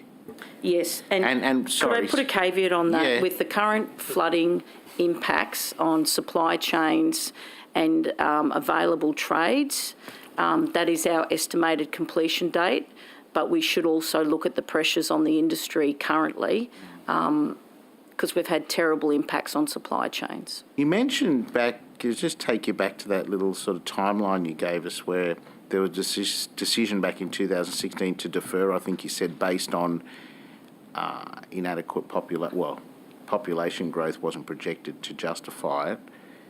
Can you bring us up to speed on what that population projection growth is now and whether or not that station is well overdue or not, given the population growth out there? I'll have to take on notice to give you specifics about the population growth. I would say we would have started the project based on it meeting the expectations of population to proceed. But I'll take that on notice. So to why was confirm there with a you. decision then in 2016 to slow things down? Was it because the population projections weren't meeting, reality wasn't meeting with the projections? I think with all developments, you need to take into account the viability of the development, especially with fire stations. You don't want to incur a cost to the public if you can't justify the service. But wasn't the money already allocated in the budget? Yes, but that doesn't mean you spend it unnecessarily. No, but the public would know if you read the budget papers. The public would know, and there were media statements at the time saying X amount had been allocated, so public would have been expecting a fire station, wouldn't they?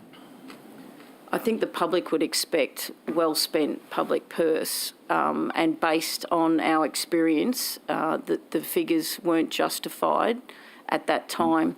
But we are proceeding, as I've explained, and, you know, if all supply chains, we don't have any hold-ups, December this year, Mr Buttigieg, Oran Park will be a fire station. And can I ask you, Acting Commissioner, can I ask you, in terms of if we were to go out to the site now, what would we see?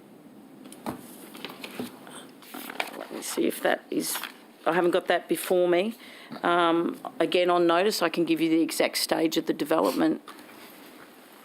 Okay.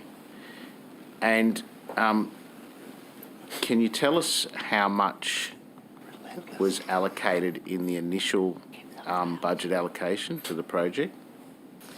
I've got here, Mr Buttigieg, the government has committed 6.2 million. 6.2 million. Which includes 4.5 million in station construction, what we call a CAFS pumper, which is a compressed air foam pumper, because you like acronyms, and that was 994,000. Also a heavy hazardous material vehicle for 750, so that totals your 6.2 million. 6.2. And when was that 6.2 allocated? In which budget?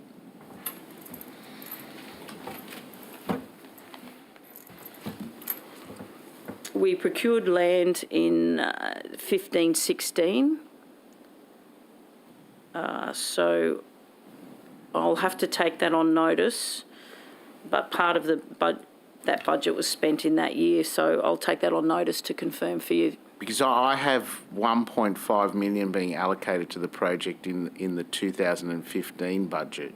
That was the procurement of land, yes. So does that fall into that 6.2 envelope, or is that a precursor to the 6.2? Can I take that on notice, please? Yes, of course, yep. And will Fire Rescue New South Wales be provided with additional firefighting personnel to staff any new stations? So the example, you know, of Oran Park and potentially others, do you actually get extra personnel, or is it... For this particular project, recurrent funding for the 32 permanent firefighter positions has not been secured and is expected to cost 3.6 million in the 22-23 period and 4.9 million for 23-24 period. Sorry, so 32... 32 permanent firefighter positions to crew both of the appliances. Yep. And that is expected to cost 3.6 million in the 22-23. Yep. And 4.9 million 23-24. And so that human resource to realise the capital investment has been requested by Fire and Rescue, but hasn't been acceded to by the government. Is that correct? We continue to talk with Treasury and our Minister with regards to that, Okay, the so recurrent costs. Potentially got a fire station that's finally delivered at the end of this year, hopefully without any staff. We currently don't have a recurrent budget, additional budget allocated to us. Right, okay. So are we having a break, or we keep... Well, we've got a break at 3:30, should we need it, unless you think you're going to end in the near future, in which case we can soldier on. Mark, I have a bit of a suggestion. How about you go to the end of what you feel, and I'm done. If you have a lot of questions, then I don't mind. Well, I'm happy to have a break now if you want to, but if you've got something... you want to... No, I'm fine. I'm fine. Okay. We could be sometime though. What? I just said the Greens have disappeared. We've got enough to keep us going. Okay. Well, how about we do this? We'll take a 5-minute break. Everyone can help themselves to tea and coffee, because I think that's probably appropriate, or have a comfort stop. Then we'll resume until we're done. Okay. Sounds good.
resume with questions from the opposition. Mr Buttigieg. From Mark Buttigieg.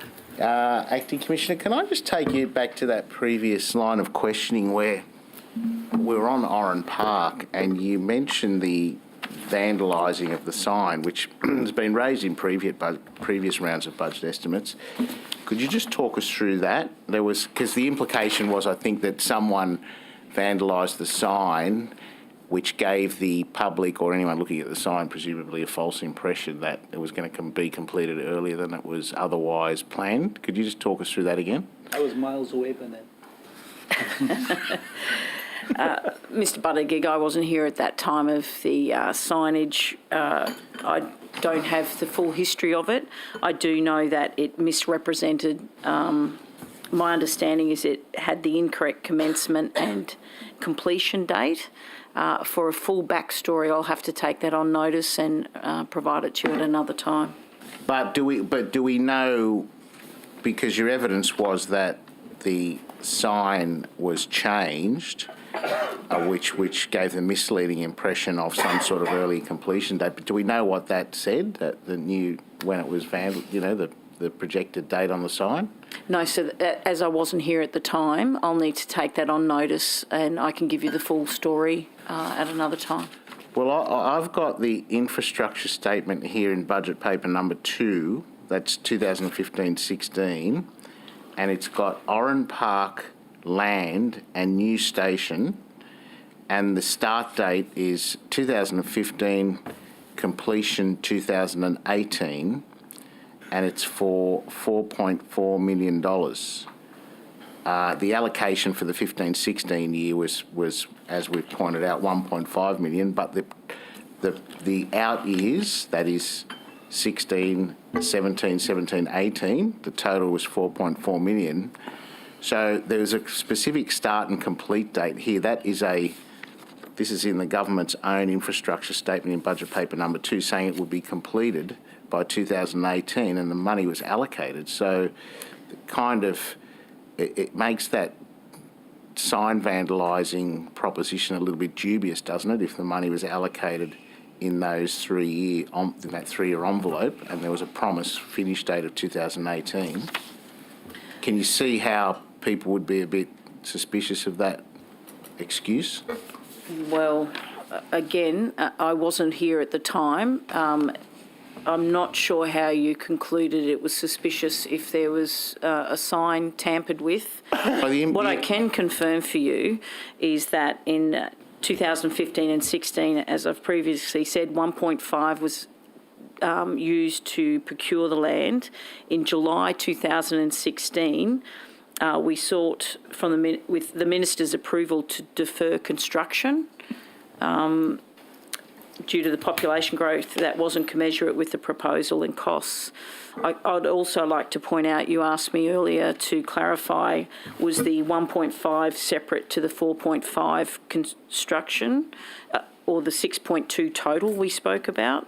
I can confirm that the 6.2 million is in addition to the 1.5 million land acquisition.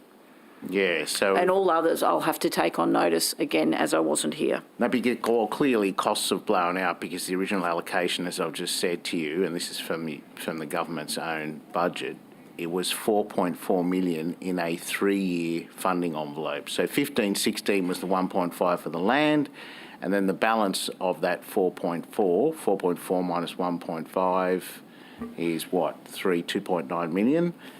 Over financial year 16, 17, 17, 18, and the completion date was 18. So what's happened is the sign, because I remember going out there and this being raised, the sign was subsequently, inverted commas, apparently vandalised post-2018, and yet the budget papers show that there was a completion date for 2018 in those first 3 years. So it's a bit hard for the government to argue when it's allocated that 4.4 million to be completed by 2018, that then the sign was subsequently changed to imply that it was going to be an earlier date, when it's clearly stated here that the completion date was 2018. So I'm just not following your conjecture. Like, I don't understand, having not been here, what you're implying. Well, your implication was that because the sign with the date was changed, then the original completion date before the sign was vandalised was much later than 2019. Well, it wasn't, because it's here in the papers, budget papers, saying it would be completed in 2018. That's the line I read out to you, Mr. Buttigieg, was in October 2019. The developer erected a sign to inform residents of future developments. In June 2020, it was confirmed that the sign had been tampered with. Yes. Which included incorrect commencement and completion dates. That is what I said, and I read from my notes. Yes, I'm not sure what you're implying, but I'll have to get back to you. But we have it here in documentation in the government's own budget papers that they said that they would complete it by 2018. Are you implying that the sign wasn't tampered? I don't know where your questioning's going. What I'm saying is that the argument has been all along that this project should have been delivered years ago when it was promised. So the idea that because a sign's tampered with, then it wasn't actually promised doesn't really gel with what the budget papers say. That's my argument. I don't think they have been my words. Okay. I just want to take you to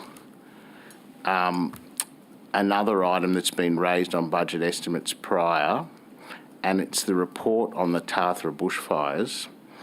And coming out of that report, there was a body called, have you been briefed on this? The Emergency Service Board of Commissioners, to look into the Tathra bushfires. There were 26 recommendations coming out of the inquiry, but then there was the Emergency Services Board of Commissioners, which commissioned another body called NOATIC to give an opinion on those recommendations, part of which was the coordination of appliances in terms of call centres and how those appliances are allocated.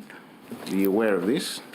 I'm aware of the Tathra coronial and the recommendations out of it. Yeah.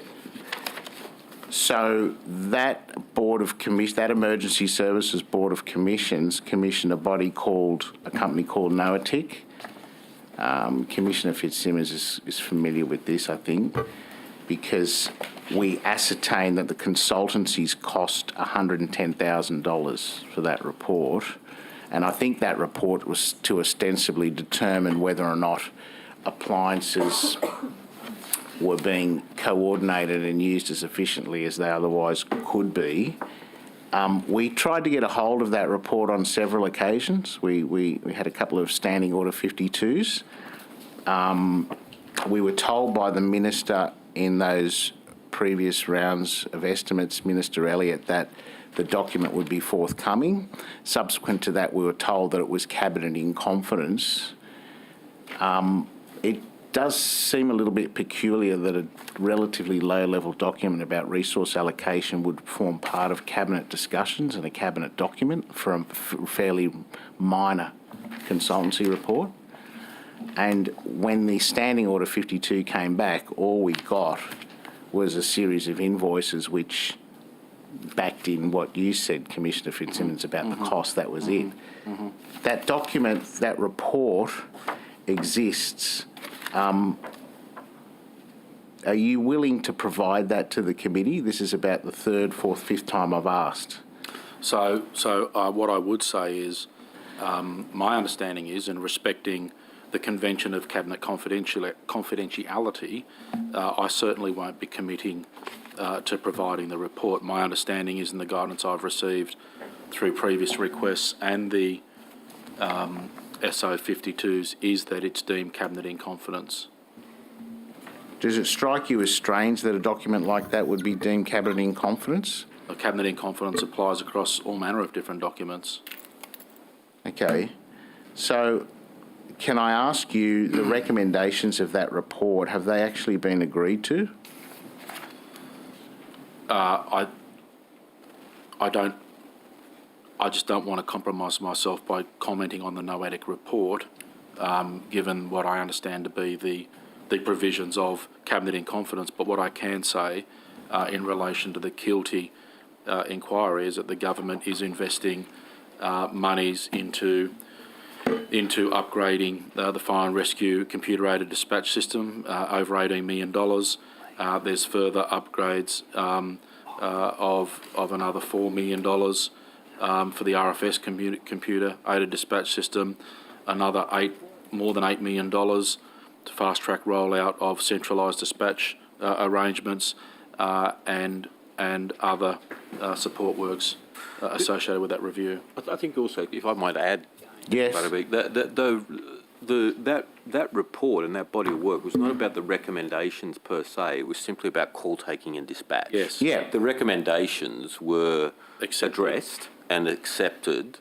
It was just that call taking and dispatch, and there's been an evolution of work done between fire rescue and RFS to bring us closer together, have full visibility of appliances to ensure that the principle of the community getting the fastest, most suitable appliance to help them whenever they need it, irrespective of what badge is on the side. Well, this is why I'm wondering why there's this shroud of secrecy, because you'd think for 110,000, it's a lot of money in terms of superficially, but I mean, in terms of the taxpayers paid for this report indirectly, and the report goes directly to what you've just outlined, Commissioner Rogers, that it's about coordinating appliances better and how we could get more efficient use of resources.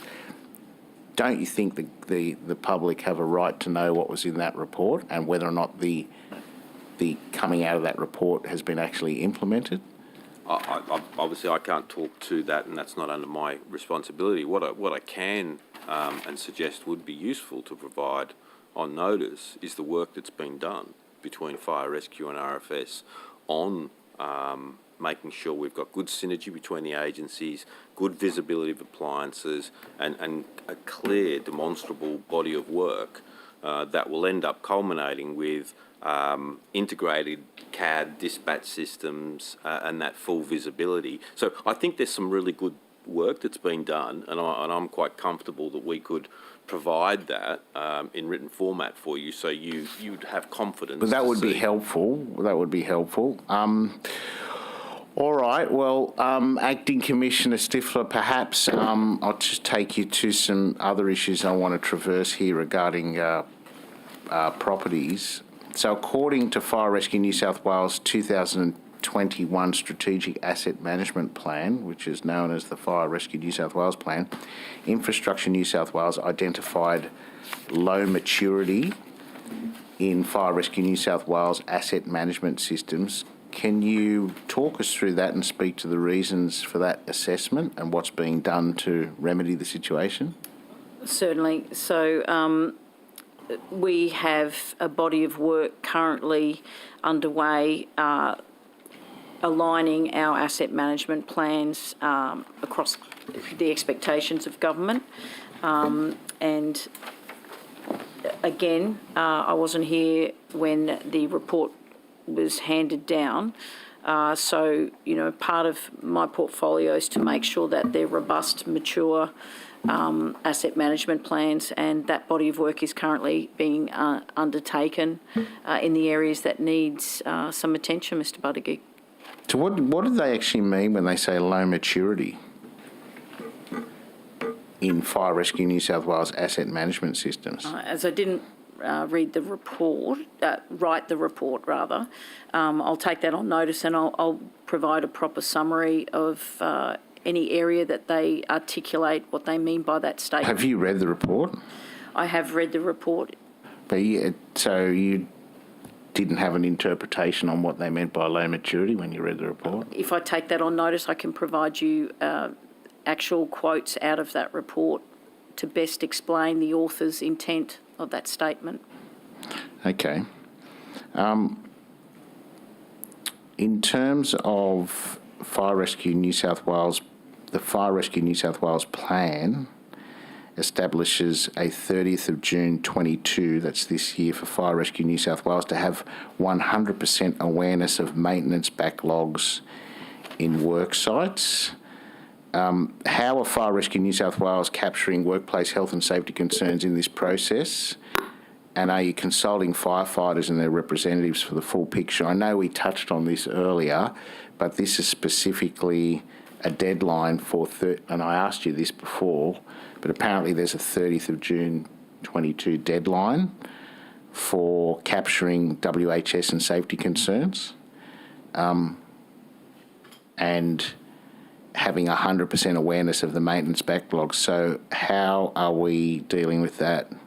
I think when you first posed the question, it was how are we tracking for that delivery? Is that correct? Well, Yeah. that would certainly be helpful, yes. Okay, so it's currently a target of the project team to achieve that. You can imagine the level of energy that we've been putting into the Northern Rivers events. Yes. So all of our projects are being reviewed to make sure that they're still on track. Being an operational organisation with 90% of our staff being firefighters, we are agile to respond to those large events. So I will have to take you on notice once that's been reviewed to make sure we're still on track for that deliverable. And what's the consultative mechanism with firefighters and their reps? Sure. So under legislation, we've got HSRs or health and safety reps, and they are on our governance structure for workplace health and safety. So they are part of our reviews. So they are involved in committees. Okay. How often do they meet? One moment. I will have to take that on notice. I'm not on the committee. Okay.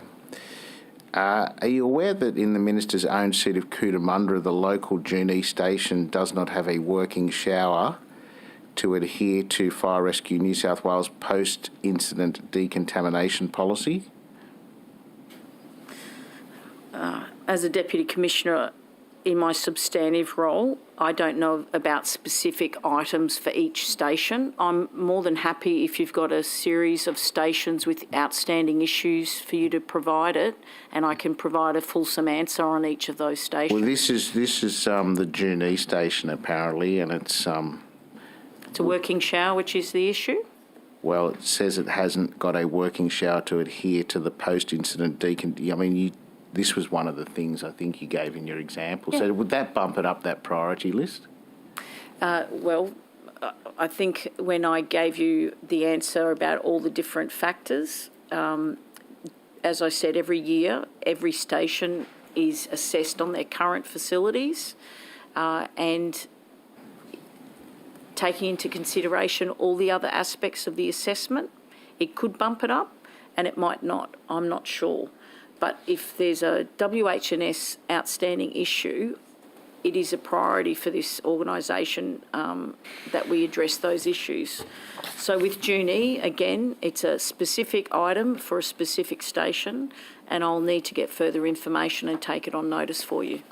So given what you've heard and the report, I know that you're relatively new to the role, but you starting to raise eyebrows at the due diligence process with managing these assets and the governance process?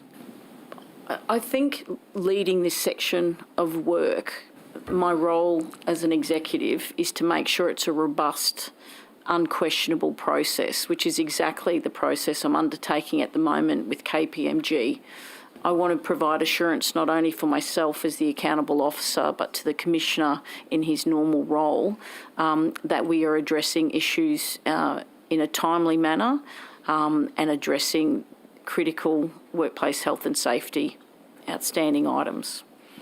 So I believe the work that I've undertaken in the time I've been in the organisation is testament to the focus I have in this area. How much are you paying KPMG to do this review? An exact figure, I'll take that on notice. Okay. And do you, what value do you place on internal consultation with employees and staff vis-a-vis consultants coming in and potentially sucking up, in my experience, millions of dollars worth of taxpayers' money sometimes for no real effect? I mean, you've got the subject matter expertise there, living and breathing it every day, pardon the pun. Isn't it easier to just ask them where the problems are? I think independent reviews and assessments of processes gives the level of assurance that's expected of a modern public service. You asked me my personal focus on consultation with staff and reps. I see my whole division as a service to our operational firefighters. Without consultation, we can't meet their needs, and it rates very highly, not only in my own estimation, but my view of the executive since I've joined this organisation. Consultation is a focus I see in everything we do, and we talk about it regularly as a group, and we see the value of effective, genuine consultation. Well, I guess my question is do you think there's a potential there to perhaps get higher quality information about where the problems are and save the taxpayer a lot of money in the same breath? I think we're already achieving consultation in that robust system I told you about, how we have the two phases. We have staff at the front line contributing to the assessment of their own facilities. We have HSRs located across our regions. We consult with industrial bodies. We have expertise within our organisation. All of that consultation comes together for the best output. And I believe in giving assurance that that is all working seamlessly is part of my role.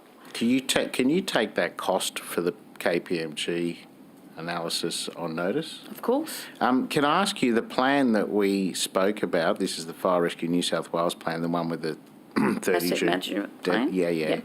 It refers to options to merge emergency service assets through Resilience New South Wales. What's your understanding of that?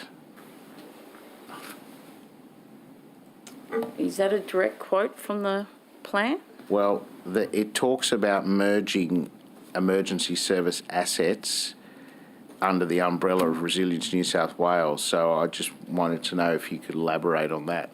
That isn't a familiar line that jumps from my reading. Do you know what page or reference you're referring to? No, I haven't got it in front of me, but it also says that Fire Rescue New South Wales has experienced a significant funding gap for an extended period of time. Does that ring a bell? That it would be an accurate assessment over a long period of time. So what do you think the obstacles are to Fire Rescue New South Wales getting appropriate budgets and resources to protect the community and firefighters? We touched on this before, and you did say how you've put in submissions for the staffing of the extra stations, which discussions are ongoing. What's the roadblock here? Is it the Minister not having enough pull with Treasury, or what's the issue? I haven't personally had a roadblock since I've joined the organisation. I'm having productive conversations through our Executive Director of Finance. So I haven't personally seen this roadblock that you speak of. No, but you gave us an example earlier where you actually put on record, on evidence, that there won't be the budget allocated to fund the human resource necessary to Currently. staff the stations. So as we stand here today, there is no money in the budget to provide the people to man those stations. So if that's not a roadblock, you can use another objective, but that's a problem, isn't it? At this stage, as I said, the conversations continue. The station isn't currently open. So I personally, I'll state again, haven't seen a roadblock since I've joined the organisation.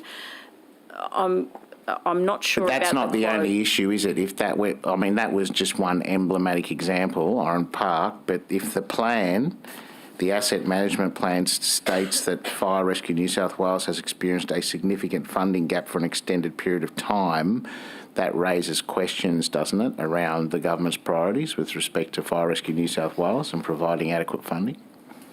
You know, Point of order, Yeah. Chair. Sorry, surely the acting commissioner can't be asked questions about the budget process between the minister and the Treasury or Cabinet that you specifically referred to. No, just to the point of order, any member may ask any question particularly as it relates to budgets, Yeah. budget estimates.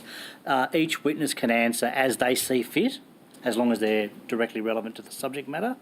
And so far, the exchange between the member and the witnesses have fallen within that framework. Does that include opinions around the budget process? The member can ask. Okay. If it's beyond a witness's knowledge, they can say so.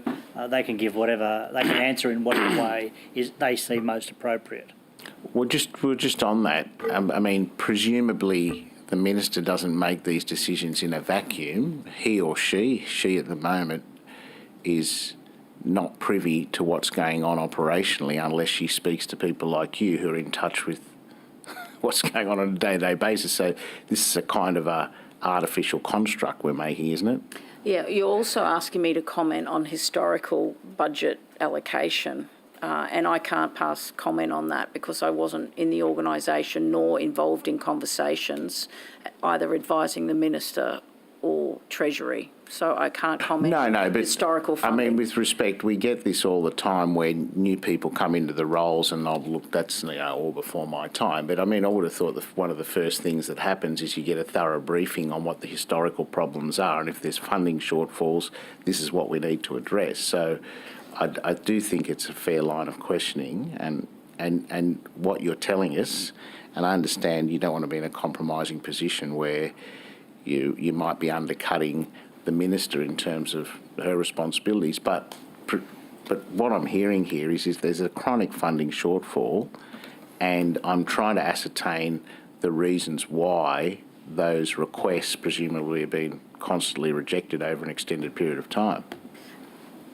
I've stated previously that there has been historical shortfalls of funding. What I can't give you is the answer you're looking for on why that is.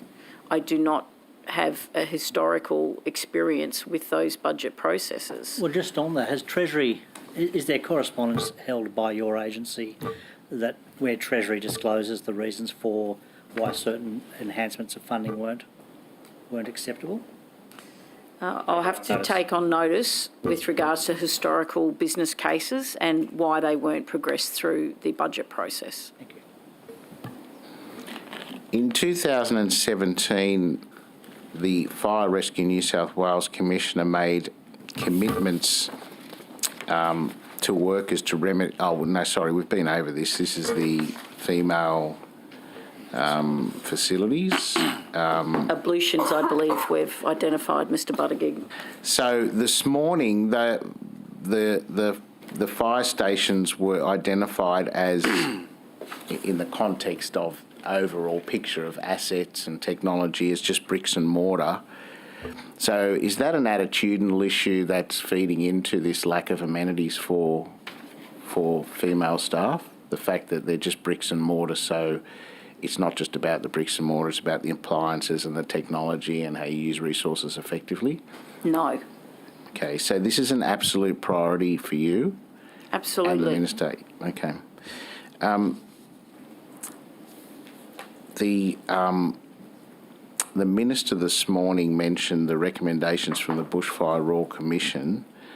Can you tell us what the implementation status is of Fire Rescue New South Wales appliances being retrofitted with burn-over cabin protections for bushfires? Is this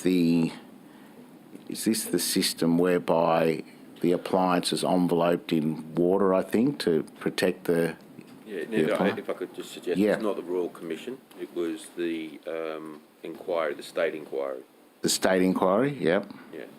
And the recommendation of that was that these appliances be retrofitted? Yes, for both agencies. Yep, okay. So where are we up to with that implementation of that? Sorry, you Just asking one moment. RFS or are you asking Fire Rescue? Well, fire and rescue, RFS, whoever wants to answer it. Well, they're different appliances and Yeah. have a different programs, I imagine, so. I do have that here, if you just give me a moment. Sure.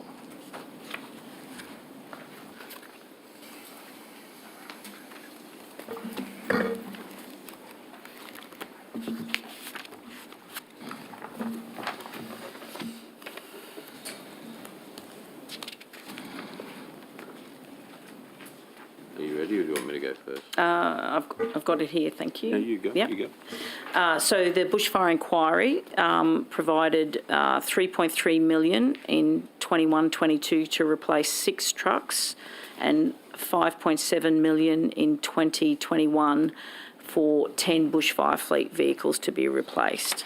And that was to bring our Class 1 tankers up to that standard you spoke of. Okay, so the money's been allocated. Has it been spent, and has the appliances materialised?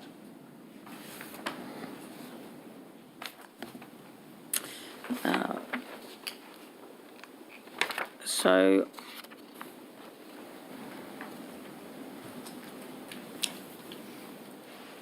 six of the appliances to replace those tankers that didn't have protection have been fulfilled. 6. Is that 6 out of a total of? I'm just getting those exact figures. Yep.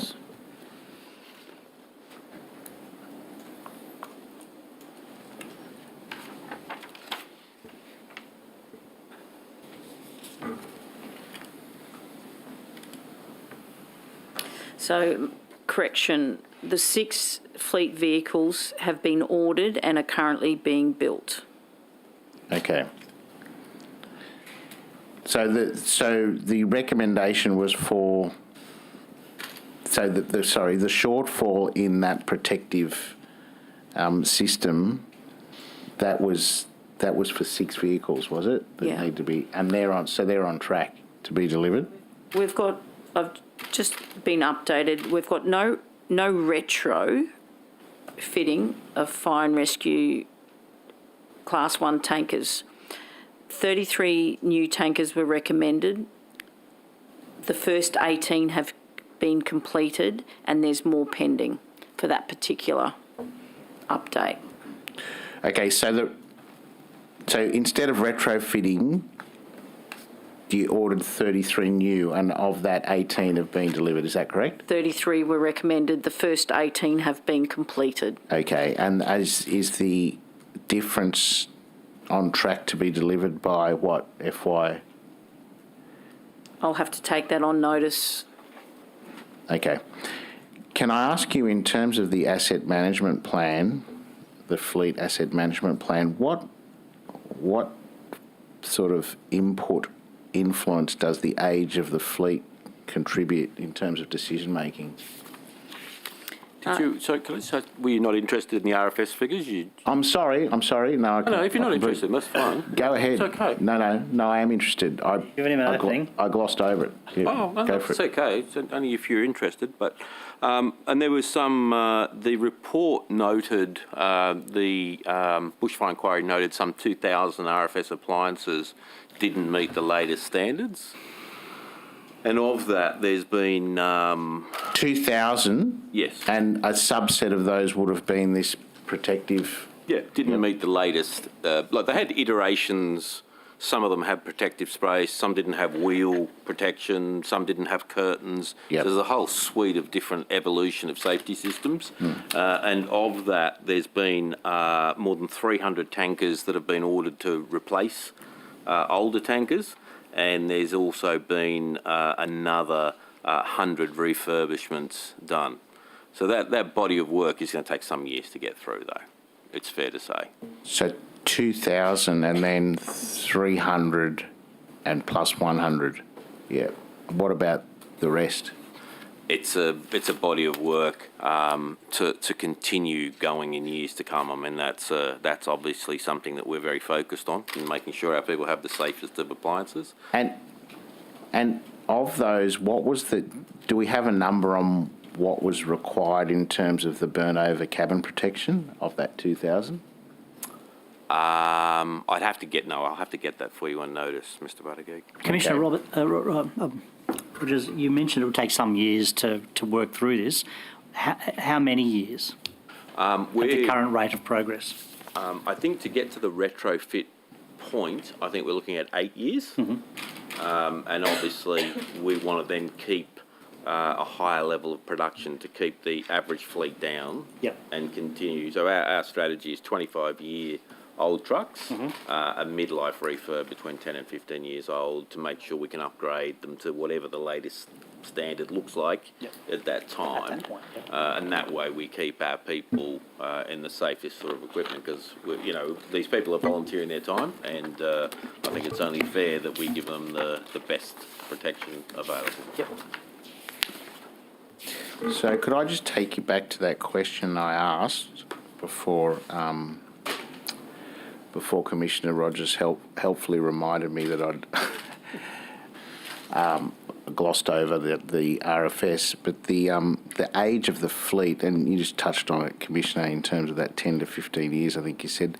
What about the New South Wales Fire Service? What factor does the age of the fleet play in determining upgrade or asset management? Yeah, age of fleet is definitely one measure. It's also the amount of use an appliance undertakes on a regular basis. So, for example, if a high incident station is due to replace their appliance, that appliance could be moved to an area with less activity. So it's a dynamic, again, asset movement.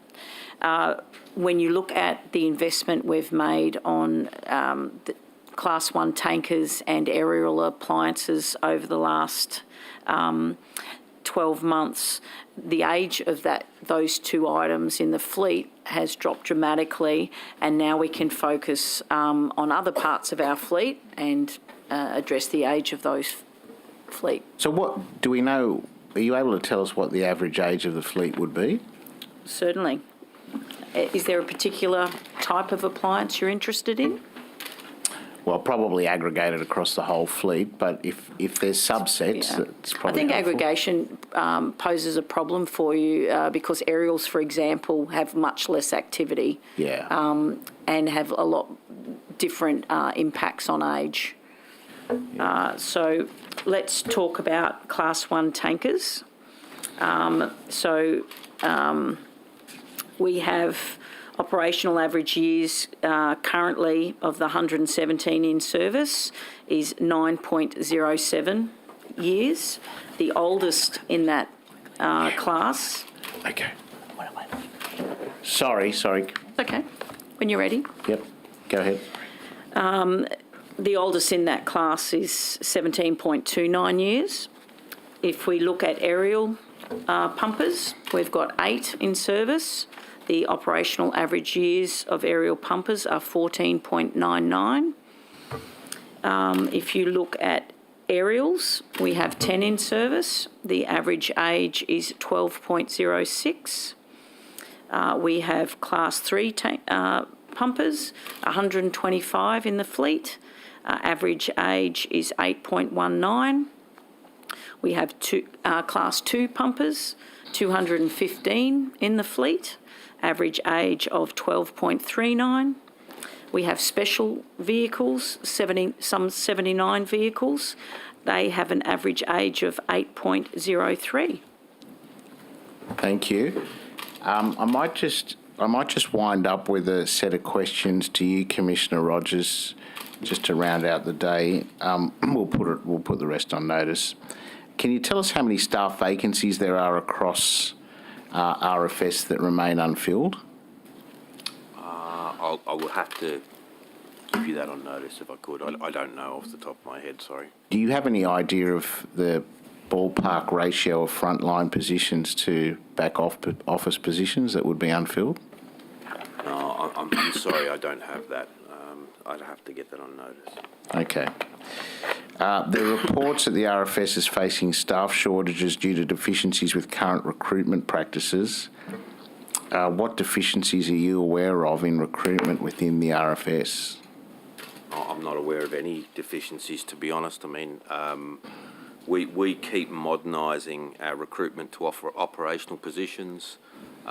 We've just started a brand new program of recruitment for our operational officer positions, which is more our entry-level operational positions. The first group of those is currently going through Dubbo Academy. It's a 13-week program. We had record numbers of people that applied for those jobs. They were quite competitive. So far, it looks like a really good group coming through. So I actually think we've got some really good future ahead. We've redesigned our roles to make sure that we're giving better support and better training to our staff so that they can obviously feel supported by the organisation and that they can do their duties better rather than having to be trained by people that are already busy doing work. But would it be fair to say that there is a deficiency in filling staff vacancies, particularly frontline staff, or is that an unfair statement? No, look, I think it's fair to say that things like COVID has had an impact on our recruitment and filling roles simply because our training at Dubbo was dislocated.